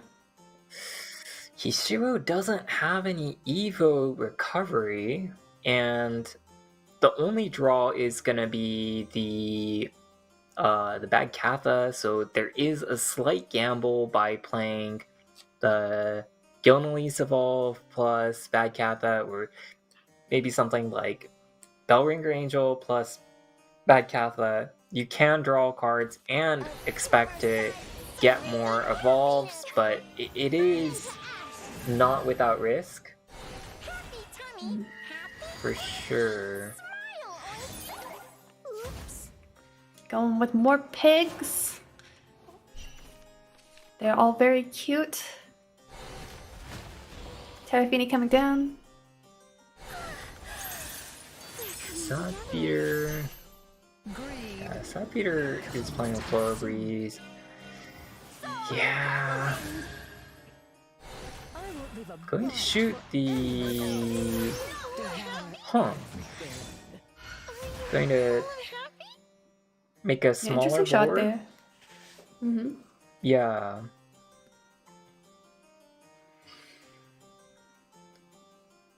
Hishiro has still not drawn Glistering Angel and Sad Feeder. Oh, not using 2 play points. I'm really surprised. I really expected like the Metatron to come down. I wonder if Sad Feeder just gets a turn 8 regardless or something. That would be kind of wild, honestly. Turn 8 while passing some other turns. My thunderbolts shall guide you. If they don't kill you first. 27 health for Olivia. Hishiro.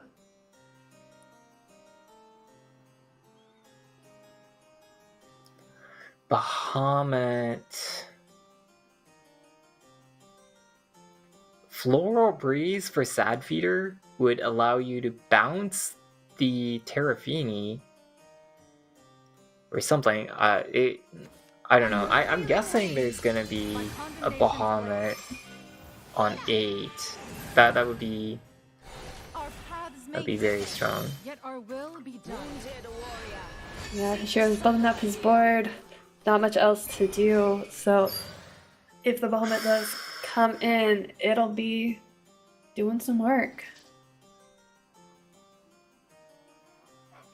I think you have to play the draw this turn. Maybe even like Leaf Man plus draw or something. Is there Bahamut on this turn? Examinations continue. Kirsi's gonna come down. Together. That's a lot of cards used. A lot of play points used. Glistering Angel gonna come down. Ding dong. May happiness be with you. Be united with the wind. Ooh. Evolve. Rise again. Pass? And Yes. there's Bahamut, turn 8. No. As long as I have these wings.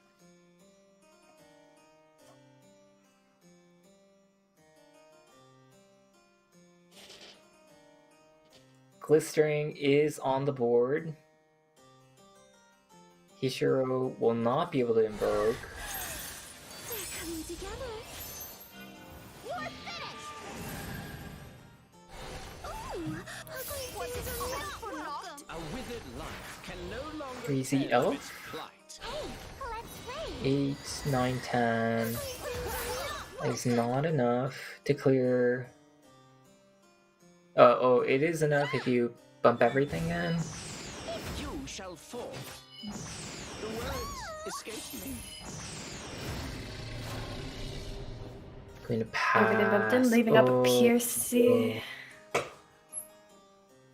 evil burn in the fires of righteousness. Wounded warrior. Seek succor here. Interesting order, but I guess the damage doesn't matter anymore. Just Greed. play out some random cards. Evolve Metatron. Wings are righteous fire. Just making a big old board, dealing a ping with the Metatron. Evolve. How do you win? Invoke Bahamut. Greed. It comes to consume. Seek succor here. Gilnalise is 7, and then you could Bahamut order. I wonder if you really want that order.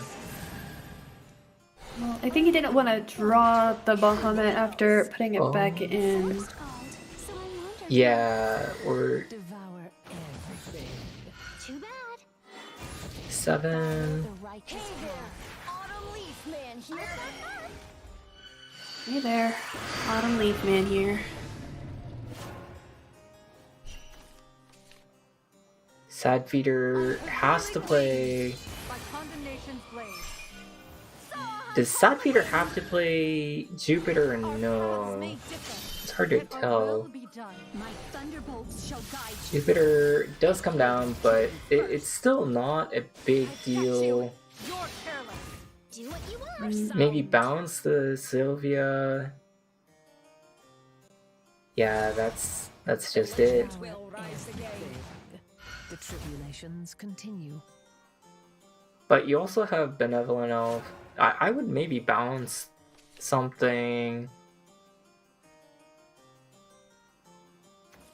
Yeah, no threats left in Hishiro's deck. Advanced sleeve, man, but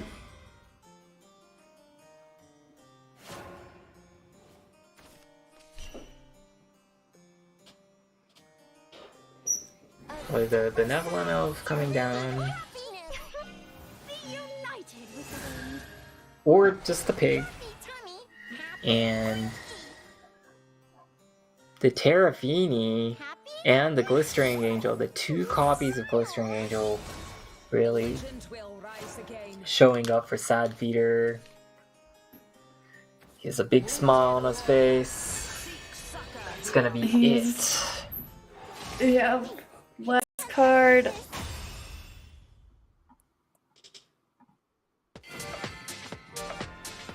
And Sadfeeder moves on to the finals. It was a great year for Hishiro. He did so well throughout the year, but losing here in the semi-finals, Sadfeeder progresses. Sadfeeder having a sigh of relief. It is late for them, but getting through the tournament nonetheless.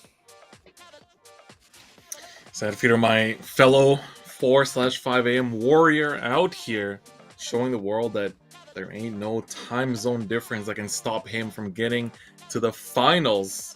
What an absolute amazing showing. Went to all the 5 games. Again, it's crazy how like we rarely have these 5-game sets. They're like 1-1-1-1, and then the game 3, it's always somebody gets ahead, and then it stops and slowly rolls back, right? Yeah, the Forest just not able to pick up wins against Runecraft in that matchup, and then the Forest Mirror just coming down to some card choices, and we also saw the Glistering Angel drawn as huge, getting the Bahamut out first using the Terrafini. Just, yeah, very strong showing from Sadfeeder in that game, and just winning game 1 put a ton of pressure on Hishiro, because that forced Hishiro to have to win either Forest against Dragon or Forest against Forest, and both of those were not looking good in that matchup. Yeah. It was rough, but we see that Sadfeeder has already secured that nice final spot, and now we have to see who's going to meet him there. Let's take a look at our second feature match here for the semifinals, which of course is going to be between KSLVD and Illumina 666. Once again, the exact same deck lineups. Both players, basically everyone that's remaining, I guess we found the lineup for this current meta. So if you're playing in any tournaments before the next expansion comes out, and you get a chance for 3 decks, this might be the pick. But how are we feeling going into this last semifinal before we get into the finals? Yeah, both of these players have been playing really well, I think, and I'm looking forward to it. Illumina, of course, running through his opponent, and KSLVD going through the gauntlet. I think. What do you think, Momo Jelly? I think I'm interested to see how Forest performs for these two, where it'll get its wins, and then what it'll come down to after that last set. So yeah, definitely something to look forward to, because we've just got mirror matches throughout the rest of the day. That's what we've got. This is our lineup for the rest of the day. This is what we're seeing. So yeah, the top 8 dragons have been performing really well, and in comparison to the rest of the day. So maybe the dragon players, the players who are getting those wins with the dragons, we're making it to top 8, and now it's the Forest deck that's struggling a little bit. So we'll have to see how it goes in this next match.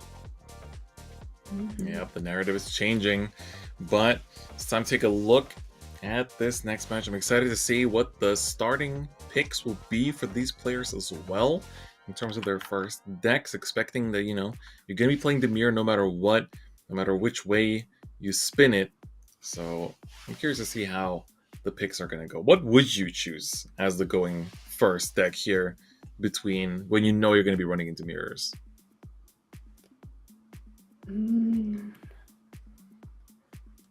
Yeah. Could you repeat that? I blanked out for a second. Oh, what would you No, choose just, first, Pot, with this lineup, knowing that everybody's got the Yeah. same lineup? What would you choose to queue first? Mhm.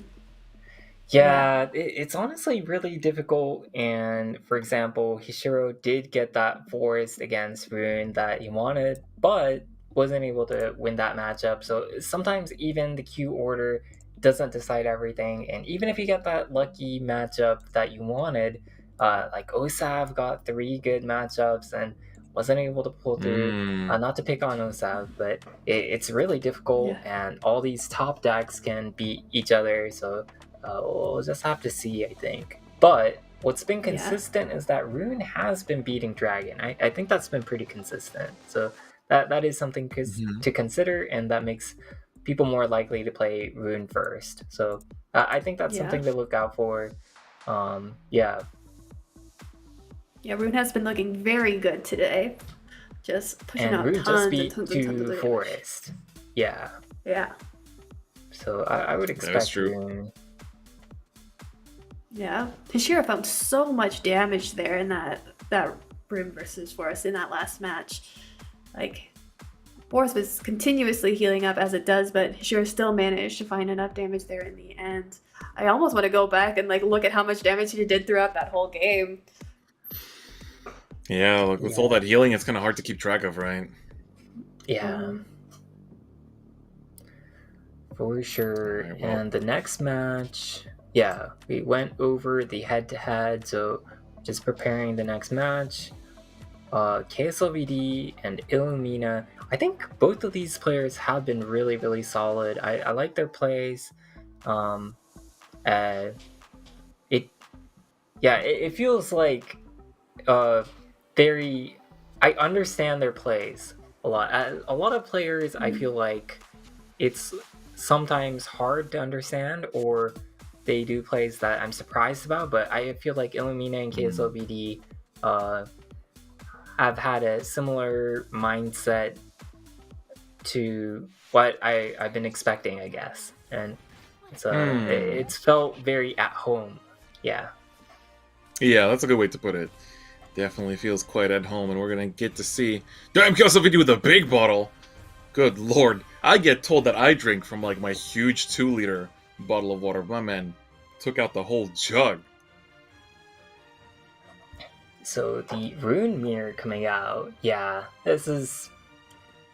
Rune is what I would have expected, and especially after seeing Rune just bust through that forest deck. And Rune is one of those decks that you can just kind of, not really, you can't let it through because there's the forest lined up. So this is a big deal. I think whichever person loses as a Rune, there's a higher chance that your opponent will be able to push their forest through, and we'll just have to see. But it's we'll just have to see how it pans out for the best of 5. Exactly. And I mean, we kind of predicted this, to see the mirror between both runes from the get-go, kind of predicting maybe the other person will queue into something else, but Rune Mirror is going to be very strong. But the opener here from Illumina is, kind of leaves something to be desired, I'd say. Yeah, and Illumina is going second, so I think KSLVD already has a little bit of an advantage in general already. But Covetous Witch is going to be able to recover a little bit, even if Illumina takes a little bit of damage, and there's no Juno in KSLVD's hand, and the Stone Bullet's coming down early, so I don't think Illumina will get run over immediately. Not quite, I but the Juno think. pickup is pretty huge. That Juno pickup is Yeah. pretty huge. Like, that's that little bits of snowballing and scaling that you get from cards like Juno that once your opponent is kind of like on a slightly bad streak, on a slight, couple bad draws, they can really help to scale. And then, like, that board presence, the little chip damage, combined with the crazy burst that the deck Yeah. has, is just really hard to recover from once they really get going. Yeah. So if Juno is coming down on 4, I'd like to see the Riley come down and then the Levi Evo on 5. So Juno by itself is not actually that strong. It's more about how do you follow up with your 3/3 board. And for example, if you can play Fist or play the Stone Bullet along with the Levi, then you have a board of 3/3, 3/3, 4/4, and you can't clear that unless you have the magical reserves, and that's just so powerful. And so I think that's pretty much a game-winning swing turn for KSLVD that you can set up by holding on to this Levi, especially with those removal cards, the Fist and the Stone Bullet. Yeah, this is going to be pretty good. Finding the sorcerer there as well is pretty huge, and Juno going to come down as expected here, getting that bonus effect and starting to snowball a little bit. And now the ball is in Luminous Park, and how he's going to be able to respond to this attempt to set tempo. Another sorcerer's picked up from the top. So Fist probably coming down. We'll be together soon. My boyfriend. Illumina It's is going to be a gonna nice get trade. Yeah. But there's only one follower on the opponent's board. KSLVD doesn't even have to play the Bullet. You can play Levi Evo plus reserves. You can play Levi Evo plus an extra 2/2. Oh, that's turn 6 lethal. There's no way. Yeah, 4/4, this is 3/3. good. Yeah, how do you clear this? It has to be something like Acid Golem Evo plus the Fist. But This is a big start for KSLVD. Illumina put in a tough spot. Gonna have to really fight for it to come back. Levi could help to clear out some of this board, but it's not gonna be too clean. Yeah, Levi Fist is is gonna not help clearing to this clear board. out. Fist helps to clear out one of the wards, but leaves a lot to be desired. Yeah, it has to be like Fist plus Acid Golem. Yeah. Still coming down. Only for And 4 not damage going here. to Gonna be hold down to on 13 life. to- You could trade 1 damage to have a Fist in hand. So I don't know about that trade-off. So Illumina dealt 4 damage instead of 3 damage, but you don't get the Fist. Yeah, and looping the Fist is huge because you play that at very few copies, and now KSLVD, 6 damage coming down. Crimson Sorcery, another 3 to the face. This is going to be the Superior Contractor coming down for lethal damage already. KSLVD going to get ahead very early on in this first game of the semifinals. Whew. Don't break Yeah, concentration. KSLVD. KSLVD stays focused. Yeah. He's always on the grind. If you've ever seen his biceps, it's yeah. Look at his background, dude. yeah. He's on the grind. You can see the focus in the man's face. Illumina on the back foot.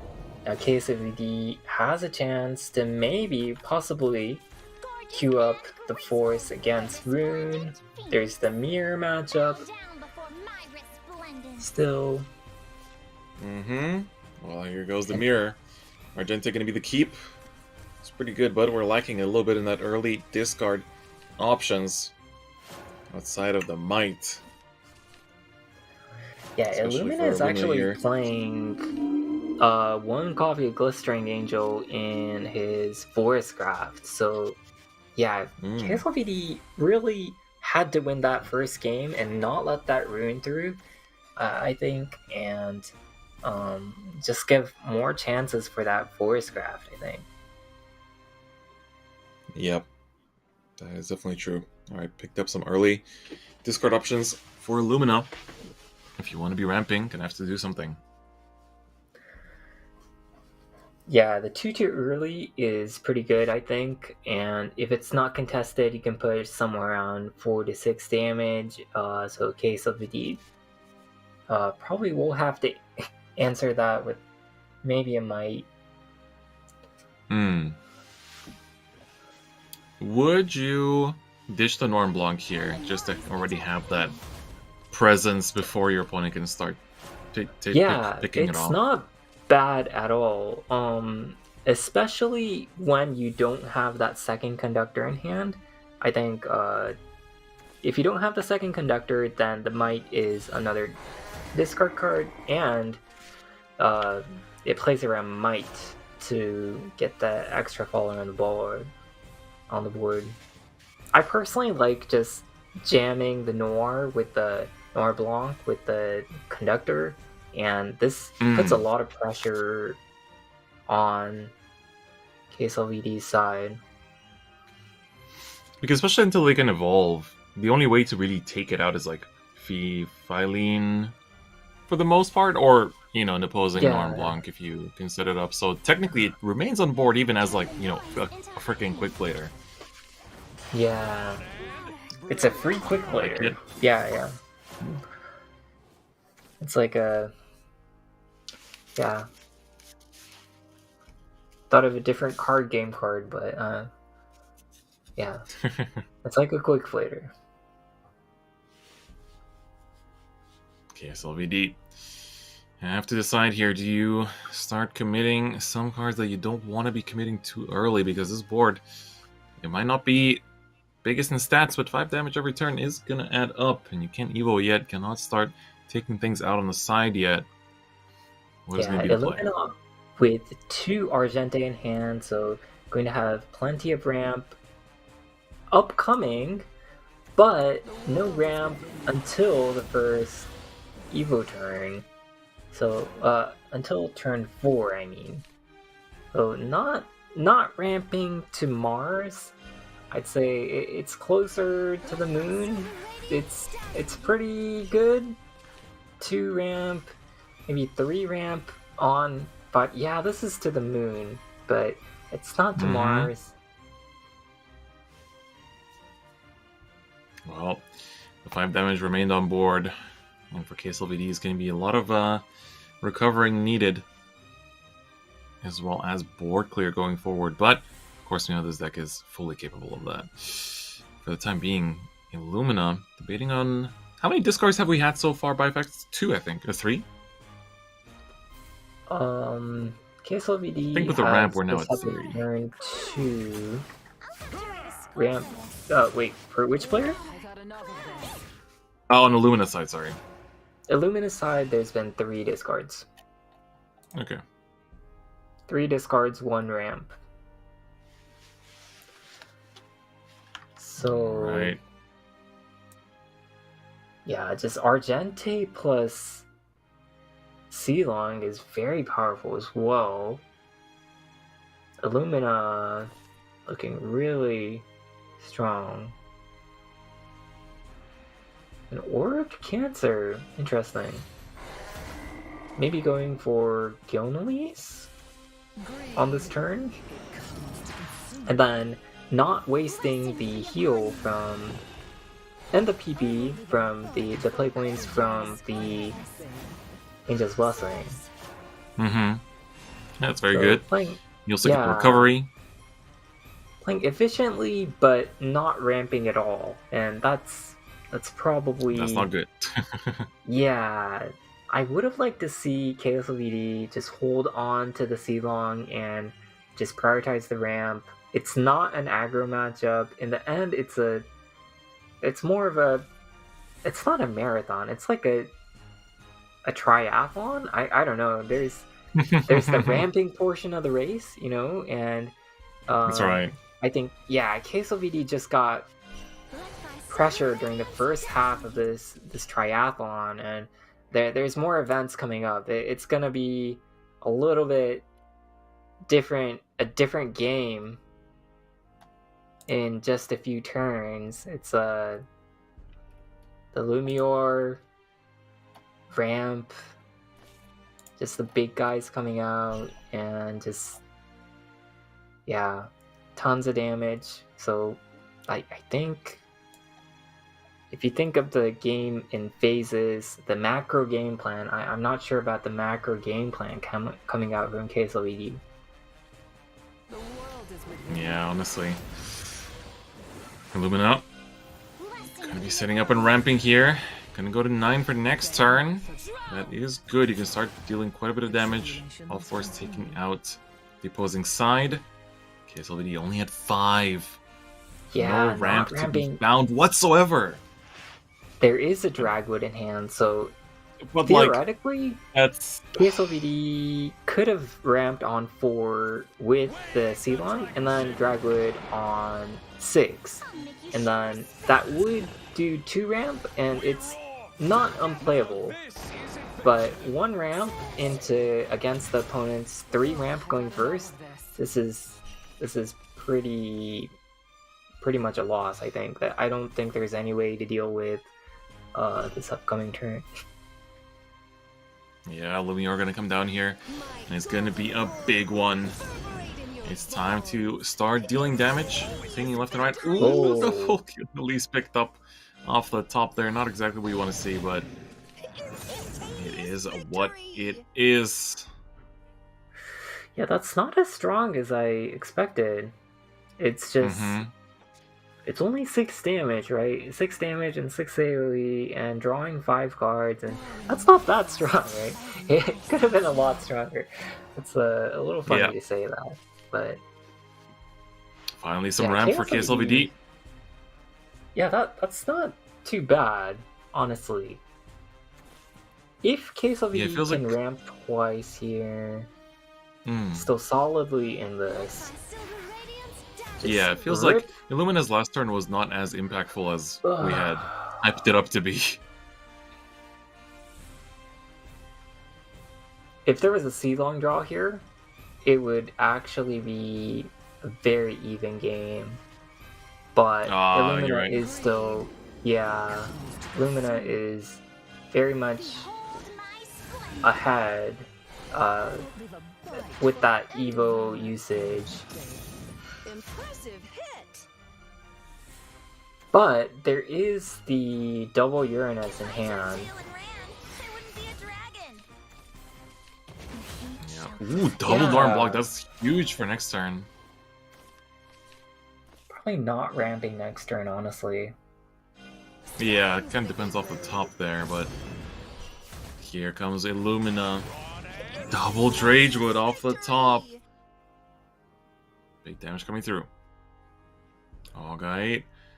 Gonna probably feel like you might as well start ditching one of your Angel's Blessings at this point. Depends how far you want to dig. Yeah, it's pretty surprising to see him just hold on to it. And Illumina is in range for Uranus, so I don't think these Noir Blanc are going to be 6/6s. I think we might just see some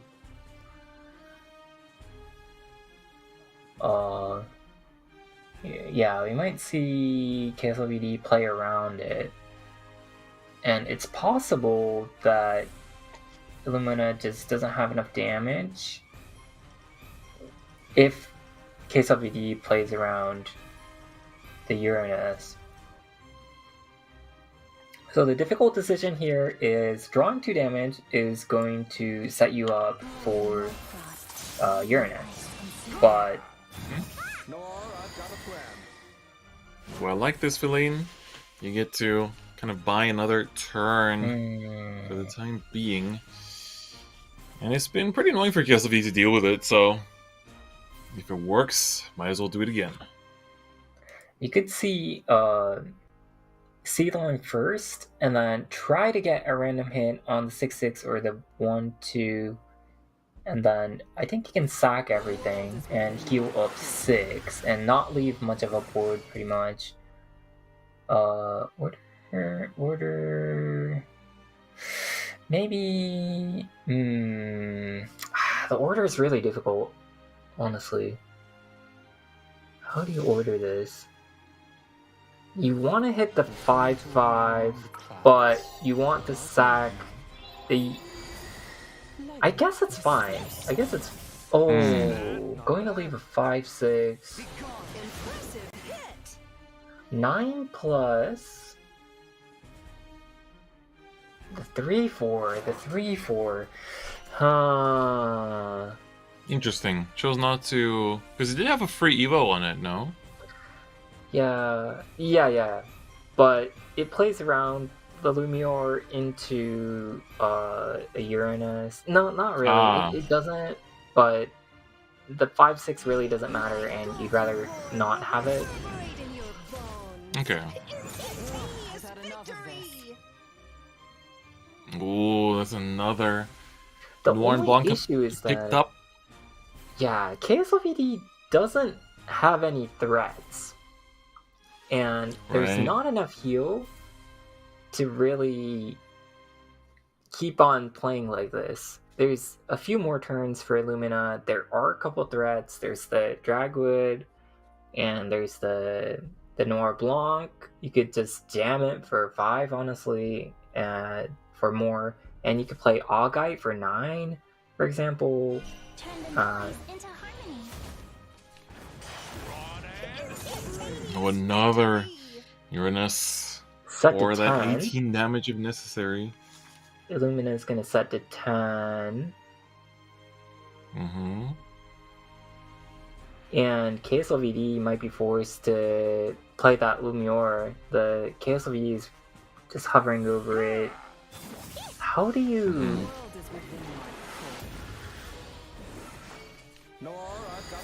Do you have to play this Lumior? Gilnoise. Oh, You're still one is there left. OTK 12? I'm not sure. There's double Augite, and there's 2 of those. Oh, but there's no board space. You're right. Yeah, this gets you, especially with these 2 coming down. There's especially no board space. Double Augite gonna be doing this Augite, thing. double Triple Augite in hand Augite. even. Oh, into Ravenous, into Uranus. Instantaneous victory. Oh, you're right. Oh no, This is- that's not. Wait, no, it doesn't. Oh yeah, it is lethal. It is. Yeah. Wow, exactly 5 cards. Wow, Oh my god, that's such perfect really sequencing. impressive. Draws Yeah, down to KSLVD. 5, swings Wow. down with 9 damage, and KSLVD is already Man. up ahead 2 games. When That honestly, I was- wasn't sure if he was gonna win this one. I forgot all about Gilnoise when it's one of the most important cards. That's really impressive and very, very well played. I think I'm putting a 3rd Uranus in my Dragon deck for sure after this tournament. That I can see why. Yeah, I think it's time. Yeah, and he held on to it. I would have played it on 3 or something. I would have lost the game for sure. That's crazy. Yeah, it's time to see now. KSLVD final deck. It's that Forest running down against Dragon. Illumina needs to make the reverse sweep, whereas KSLVD is 1 game away from finals and fighting for that big prize. It's getting closer and closer. Illumina with that Dragon Oracle. And is going first. Conductor, so 2 discards in hand already, so ready for Argente. Very good. Oh. Ramp as well. Oracle on 2. when you have ramp already and you draw into the worm, I like holding onto ramp onto the Augite worm until you get to overflow, but we'll see what Illumina does. And against Forestcraft specifically, you can definitely toss the Dragonoots Might if you draw into more discard like this. And Illumina's running 2 copies of the small Dragonoot, the 1/3 Dragonoot as well. So I think you can comfortably toss this Dragonoot's Might, especially with another one drawn. Sometimes you do want to hold on to it. Yeah. That's fair. Gonna cash in the Might, Oh, but what never are we mind. gonna discard? Yeah. Oh, never mind. Illumina's playing 2... Oh, I got the wrong deck. Never mind. Oh, what? Yeah, Illumina's playing 2 Captain Dragwood, 1 Blazing Dragon. Never mind. I think I got the numbers backwards last match. The score for this.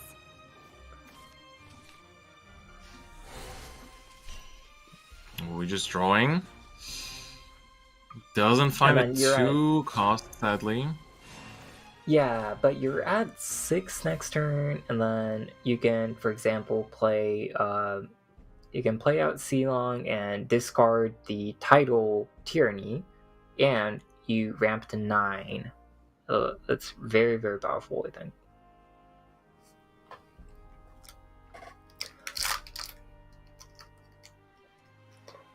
Okay, SLVD. It is time. The final match. Win this one and you're in finals. But he's been through it all. I mean, he's had a pretty rough top 8 match. You know, had to really fight for all 5 games. And now it's going to be that final showdown involving the Breezy Elf here as well. Yeah, KSLVD doesn't have mere tech cards in his force list, but that also means that his list is a little bit stronger against Rune, I think.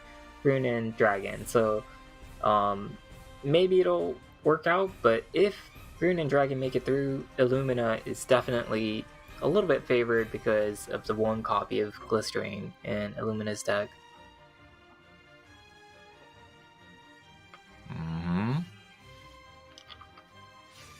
Okay, we got more ramp options here. Like the 5/4 is oddly annoying, let's say. Yeah, I don't think the board really matters for either side at the moment, so yeah, you could comfortably kind of ignore it on either side. Let my silver radiance dazzle you. Alright, here goes another ramp. We're going to be at 9 next turn. Definitely Illumina feels like he's getting very far ahead up on KSLVD. And of course, going to just pass, not choosing to evolve. Metatron 1 turn late. Unfortunately. Yeah, Lunarian can come down. Bad Katha. Another Lunarian. But Lunarian... I guess there's the... there are the fairies, the auto-evolved fairies in hand, so there's enough fodder for the Piercing in hand already, and you have Infinite Evo, so just playing really aggressive with that. The only issue is playing out 2 Bad Katha early. Is it 2 Bad Katha? 1 Bad Katha early. You are going second, so it's easier to activate. Alright, it's time to clear this board, get all this damage in, really showing how good this ramp is in bringing Illumina up to speed here. Gonna chuck another Augite Worm here. Might be going for the Feline or Yeah. 2 more damage. Feline. Yeah, I think I agree with this. It doesn't impact the enhance for PRC. Ooh, in the top deck draw, you can heal 3 with the pig and set up for the Jupiter 1, 2, 3, 4, 5. It does set up Jupiter. Oof. Alright, big heals coming in though. I think the best thing you can do here right now is just, I mean, essentially try to build up health and not get taken out. Yeah, you do have the Piercy plus Gilnelys plus the fairies, and then that will be able to push through a Noir Blanc. One copy of a Noir Blanc, but not more than 2 copies. Of course, we see 0 copies in Illumina's hand, so not going to be an issue at the moment. KSLVD is thinking hard. It is possible to leave the 1-2 up. No, Just one. I don't know. I don't think You could have just run like there's- both of them in, but yeah. Yeah, probably thinking about the next turn. Maybe counting what he can play with a Feline down, things like that. If you prepare ahead of time on turns like that, and just use your time to the fullest, then it can prepare you for another Felines, stuff like that.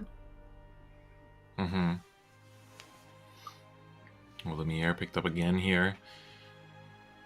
Illumina. Gonna actually chuck it in. Oh, We do have another Augite, so that would be another big damage expenditure. Ooh, Norm Blanc. Argente gonna do her thing here. How many cards are we down to in the deck? I think 5 already. Uh-oh. And now the last 2 play points, as always. What is gonna and be the even play? a Feline. Feline is trouble, and second Noir Blanc is trouble. This is looking really bad for KSLVD.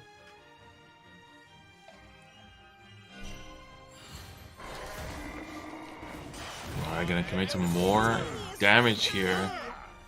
Down to 4 health. Illumina trying to find that first win here over KSLVD. And this is a board that Dragwood in is hand. this is gonna be a board that's really hard to counter.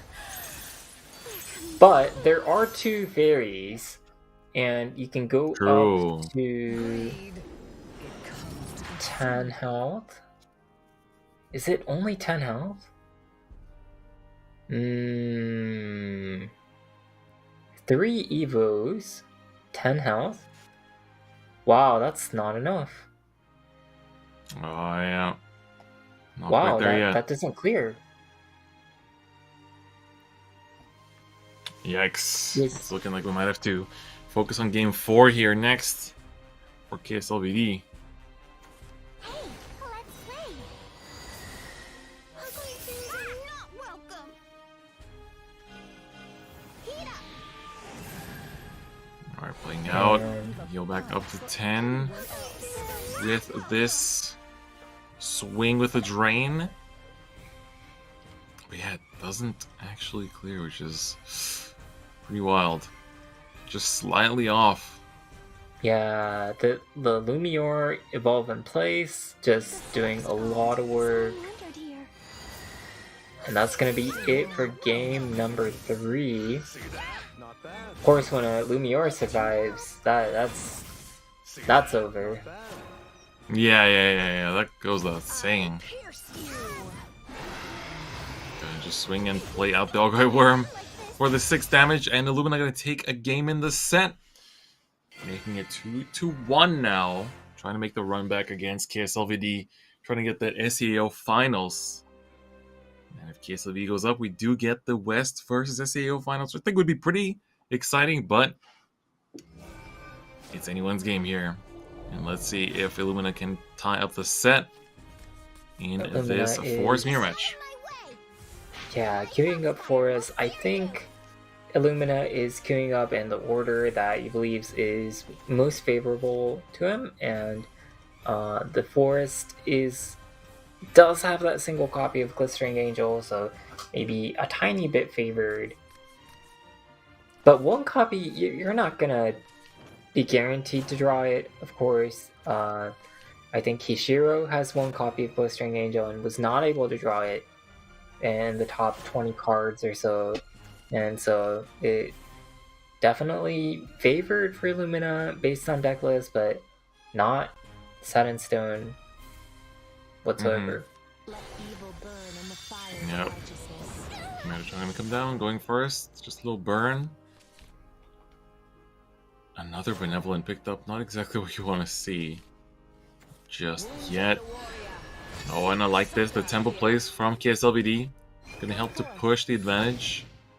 You continue Illumina setting is up. passing, and passing is not great when you consider the plan of kind of spending 50 play points. So we saw Sad Feeder put a lot of pressure on Hishiro in the mirror matchup by having that Terrafini, and it's similar to whenever you have a lot of play point usage.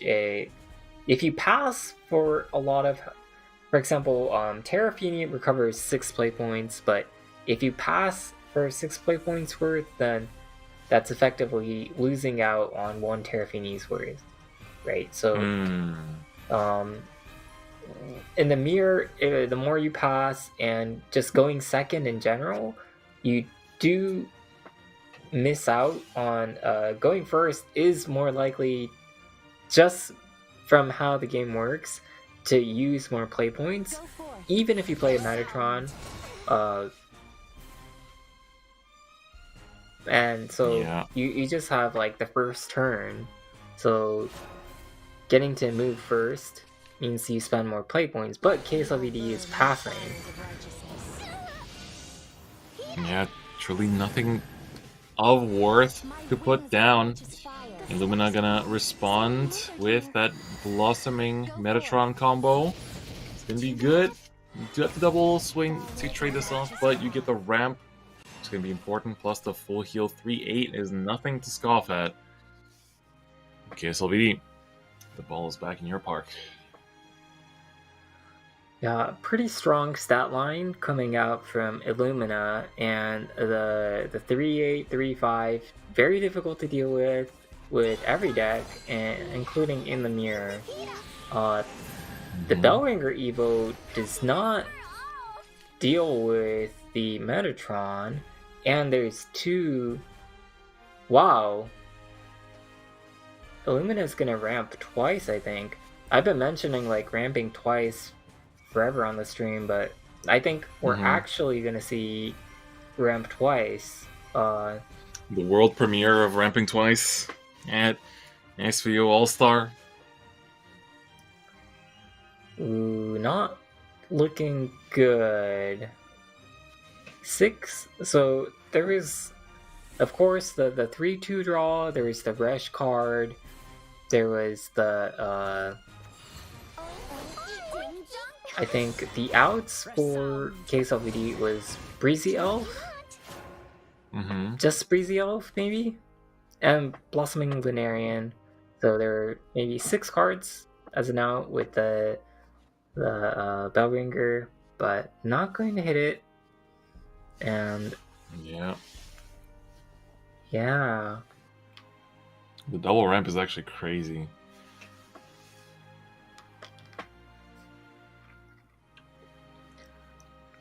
Pushing damage is not that significant, I think. Yeah. And healing up is not either. The opponent is at 6 cards, which is relatively low, so it might be possible to maybe force a banish. Yeah, it looks like Illumina is going to force a banish, but that does not ramp. Yeah, looks like chose to prioritize denying the draw here while keeping the relatively healthy stat lines, but the ramp definitely was tempting. Now it looks like Yeah. Kiersey might be the response from KSLVD. Yep, Kiersey gonna come down. And now, okay, not going to play the Angel's Blessing, but there was an option to play it on that turn. Of course, there's also the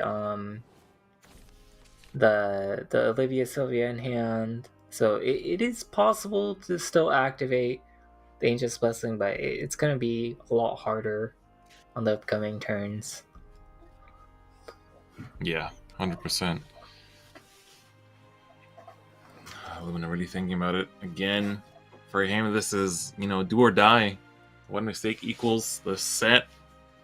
Cannot afford to mess up anywhere here. And Illumina is below 20 health, so you can't just jam the Benevolent Elf and call it a day. Yeah. It's not gonna work. Yeah. Maybe you could jam the Benevolent Elf, evolve, and then jam the Katha, but then you don't have any Evo recovery in hand, and you're relying on your top decks a lot. So that is going to be the trade-off that he most likely chooses to go for.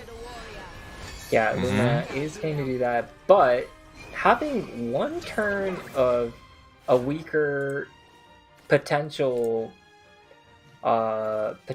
weaker turn is not really a big deal in the Force Mirror. It's not like the opponent is usually going to just tempo out and kill you by having a weak turn on turn 7. So I think this is the good line that Illumina chose to go for. Yeah, basically just going to be a big stamina battle in terms of resources for both players, and that's kind of what the mirror does come down to every now and again. Illumina, yeah, able to draw into that Evo recovery, and that's going to be Evo number 4, I think. No, number 5. I think a Blossoming Lunarian was played on turn 4. It might be probably Bahamut turn 9 would be my assumption, and I'm not sure KSLVD is close to that. Yeah, it really is Bahamut do or die right now. Bahamut is going to be the thing that settles the entire matchup for these players. We're going to see some phase damage come through here. Oh, we're going to see the Magnus Gospel actually hit the right target. 7-7. That is quite significant. Of course, if you play another bag Katha, that's not going to add the draw to your hand, but you might not need the draw in your hand either. No Bahamut coming out. Swing. Not quite yet.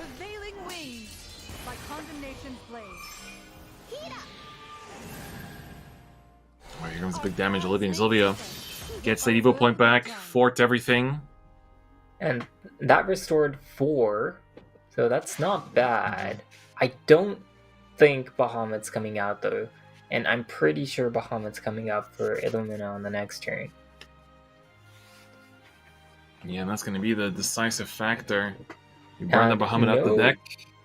Yeah, no Bahamut drawn 4Ks of ED in hand, which means that it's a big risk to expect Bahamut to stay in your deck. KSLVD definitely has to draw cards on this turn.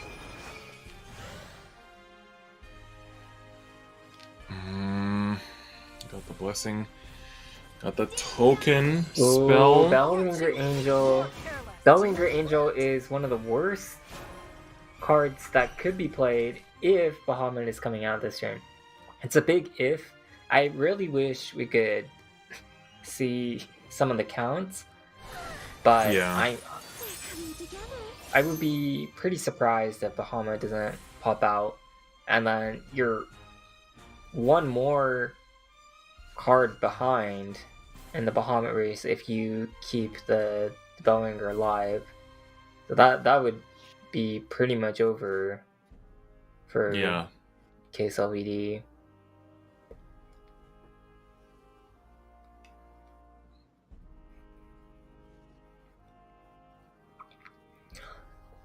KSLVD, yeah, I don't think there are any win conditions right now. It's all on riding on that Bahamut, which, as you said before, it's a race of getting there. Yeah, And I right hate now, the mirror Illumina is matchup. ahead. Yeah, it's stressful. You know, it just takes a long time. You kind of have to just like wait it out, be patient with it. You're just gonna come down with that 0 Evo cost. My sweet I Rosie. would. Now you've done it. Life's brilliance. Not going to. There it Not is. going to leave the Bahamut. Bellinger up. I think the damage really doesn't matter. So I would have liked to see. I would have liked to have seen the Bellinger stay on board. You don't need 5 damage, you know, like it's not doing anything for you. You don't need the pure C damage. True. And whoa, wait a second. Illumina played the Yggdrasil spell. Yeah, If that there's is a correct. Bahamut left in the deck, if Bahamut's left in the deck, KSLV can win this. And the way he's playing it out Well, makes it kind of feel like it. I mean, I think you do it. does not look like it. And then it had to be this turn. It really had to be this Yep. turn. That's really strange. I wonder why Illumina played the. Ding dong. May happiness be with you. Burn into ash. Happiness for all. Wow. Just playing out Let's cards. draw here. Yeah, very confident. I mean, at this point, he's just waiting, right? Just a waiting game. Yeah. And stall your opponent from finding any surprise lethals or other ways to beat you. There's most. I mean, I don't think there's a guild. Is there a guild elite left? Illumina doesn't know if there is one or not, but pretty Yeah, sure there Galen isn't on Elise doesn't do KSLV's side. anything at this point. Yeah. Yeah. But I'm just surprised on the last turn we saw the Yggdrasil evolve. Greed. It Mhm. comes to consume me.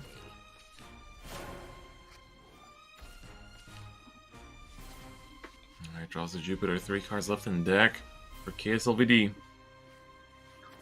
The blessing of the forest is a love most tender. Burn into ash. I don't think.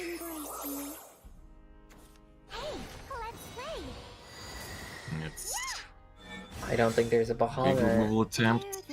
No, it doesn't seem like it. This KSLV does banish is everything, playing it but out. Yeah. yeah, like him playing it out makes me want to believe. No, there's no. But no, Bahamut. there isn't. Greed. It comes to consume me. Oof. Burn. Yeah, the what's the card called? The Ravenous The token? Sweetness. Ravenous Yeah. Sweetness. Illumina with the full hand. Putting the card draw on the board is a little bit BM almost. Not going to I play mean, anything. let's see. Does KSLD understand that it's probably just time to go next and fight that game 5 Could be out again? there. It just keeps Illumina happening. could randomly concede. His hand could just randomly land at the top left. On prevailing wings by condemnation's blade. I'm gonna see Olivia and Sylvia come down. Of course, basically just swing here for Leave a bite some numbers. everything. Get that big attack out. And just pass. Just scaling back up. Are we gonna just see like pass, pass, pass? Life brings color to the world. Yeah, KSLVD cannot be broken. I respect it. Yeah. Embrace the earth. As long as I have these wings. I guess it's also just maybe he's making use of the fact that, you know, for Illumina, there's a time zone disadvantage, so he's like, alright, we're gonna just play until the end, and then maybe you'll fall asleep in the last match, and that's my path to finals. There might be lethal here. 6, 7, 8, 9. 9 plus. They're coming together. You have a whole bunch of buffing from the Yeah. But I think the order is wrong. Illumina probably missed lethal, but that's okay at this point in the game. Yeah. Yep. Will KSLVD do the honors himself, or will he allow Illumina to do it The forest god. for him? 5, Wondered here. 11, 14. Yeah, I'm pretty sure there is lethal. And just pass, alright. I like this. As soon as we knew that the Bahamut was in there, it's been kind of a foretold conclusion. But Lumina ties up the series 2-2. And we're gonna see that game 5. All you can see, my man is tired, and I can feel him on that. It's like 5 a.m. over there, been going through the entire night. It's Monday over here in Asia. So some of us got work, got class after this. It's, you know, you want to win the All-Star and then go Time to shine. and just Arya. pack it up, Get out of my way. get to work. Alright, full match. Reserve's gonna be kept as a golem in the starting hand is a little bit, but it's okay. Better see it than not see it. Yggdrasil. Going second, you would keep Metatron Lunarian, something like that. Maybe even Yggdrasil. Close call on the Yggdrasil.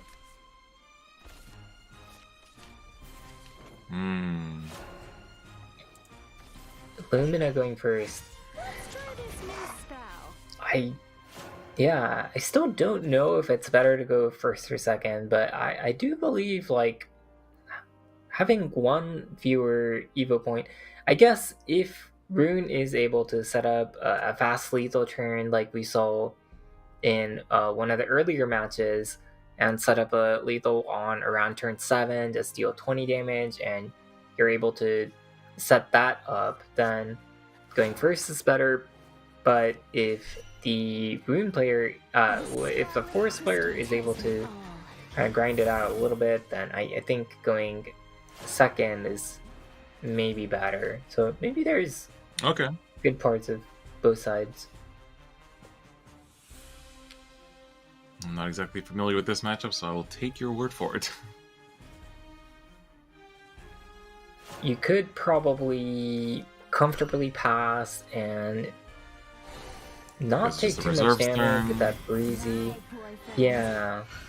You kind of assume that too, right? Just like, alright, well, on 3, there's not gonna be much happening. Can no longer tell if you shall fall. Some players like to play out more cards, and especially with 2 amulets on board, you could definitely play out like a Broom Witch, something like that, and you take 2 more damage, but it's not a big deal. Metatron Evo plus... I wonder what it is. For example, Bellringer is pretty powerful with a The forest god. So I wandered here.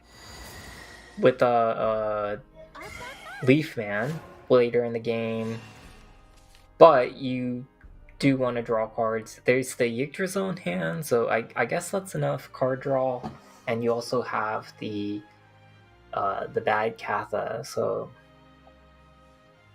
maybe you can hold on to the wards. The small wards, lining up small wards in the late game is one of those very important things to do later on against Runecraft, for sure. Follow the righteous path. Pursuer Golem. Pursuer Golem. The blessing of the forest is Yeah, the two of them being there is, well, I mean, you do run multiples for a reason, but interesting, to say the least. Benevolent gonna come through, healing up all the way back to 20, getting some chip damage in as well. You kind of just have to heal until you're out of that lethal range. But Luna's definitely... Yeah, this Yggdrasil might be pretty hard to use. Of course, you kind of want to prioritize Metatron, but because of it, now on another turn, if Illumina chooses to pressure a little bit, you might have to Gilnalese. You don't have any other removal cards. You have that Fairy, which deals 3 damage, but if Illumina actually pressures on this turn specifically, it could spell some trouble for KSLBD. It's kind of hard to go in on this turn, though. I don't know if you would do that. The 7/7 body is very strong, and there hasn't been 5 Evo setup going in, but at the same time, Pursuer Golem does cost 3, so you can't combine it with Acid Golem plus Contractor. Yeah. And that's really what you're looking for in an all-in turn. So I think KXLPD is going to get 1 turn of extra time, and that might be a really big deal.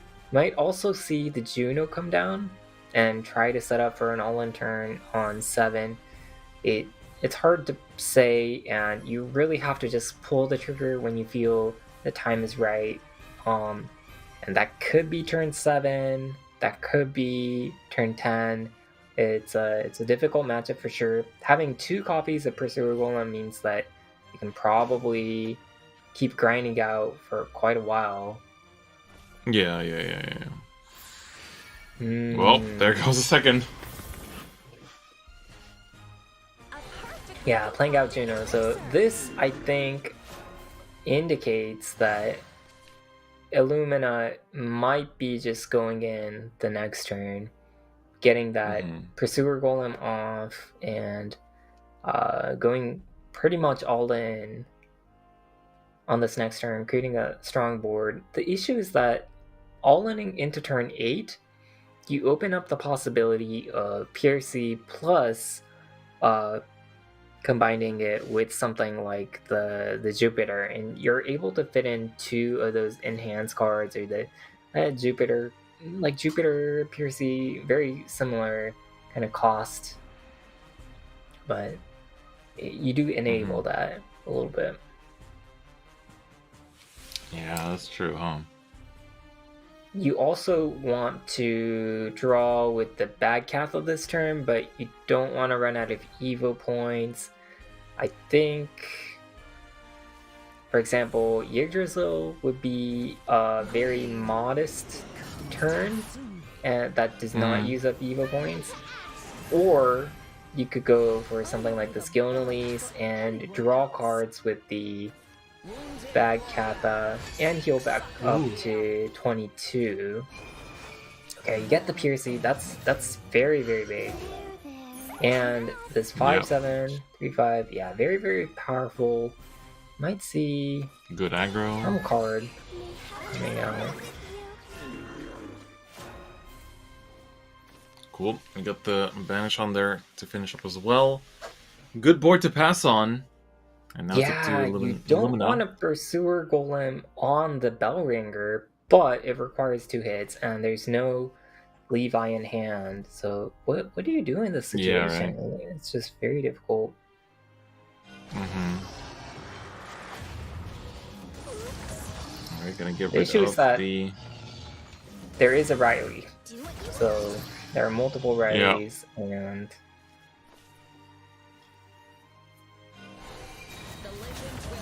Fist, another source of damage. that's going to be enough to activate the Contractor. But and Riley, of course. So most likely seeing the Riley come down, The tribulations continue. but not really an all-in turn. Oh, it is an all-in turn. Ooh, we're big committing over here. Very wide as well. Get ready for the good stuff. Even Evoing to face, okay. Down to 14, 11, right, with the damage here. There is a fairy in hand. Oh, you can basically see the lethal lines for next turn if there's not much healing happening this turn, but we know that's most likely not the case. KSLVD pretty much needs 3 Evos, but the only way to do that is to play Fairy Fairy, Welcome. and that doesn't heal. Oh, okay. 4 HP, and then trade. That does full clear, and heals for 4, and puts a body up. If they don't kill you first. A ward body, very importantly. Olivia picked up. It's gonna be good for later. I think KSLVD really would have liked to play the Leaf Man on this turn, but I don't think you can fit it in. Doesn't look like it. Can draw for another Blossoming Lunarian, but there's already been a copy drawn. It'd be very risky. Yeah, just going for the Breezy Elf. Probably just triple trade. Hope for the best. Is that lethal? I don't know if that's lethal. Oh, they'll be mad. 6, 10, I mean, we got 11, 6. 14. Oh, well. I don't think that's even lethal. then, yeah. Even then, you don't have enough stack. 5, 10, 11, 12, 13, 14, 15, 16. Yeah, this was the key turn. And now there's the Bad Catha spell, there's the Gilnalese. Yeah, Luna just feels like a little bit slow on having answers or pushing the lethal here. I mean, if it wasn't for the ward, it would have been possible. But unfortunately, it's 5. a little hard. Ooh. Maybe the fist coming out? Or I feel like it has to. the issue with the fist is that the fist is less stack efficient than Bassa Golem. Right, you get the Evo as well on that. Ooh, she's in Evo the Holy King line. Gonna swing for 7 damage. It's gonna Down get to hit 5. by the Gilnalese. Gilnalese super buff with the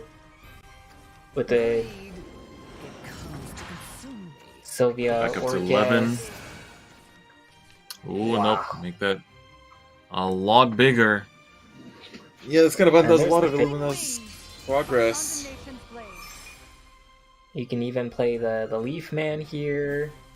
Hey there. Or you can keep the Gilnalese alive, honestly, at this point. Yeah, that's the crazy but part. not gonna risk it. Devour everything. 9. Drain. Back up to 17. Drain game. Stars will forever circulate. My telescope. Draw 6, 1. Today12. I Just finding more draw power. Just no damage. It's not looking good. No Evos either. stare truth in the eyes. There's just found Gilnalese this popping out That's it for on the today. following turn as well. Probably Bahamut, honestly. Yeah, alright. Gonna just commit whatever possible. Oh, no Ooh, no Gilnalese. heal. there's the pig, but that's about it. No heal. Mm-hmm. Oh, 2, 3, 6. There's not enough stack. I don't know how you get enough stack. Yeah, just like closing out the game. You just need a little bit more. Be with you. Burn into ash. Hellbringer gonna evil and draw into Jupiter. That's pretty good. Over. That is over. Huge. GG. Parched. My thunderbolts shall guide you. If they don't No kill you. stacks.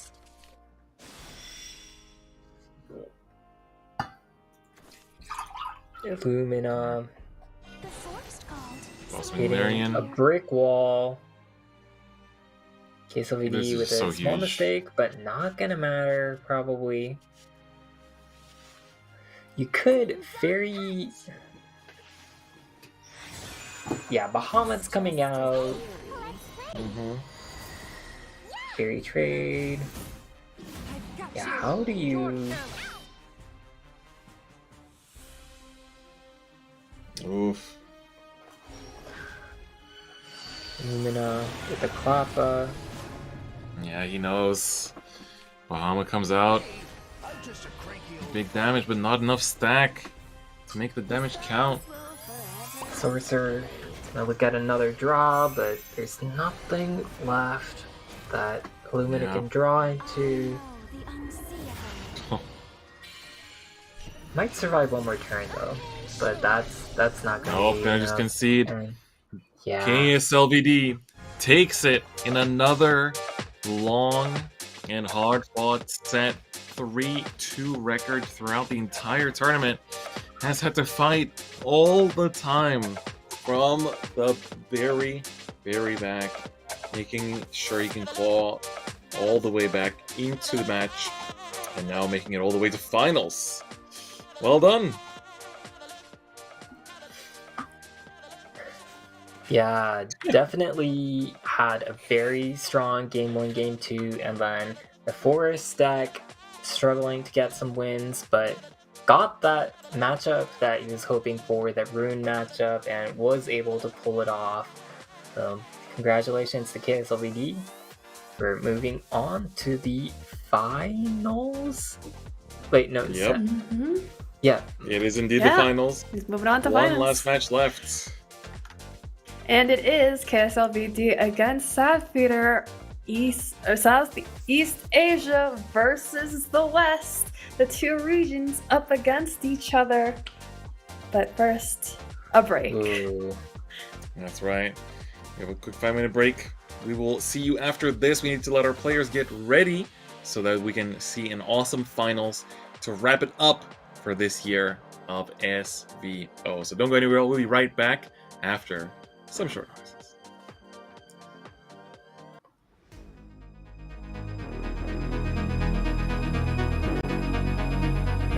What if it's too late for me now?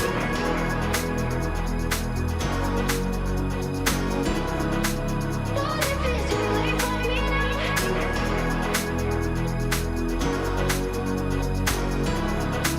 What if it's too late for me now?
It is time for finals. Welcome back, everyone. We are here for our last match.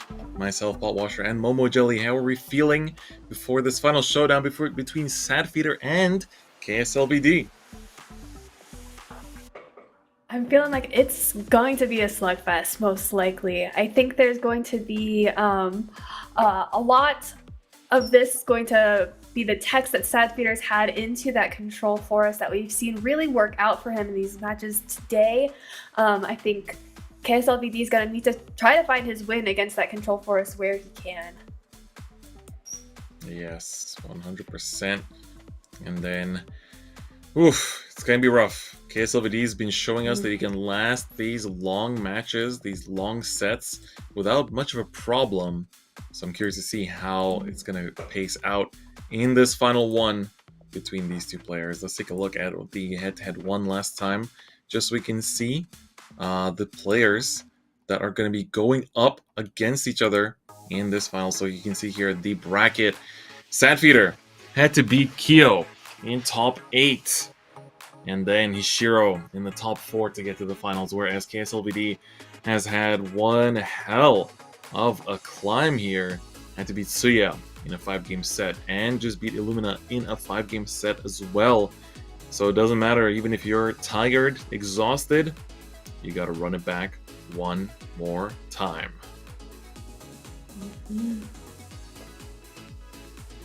We'll see if it'll be another 3-2. After all of these mirror lineups into each other, it's been kind of an uphill battle for Forest. So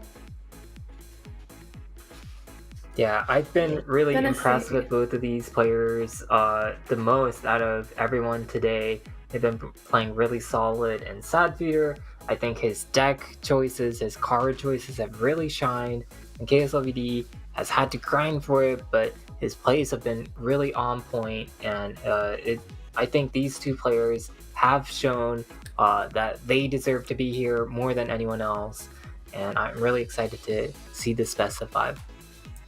100%. 100%. Couldn't have put it better myself. They have fought long and hard. I mean, it's been a lot of games. Best of 5 is no joke, right? Compared to what we're usually used to, best of 3 sets, it's a lot less intense in terms of execution as well. Like, you have to be able to perform with all 3 decks at all times for every single round. And so being able to master them to that level is no joke. And both players have shown that they are good in this meta. And man, if we had a WGP in this meta, oh my god, imagine that. yeah, and now we're heading on into the first game. We've got that control force on Sadfeeder's side going into Dragon. This is really interesting, the Q order for Sadfeeder, because Sadfeeder has a good force matchup into the mirror, so he can hold on to this forest, whereas KSLBD has to get the forest through, and Sadfeeder just queuing up the forest first. So, very interesting.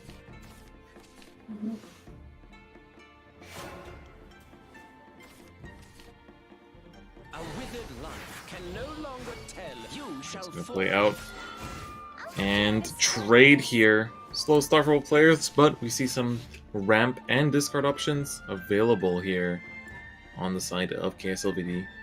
Kind of hard to decide what to go for here, actually. Yeah, if you ramp, then you can't play some, or you can. Actually, you can play Argente to discard, but you don't want to run out of resources, so a lot of plays are available here, and they all seem pretty good, actually. Let my silver radiance dazzle you. Going to get rid of one copy of the Oracle, one copy of, I don't know. Can't keep up right now. It's been a long day. I'm sure everyone understands. I believe, the Dragonite Smite, I think. Dragonite Smite? Maybe? Just blessing. Gonna be drawing cards and Oh, another blessing. blessing. You do want to hold on to these Uranus Mhm. for the late game against Forest. And Forest will try to deck out the dragon and concede without playing Bahamut, but that can be pretty tough, I think. Or maybe build a board in the mid game. So if you leave this Bellinger up, for example, you can start evolving, you can start playing some blossoming Lunarian, things like that, and it looks like this Bellinger is going to stick on the board, and maybe we might see some early blossoming Lunarians come out, and if there's no Feline, it's not going to be possible to double clear. It could easily go to a very spicy situation very quickly, but I think KSLV Feline will is be strong. okay. Yeah, Yeah. I don't think he's gonna lose to early aggression. The power of the wind. Happiness for all. Alright, the extra draw. Buff stats. Get to 5-7. The force Maybe trade plus and then 5-7-3-5 2-2. Not a bad stat line overall. That's honestly pretty good. 5-9 is gonna be relatively hard to clear without relying on that Feline. Yeah, KSLVD does have an extra Evo point. You want to hold on to one Evo point to threaten the Dragwood if you can, but there is one more Evo that you can use, and there is of course the Sealong, so just using up a Feline doesn't seem too bad. Alternatively, you could force out the Sealong on this turn, and we see the Lumior in hand, so it could have been a different evolve and just take damage for a turn and just full clear everything with the Lumior, but that assumes that Sad Feeder doesn't have any Autumn Leaf Man. I need to check if Sad Feeder is playing Autumn Leaf Man actually, since he has so Well, many he attack just drew cards. it, so Yep. we know that he's got it. Yeah, he's a single copy in his deck. Oh, there's the Bahamut. And also for the folks tuning in, make sure you stick around after the finals as well, because there's gonna be some cool little announcements, including some potential new card information, perhaps. So you don't want to miss that. So make sure you stick around after the finals are done too. I know usually we say these things throughout the entire broadcast, but those of you that are just tuning in, make sure you keep those eyes peeled. Sad Feeder just used up Evo point, which is okay. There's a lot of Evo points, but it does restrict what you can do on the following turn. Yeah, there's no options, and that might just be it. There's no way to clear this, and there's no Evo. You could Piercy, Gionelise, Blossoming Lunarian, but there's no fairy in hand. Sad Feeder, I think, used up a fairy on turn 3 or turn 4, I believe. The Evoing fairy, and just this Piercy is not going to be able to clear double. Oh, quick concede. I think you could play out one more turn. KSVD would have played that out until he died, but Sad Feeder just going to We might be. Oh, it might be the region. We might be seeing the time zone difference. Yeah. Yeah. So I figured, Yeah. I'm tired. I've only got so much left in me. If I don't got this one, I'm moving on to the next. I gotta Yeah. So preserve. Peter's like, I got work. that I got work in willpower. 3 hours, bro. I gotta pull up to the office in Get this 3 done. hours. Yeah, we gotta get this done. But yeah, no, it's definitely for the SEO players. It is honestly, Sadfader is nuts for making it this far, especially considering the time zone disadvantage, because it is not a joke. You know, being able to play at a top competitive level, you know, internationally, when it's 5:30 a.m. is Sad incredible. Sad feeder with the bad Kappa plus happy pig keep. Very interesting. I think a lot of people Yeah, and would same dig with for the Butters. Benevolent Elf, dig for the Metatron, but getting both of those and just keeping the bad Kappa. So just holding on to more resources, I guess. And yeah, Glistering, definitely not very useful in this matchup, but might save some HP. Yep. A little ward here so that this sorcerer can't hit face right away. This triple sorcerer in case LVD's starting. Oh, first couple turns here. It's pretty good. Pretty much gonna come down to that Astrological draw. Sorcerer. Don't look up. Astrological Sorcerer does have the stack usage count on the card itself, so we saw KSLVD hovering, but it could just be looking at the stack count as well. It's hard to see Yeah. whether it is considering the play or looking at the stack count, but... And in this matchup specifically, you don't necessarily want to jam the Juno down. It might deal 3 damage, and then you don't have the flexibility of the Juno later on, so you generally want to hold on to this Juno for a little bit longer and then try to set up a large turn like we saw Illumina attempt to do. We saw the Juno come down around turn 6, turn 7 or something, and then try to all-in the next turn. It almost worked. Chelsea VD really didn't have that much heal, but just not enough stat count from Illumina. So instead, KSLVD will just pressure a little bit more, and the 3-4 is going to stick.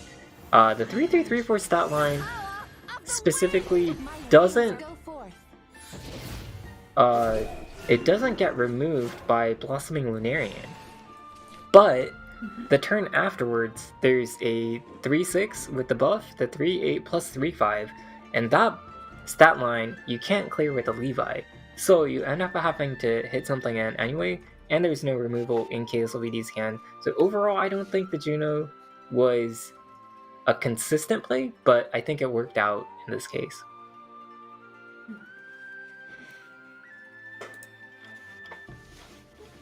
KSLVD now playing another astrological sorcerer. Second one coming on down. Oh, There's no board space. It's a little problematic. You can still play like Covetous Witch, but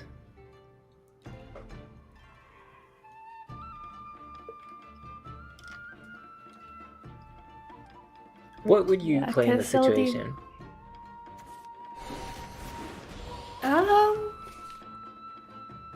Well, KSLVD draws. And I'm not sure. Covetous Witch? You ready for the good stuff? Yeah, just wasting that one stack means that your Pursuer Golem is not going down, but you get to push the 6 damage. You also miss out on the Golem, so it's a little bit wasteful, but Yeah, that really what can you hurts. do? Yeah, but you get to push 6 damage, and that's definitely worth more. Get hit with the big potential banish here. Yep. The top deck is very, very strong as well. Sadfader kind of got out of that. Honestly, there was That could have been a lot worse right there. Yeah.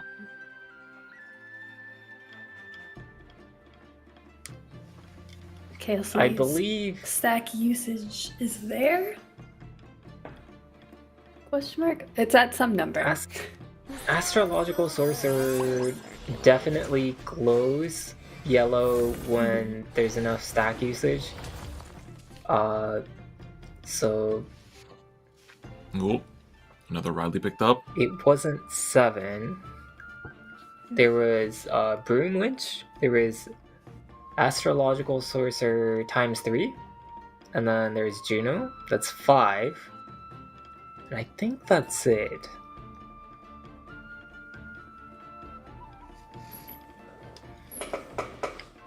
So getting So close, Levi not there Evo. yet. Yeah, Levi Evo would. but you don't want to use Evo here.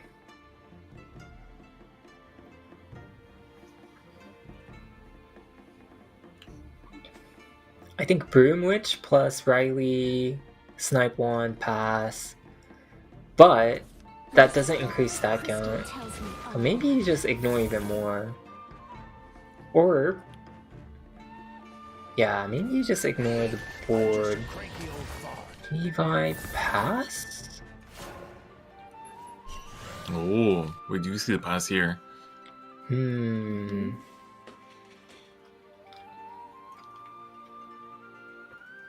withered life can no longer tell of its plight. Side Feeder can evolve and activate that bad Kappa that he held in hand. It's gonna be really powerful here.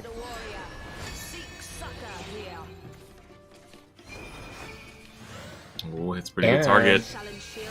See where the gospel goes. Ooh, Can go straight face.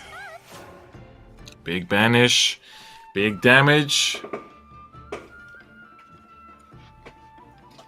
Pretty relatively wide board as well, so it's gonna be a little bit hard for KSLVD to take on without just going Riley. Riley is active. Oh, make that Riley. Another Riley. Well, do you want A to get rid of triple. everything here? I feel like you gotta keep one of them for later down the line.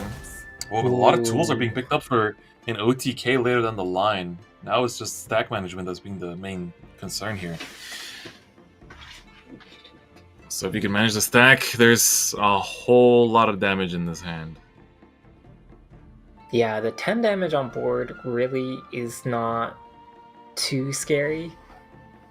They're not wards, that's the key thing. So we might see something like, for example, play the 1-cost amulet, crystallize, and then play Broom Witch, and then that leaves your stack at 2, and that does reduce your Pursuer Golem. And on turn 9, there's probably lethal, but could also be an... Yeah, it's not an all-in. It's gonna be the last evolve point, and the Pursuer Golem cost does not go down. Unfortunately. But there's a lot of damage in hand.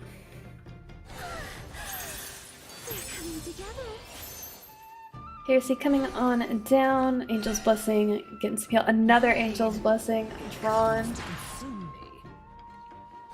So many Angel's Blessings. Leaf Man. There he is.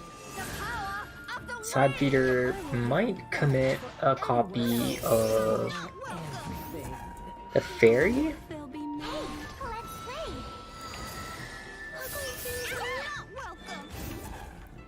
I think Side Feeder is playing a little too fast.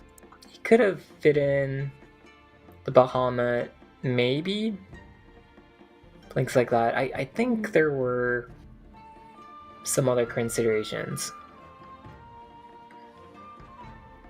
But he's been going fast all day, and he's been winning, so... That is true. Yep. And KSLVD, looking at his hand here, not a lot of sigils in that stack. A lot of cards in hand that do damage, but Sapphire is at a full 22. Going to draw into Asa Golem. That's the third copy of Acid Golem. Oh, more stacks? It's not too bad. In fact...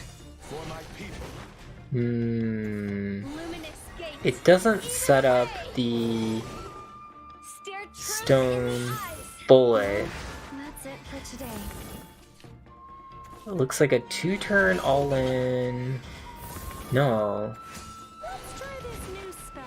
An interesting... I'm just a cranky old fart.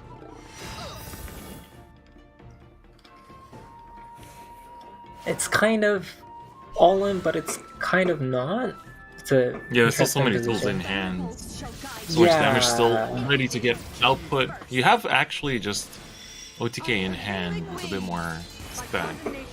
But KSLVD, he just dealt 4 damage and then just got... It all came back. Yeah, healed for 4 damage. And now... the Sleeve Man's gonna come down. Yeah, this matchup is a bit ridiculous, you know, in that sense, where it's like you work so hard to always chip down, but keeps coming back. Sleeve Man, there's Bahamut. This might be the game for Sad Feeder, or at least the win con you have to go for. Pursuer Golem. Yeah, KSLVD has a lot of time because of this Pursuer Golem. And if there are not a lot of wards past this, then sometimes Rune can kind of kill around turn 10 as well. It is a pattern that you see a lot of the time, but there's a Jupiter, there's a Sylvia, there's a Glistering Angel. The small wards just really add up. Yeah.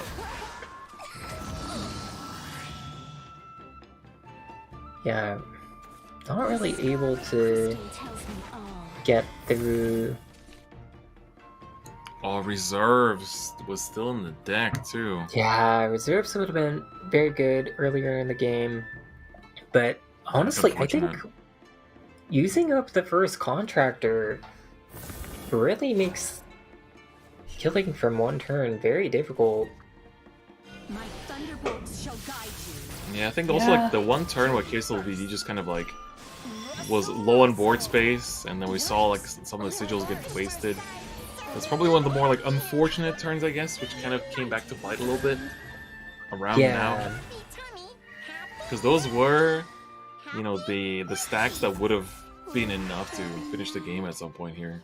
The forest called, so I wandered here. Yeah, now it's not going to be possible to...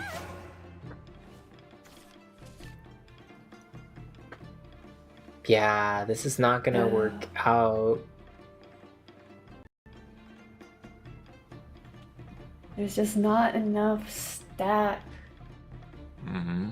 Not enough. Like, And tons there's of too much damage. power on the board as well. And if you play reserves, then you deck out next turn. Can't win on this turn.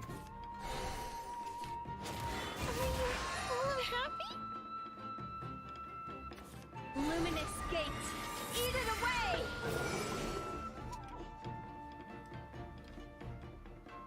4-10.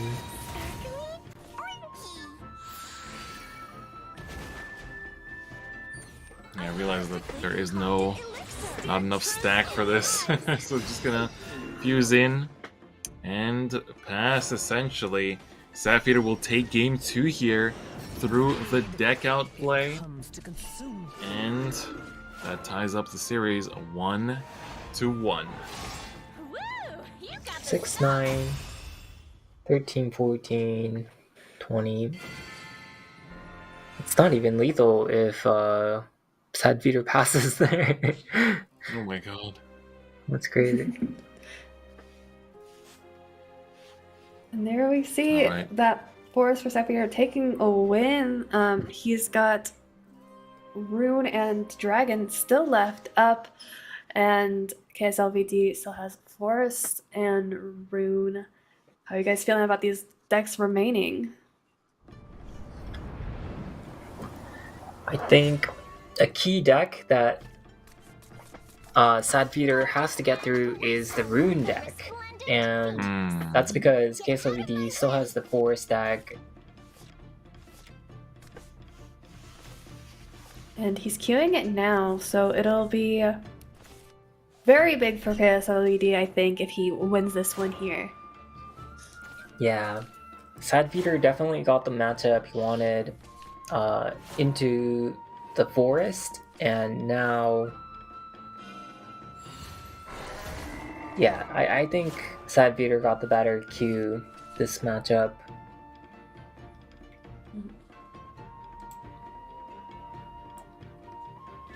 See some ramp and Felines in Sad Peter's hand, and over on KSLVD's side, there's Yugu. Yeah, Still, but yeah, he's keeping that into the hand. Oracle on Wow. 2 on 3 there. So Dragoon plus Argente is going to be able to make Argente active on the next turn. Pretty good. Yep, gonna ditch the Tosses the blessing. blessing And then just Argente. and tosses Get the that. Orb Cancer. Let my silver radiance dazzle you. I personally believe in tossing the first Lumiore and keeping card draw because I don't want to break. But Yeah, I saw that when I was watching the Japanese Pro League as well. They oftentimes just like ditch the first one because they're like, well, this will take me a bit to get to anyway. so there is some time to get the Yggdrasil out. There's no other priority evolve in hand. Life brings color to the world. Heat up, I wonder if we'll see... little sapling. I wonder at what timing we'll see the Leaf Man. Because technically it's a decent Leaf Man.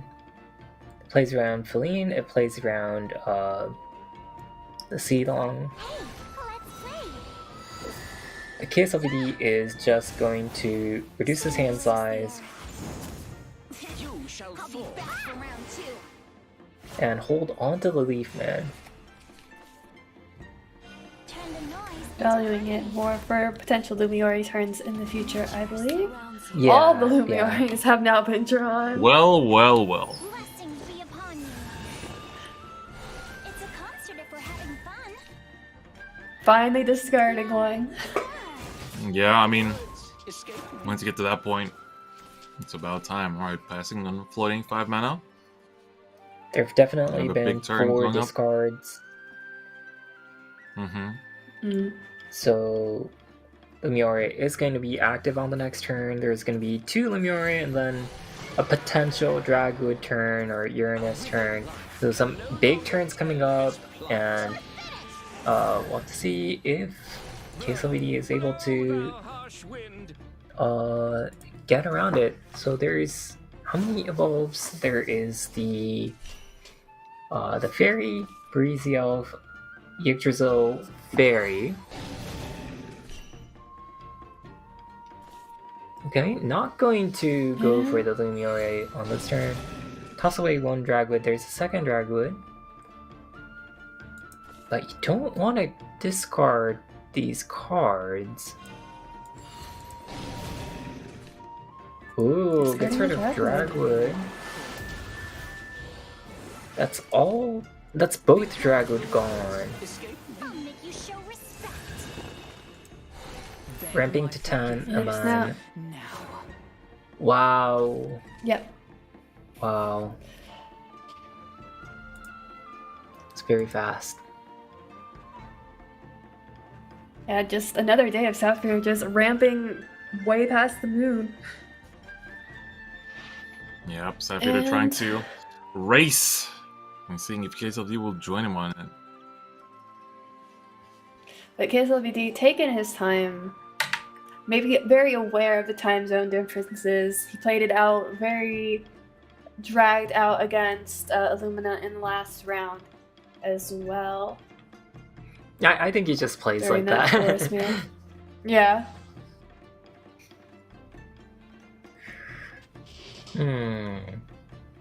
You do want to get to 5 evolves, but you don't want to use up a fairy. Maybe... I wonder if you play out Blossoming this turn, or if you play out a relatively strong turn with a Leaf Man. My thunderbolts shall Jupiter is only going to Jupiter, restore... okay. first.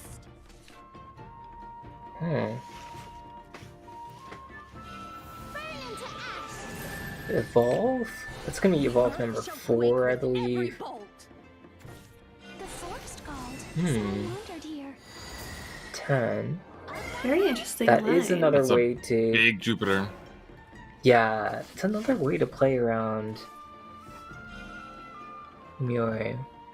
My golden roar will reverberate in your Alright, bones. big damage. Well, the incoming. 50-50 See hit what the... Yep. Ooh. So yeah, it's gonna be an easy clear. Nice. Alright, then 10 cards in deck. Maybe not. Double Uranus Maybe not. in hand as well, which means just a little bit more of a push. Oh, the top deck. Oh, that's big. That's very, very big. Ooh. It's a concert if we're having fun. Yeah, this is going to be a nasty board for KSLVD. Oof.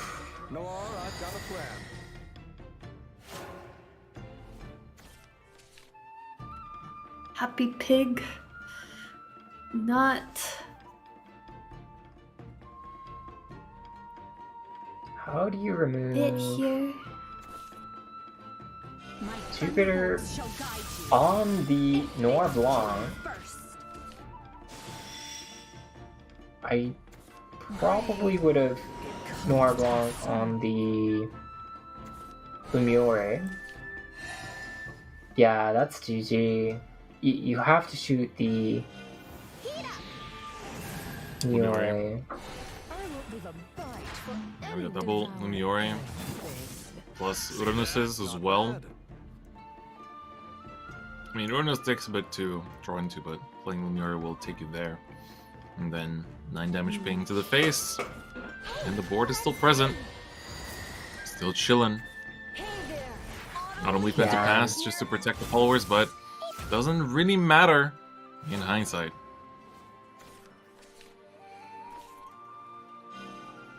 Yeah, the Double second Lumiore is Lumiore, just proc, so much.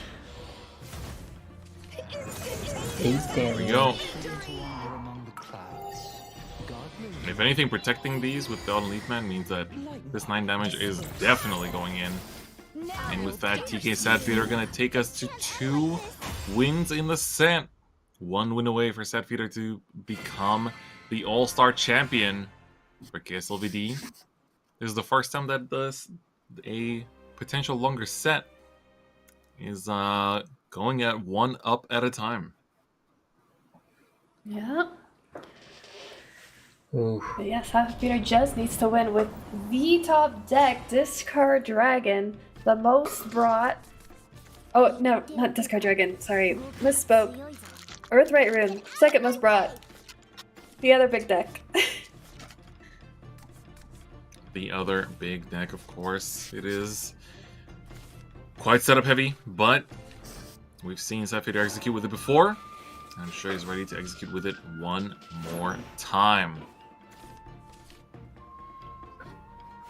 Yeah, it's a deck that can put out Sadfeeder. tons and tons of damage. Pass on 1. You never like to see that as the rune player. Pass on That's two. on 2. A withered life can no Not the pace he wants to be going.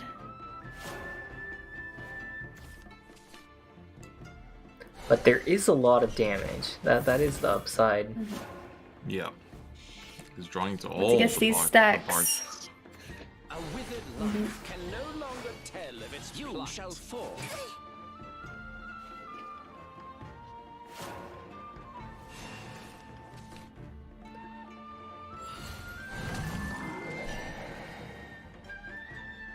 Alright, let's get the card draw. More stack. Building. And you can take out one of these with a Stone Bullet too. Yeah, I would have liked to have seen something like a Covetous Witch, but not gonna draw into one. But the hand is 3, 4, starting to 5. shape up with some damage. Yeah, we might see Bad Katha plus Blossoming Lunarian. That might be aggressive play. Ooh. Yggdrasil. Brings color to the world. Heat up, That free Evo coming through. my sweet little sapling. Also, very good turn for the Yggdrasil. And there's 2 bodies on board. Oh, 3 bodies on board with more than 2 health. So Levi is not going to be able to clear this. That's a really big deal. And the damage is Another starting magic to rope. become pretty significant here. I gotta chuck in the Stone Bullet. Right on time. Scarlet crystal Covetous Oh, Witch, yep, okay. the drain is huge Yeah, here. Sad Peter is... Yeah, he's going to be okay. We'll be together soon, my boyfriend. The words escape me. Yeah, plenty of stack now, up at 8. Bad Katha on the board for KSLV, just coming down with that happy pig. Getting some heal. Happy tummy. Pig, maybe set up 6/6 into the 2/2 again to create multiple. For example, Levi Evo plus 1 removal can clear the 4/2, but you want to be able to sack that pig as well. So that is going to be the decision making there. I'm just going to toss out Deciding the that bacon reserves. is in fact good for his health.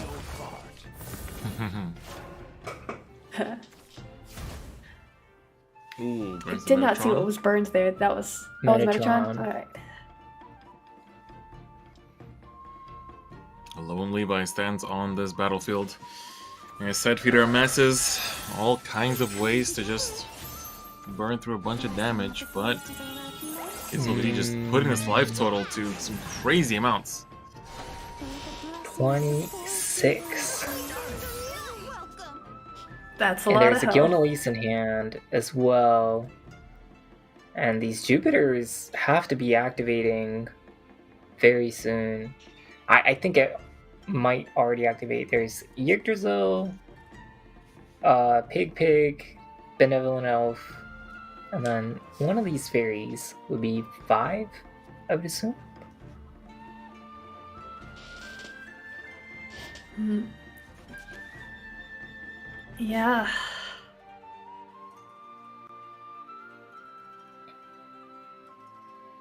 Sad Peter does have tons of damage, but 26 is just way too healthy. So playing out this fairy and getting to 5 would enable Yggdrasil plus the Gilnelise, and that would be max heal on this turn. So kind of setting up against the worst case possible scenario. It has a little bit of extra removal. It doesn't need everything, so going to kind of hedge against the worst case scenario. Just enable that double possibility. Down to 23, but these Jupiters and all these other forms of healing, we already know that that 23 is temporary. My thunderbolts shall guide you. Yep, there's one of those Jupiters coming down. Back to One- 26. One thing that KSLVD does not have is a lot of wards. Or he does have a lot of wards, but not in hand. So we don't have Sad Feeder with Pursuer Golem in hand, but something like a Pursuer Golem really could buy a lot of time and then lead to a large turn. So that is something KSLVD maybe has to watch out for, but just chooses to commit. And there are no Rileys or anything like that. It's a lot of They damage, have been but used up. For my people.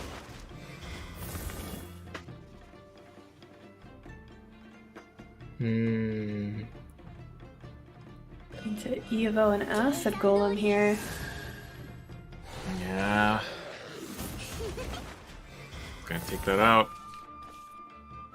Maybe I picked up Earthen Fist. Yeah, this is just a difficult situation for Sad Feeder, and it looks like we're gonna get put into a 5th game at this point. It really is the flavor of the day for KSLVD. These 5-game sets cannot manage to get anywhere without it.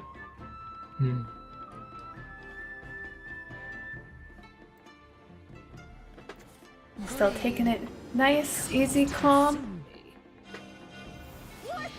Gonna heal. Of Wow, it's gonna course. be the last. For any devour everything. I guess That for is gonna Sad be Feeder, the last Evo. The play for Sad Feeder is like, just wait until all these healing resources are exhausted, but there's still so much where that came from that it's quite the feat. Quite the task. And there's And there's Bahamut. the Don't Bahamut. forget all of that.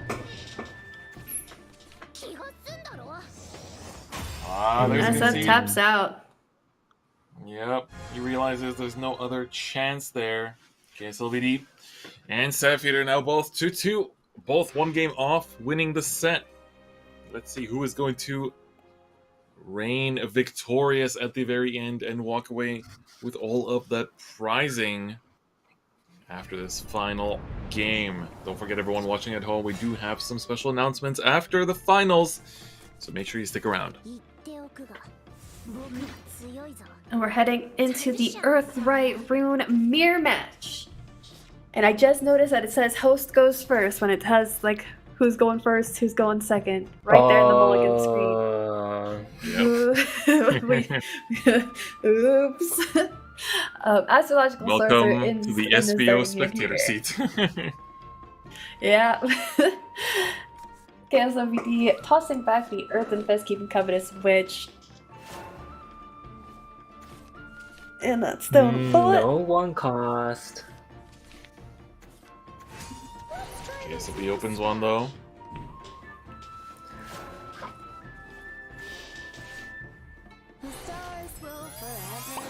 Astrological Astrological sorcerer Sorcerer here. coming on down.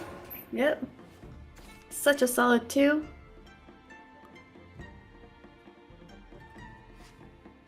KSLVD does have 2 Covetous Witch, so 1 coming down here and drawing his own Astrological Sorcerer. And of course, Starseer's Telescope comes on down, draws a card, prevents that play point. Was Golem a good target? We've seen for these that lines fuse? time and time again this weekend. Yep.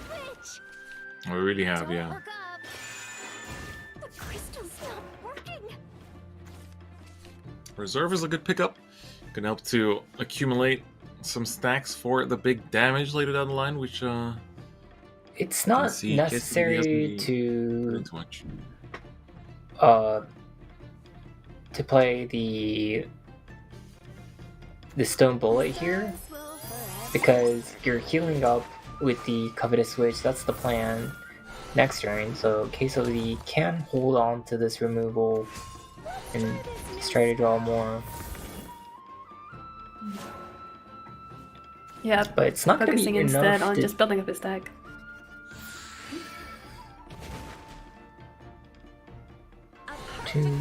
Yeah. And Sad Feeder's out of stacks, and the next turn, if you start with magical reserves, you're not making good use of the 3/3 bodies that Juno makes.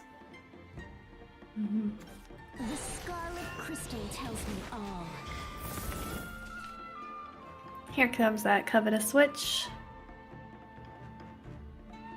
Levi off the top. KSLVD considering his hand. building up more and more stack, using that stone bullet here.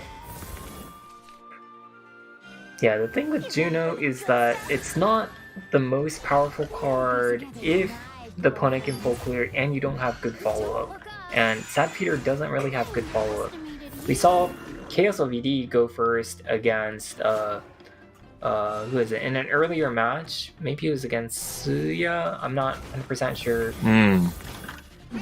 But oh yeah, Levi. Ends up finding that here. Levi. Yeah, That's big. And now this is very powerful. Board clear, 5 damage to face. You love to see it. Yeah, nice board. What a top deck from Sad Feeder there. Yeah, that was a very important draw. And this board that Sad Feeder's presented, not very good into another Levi on KSLVD side, so KSLVD considering what he's going to be doing on his turn with this board state. Riley Going with the Riley. Acid Golem coming down. That's a stack of 8, waiting to be cashed in. Gonna be entering this board as well. Doing a pretty good job with it. Yep. 3/3 There's no does lethal, stick though. around. We've seen Sad Feeder pretty much get lethal in these situations. It's not immediately going to be... Whoa! Oh, these top Whoa. decks, the top of Sad Whoa. Feeder's Pretty deck good. is helping Pretty good. out. Whoa. 10 damage on board. Is he gonna commit the Evo right here, right now? And there's still an Acid Golem in hand. The Story of a Lifetime is proccing soon. The second Riley's very powerful in the mirror match.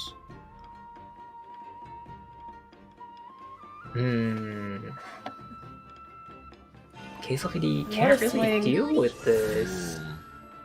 Choosing to Evoing fight that the board Acid here. Golem to get rid of the Riley? Yeah, interesting evolve.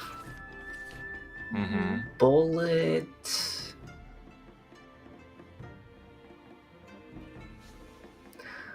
Levi evolve leaves 4 things on the board. That's crazy.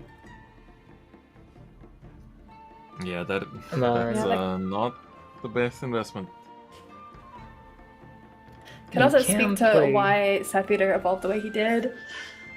Yeah. This board is a tricky one. Today's the day I become a witch. Oh, no Drawing magical reserves. first. And I think KSLVD has to commit a contractor here.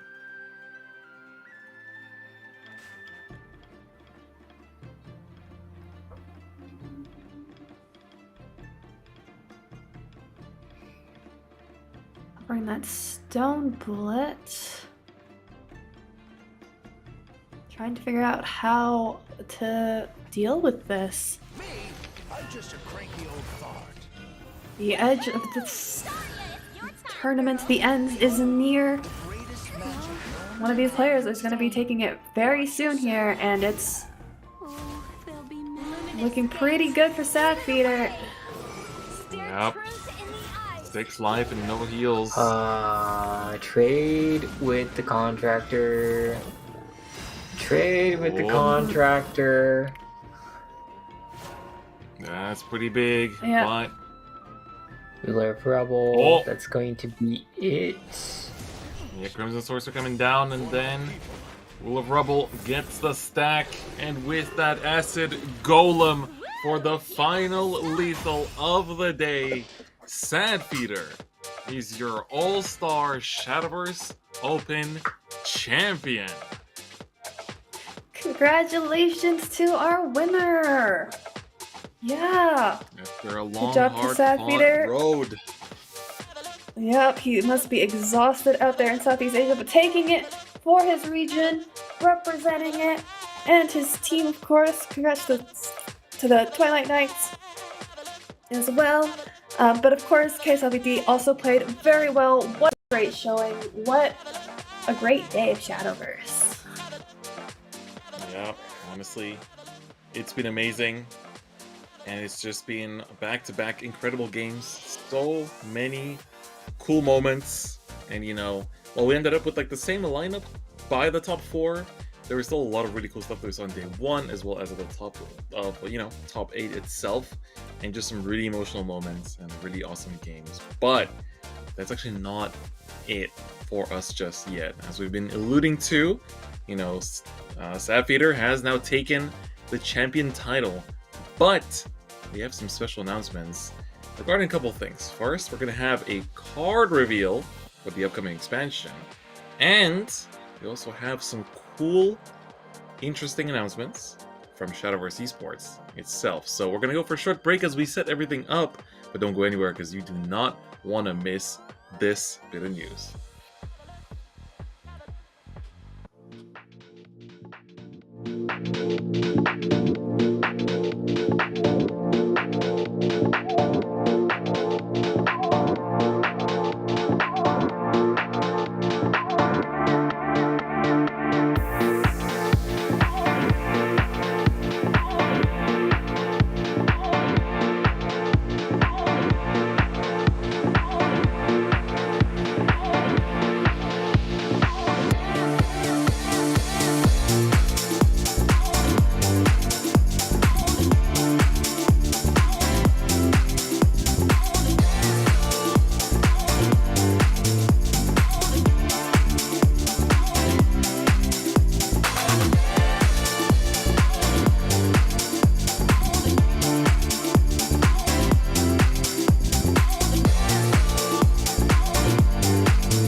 Evil takes on many forms, but so too does retribution.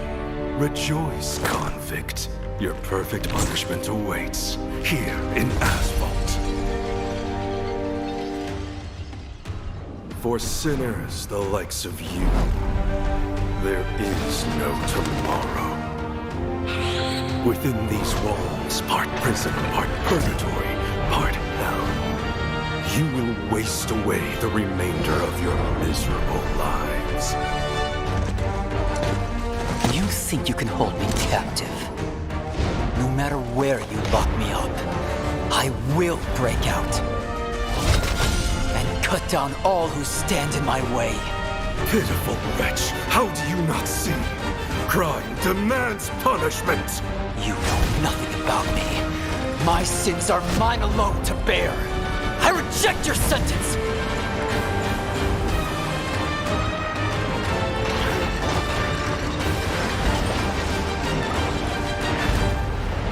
Eightfold Abyss, Asphalt. Rise up, convicts. Tomorrow is ours. Well. That is our new expansion that, of course, I'm sure a lot of you have already seen the trailer for on YouTube when it was announced. But Asphalt, the brand new expansion, we do have a card reveal for the set as well. But before we take a look at that, let's quickly recap everything we've been through today, because this has been an amazing tournament. And of course, we have our winner, TK Sadfeeder, who has climbed all the way after beating Kyo, Shiro, and KSLVD, some of the biggest names in the entire community. Taking down both within the region and without, coming out on top of the day, going home with $3,000, as well as all of those physical prizes as well. If you don't need that playmat, Sadfeeder, just let me know. You know where to find me. But again, congratulations to the winner. Yep, the biggest of congrats, that's for sure. But we also have some good news for those of you that are content creators. You know, we have the SVO for all of the lovely players that are trying, to be the best. But if you're a content creator, make sure you check out the community support program, where, if you make videos, you stream, write articles, make art, you can always go to svo.gg/CSP and submit the content you're making to receive some really cool rewards in the form of some packs. And so, of course, these packs are of the upcoming card expansion, the one that we just got to see there, Asphalt. And of course, the submission deadline is a Christmas Sunday, so don't miss it if you want to receive some packs from Santa, or if you want to bless your community with some packs that you get from the community support program, then you can be Santa to your community instead. It's always a great feeling. 'Tis the season, as they say. So yeah, and if you don't feel like being kind-hearted, if you want instead to go to prison, we can give you a taste of it right here. We've got a new card. Rise up. Yeah, rise up, convicts. I reject your sentence. Try saying that to Samael Cleansing Enforcer, a 12-drop 4/6 with spell boost. We'll subtract 1 from the cost of this card. Very simple. Storm, period. Bane, period. Ward, period. Runecraft, condemned. Also, that is right. Onineko Sensei for the art. Gotta shout it out every time. I love Onineko Sensei. Yeah, it's so beautiful. Looks so incredible. And this is our reveal for the new expansion. A legendary, this time for Runecraft. A very generically nice card. It does have the condemned trait, so you might be thinking, it's supposed to work in just that specific deck. But no, it's relatively generic. And of course, at 12 cost, every time you spell boost, it goes down. And, Storm, Bane, and Ward are kind of like, it's like that package of 3 good keywords. And any card that has a Storm on it that can potentially cost 0 is always good in my books. Yeah, so we saw 2 players with spell boost today. We saw Kyo and Osav, and they're both running the Orchestral Mage with its Raining Blades. Of course, Orchestral Mage also has the added flexibility of Drain, and so you can use it to heal in some other matchups. But when you're talking about just the damage potential, imagine just playing the Samael and playing its Raining Blades, and you can play multiple copies of this card. So that adds up a lot of damage very, very quickly and can quickly turn into an OTK turn with Kuon, for example, Kuon, Raining Blades, Sumail. I don't know if you have enough board space for that, but you could play 2 of them, and wreak havoc for sure. That's go to prison. Yep. Yeah. And that's not our only news for what's coming in the next year. Yeah, Sumail will be around as the competition rolls in because, well, we've got some news about the competitive season for 2023. That is right. So, of course, a lot of you have been waiting, and you have waited for something pretty good because Shadowverse Open 2023 is announced. And on top of that, Paul Washer, I hear we're seeing the return of monthly cups. Yeah, so we have Shadowverse Open with monthly Shadowverse Open cups, and there's also some other events as well from Shadowverse Open, so we'll be talking about that. And the first official event will be at the end of January, so in just a few weeks, we're gonna have some extra. We're gonna have more cups going. I think earlier in the tournament we were talking about, yesterday we were talking about 2020, 2019, things like that, and the monthly SVO Cups, and there used to be some other tournaments. There is like NGE and stuff, and those monthly tournaments. So kind of return back to that, and so that'll mean we'll be more opportunities to get points, more opportunities to show how good you are, and go for Contenders Cup. Yeah, they're back, and beginning in February through September for 2023, the players will be competing for $4,000 cash prize per region. So $4,000 for the West, $4,000 for SCAO for their prizes. And yeah, each month we've got those monthly cups plus these minis sprinkled throughout different fights. Tell me about those minis. Yeah, so the mini cups are going to be pretty exciting because these are going to be events that you can sign up from anywhere in the world and compete. It's going to be Swiss round based, best of 3, global tournament, which will include various physical prizes, which, with Shadowverse Evolve getting its English announcement, the physical TCG for Shadowverse, I think those physical prizes might be pretty nice. Get yourself a nice little playmat. So it's going to be pretty great. And of course, a bunch of other bragging rights that you can also take home. So the Shadowverse Open Mini is going to be a new type of event that you can look forward to. So it's going to be a great old time. But of course, we saw it already on the schedule. But Paul Washer, tell us a little bit more about what else there's going to be for SVO in 2023. Yeah, Shadowverse Open is planning to have a Contenders Cup at the end of the year. We saw it on the calendar. It's in November, I believe, something like that. And so you'll gain points throughout the year, and the top winners are going to be going to Contenders Cup. So yeah, look out for that. Yeah. Let's look at that calendar. Yeah, they are going to be October, November, somewhere in there. And yeah, the top 7 league point qualifiers per region will be headed there, as well as the winner for the September Cup. So the September Cup will act somewhat like a wild card, but still an opportunity to earn those league points. So each event will be 8 players as it stands. There'll be cash prizes, in-game rewards, and more coming your way throughout 2023. And there's going to be more announcements later in the season. So make sure that you're following along with us on social media and keeping an eye out for what may be on the horizon. That is right. And speaking of social media, there are plenty of ways that you can stay in touch and find out more about SVO, not just, of course, about today's results, but going forward into SVO 2023. Make sure you join the Discord, as well as follow the official SVO Twitter for all the updates that you need to know going into 2023 and seeing what happens with competitive Shadowverse in 2023. So we already showed you quite a lot, but there could always be more, right? It's at the end of the year, there's always that last Rage event in Japan that oftentimes we get like a cool trailer for a new like leader skin and some legendary for like the next card set, and sometimes also begin to find out a bunch about the competitive circuit for the entire world. So that's going to be something to look forward to. This isn't something that we're necessarily adding to definitely the announcements, but just speculation, hypothesis Yeah. on our end as fans Yeah. of SVO as well.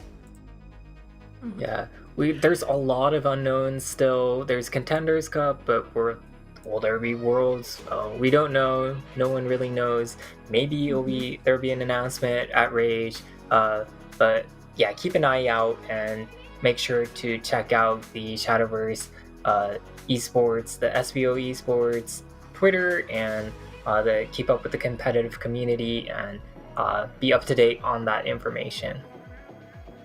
Yep. And so thank you guys so much for tuning in. Audience, appreciate you. Different Fight Pot Washer, been a great time casting with you two these 2 days of the tournament. To the community, big love for all of you. Can't wait to see how we'll do next year in whatever is to come. And of course, staff, thank you so much for your help in making this show run. I've been Momo Jelly. I've been very happy to be here with you guys, all of you. Yeah, likewise. And Paul Washer, any closing thoughts as well? Yeah, I had a lot of fun today. I was just working through finals week, and then right as soon as I got done with like studying stuff like that, I just played Shadowverse all week last week, and it was fun to get up to speed again and watch the competitive tournaments and competitive matches. And it's definitely really different when there's that pressure going on and you see the players' faces, the face cams going on, and you can kind of see the plays in action and in real time. It's really exciting. So the tournament scene is still popping off, I'd say. It's a very fun experience to be a part of, and I'm glad to have been able to be a part of today and yesterday. Yeah, absolutely. Couldn't have said it better myself. It's been a pleasure. This entire year of competitive Shadowverse has been a little bit different from the previous ones. We've had a bit of a change in how the circuit works, but the company's definitely been listening to your feedback, and we have the monthly cups back starting from next year. And next year starts in 2 weeks, so it's going to be a very exciting time for competitive Shadowverse. And this year has been great with some amazing moments, some really cool metas, and of course, thank you so much to all of you viewers and the players for making it the great experience that it is. But with that, I think that's going to be it for us. Thank you so much for tuning in to a great culmination to competitive Shadowverse 2022, and we'll see you back here for 2023. Bye!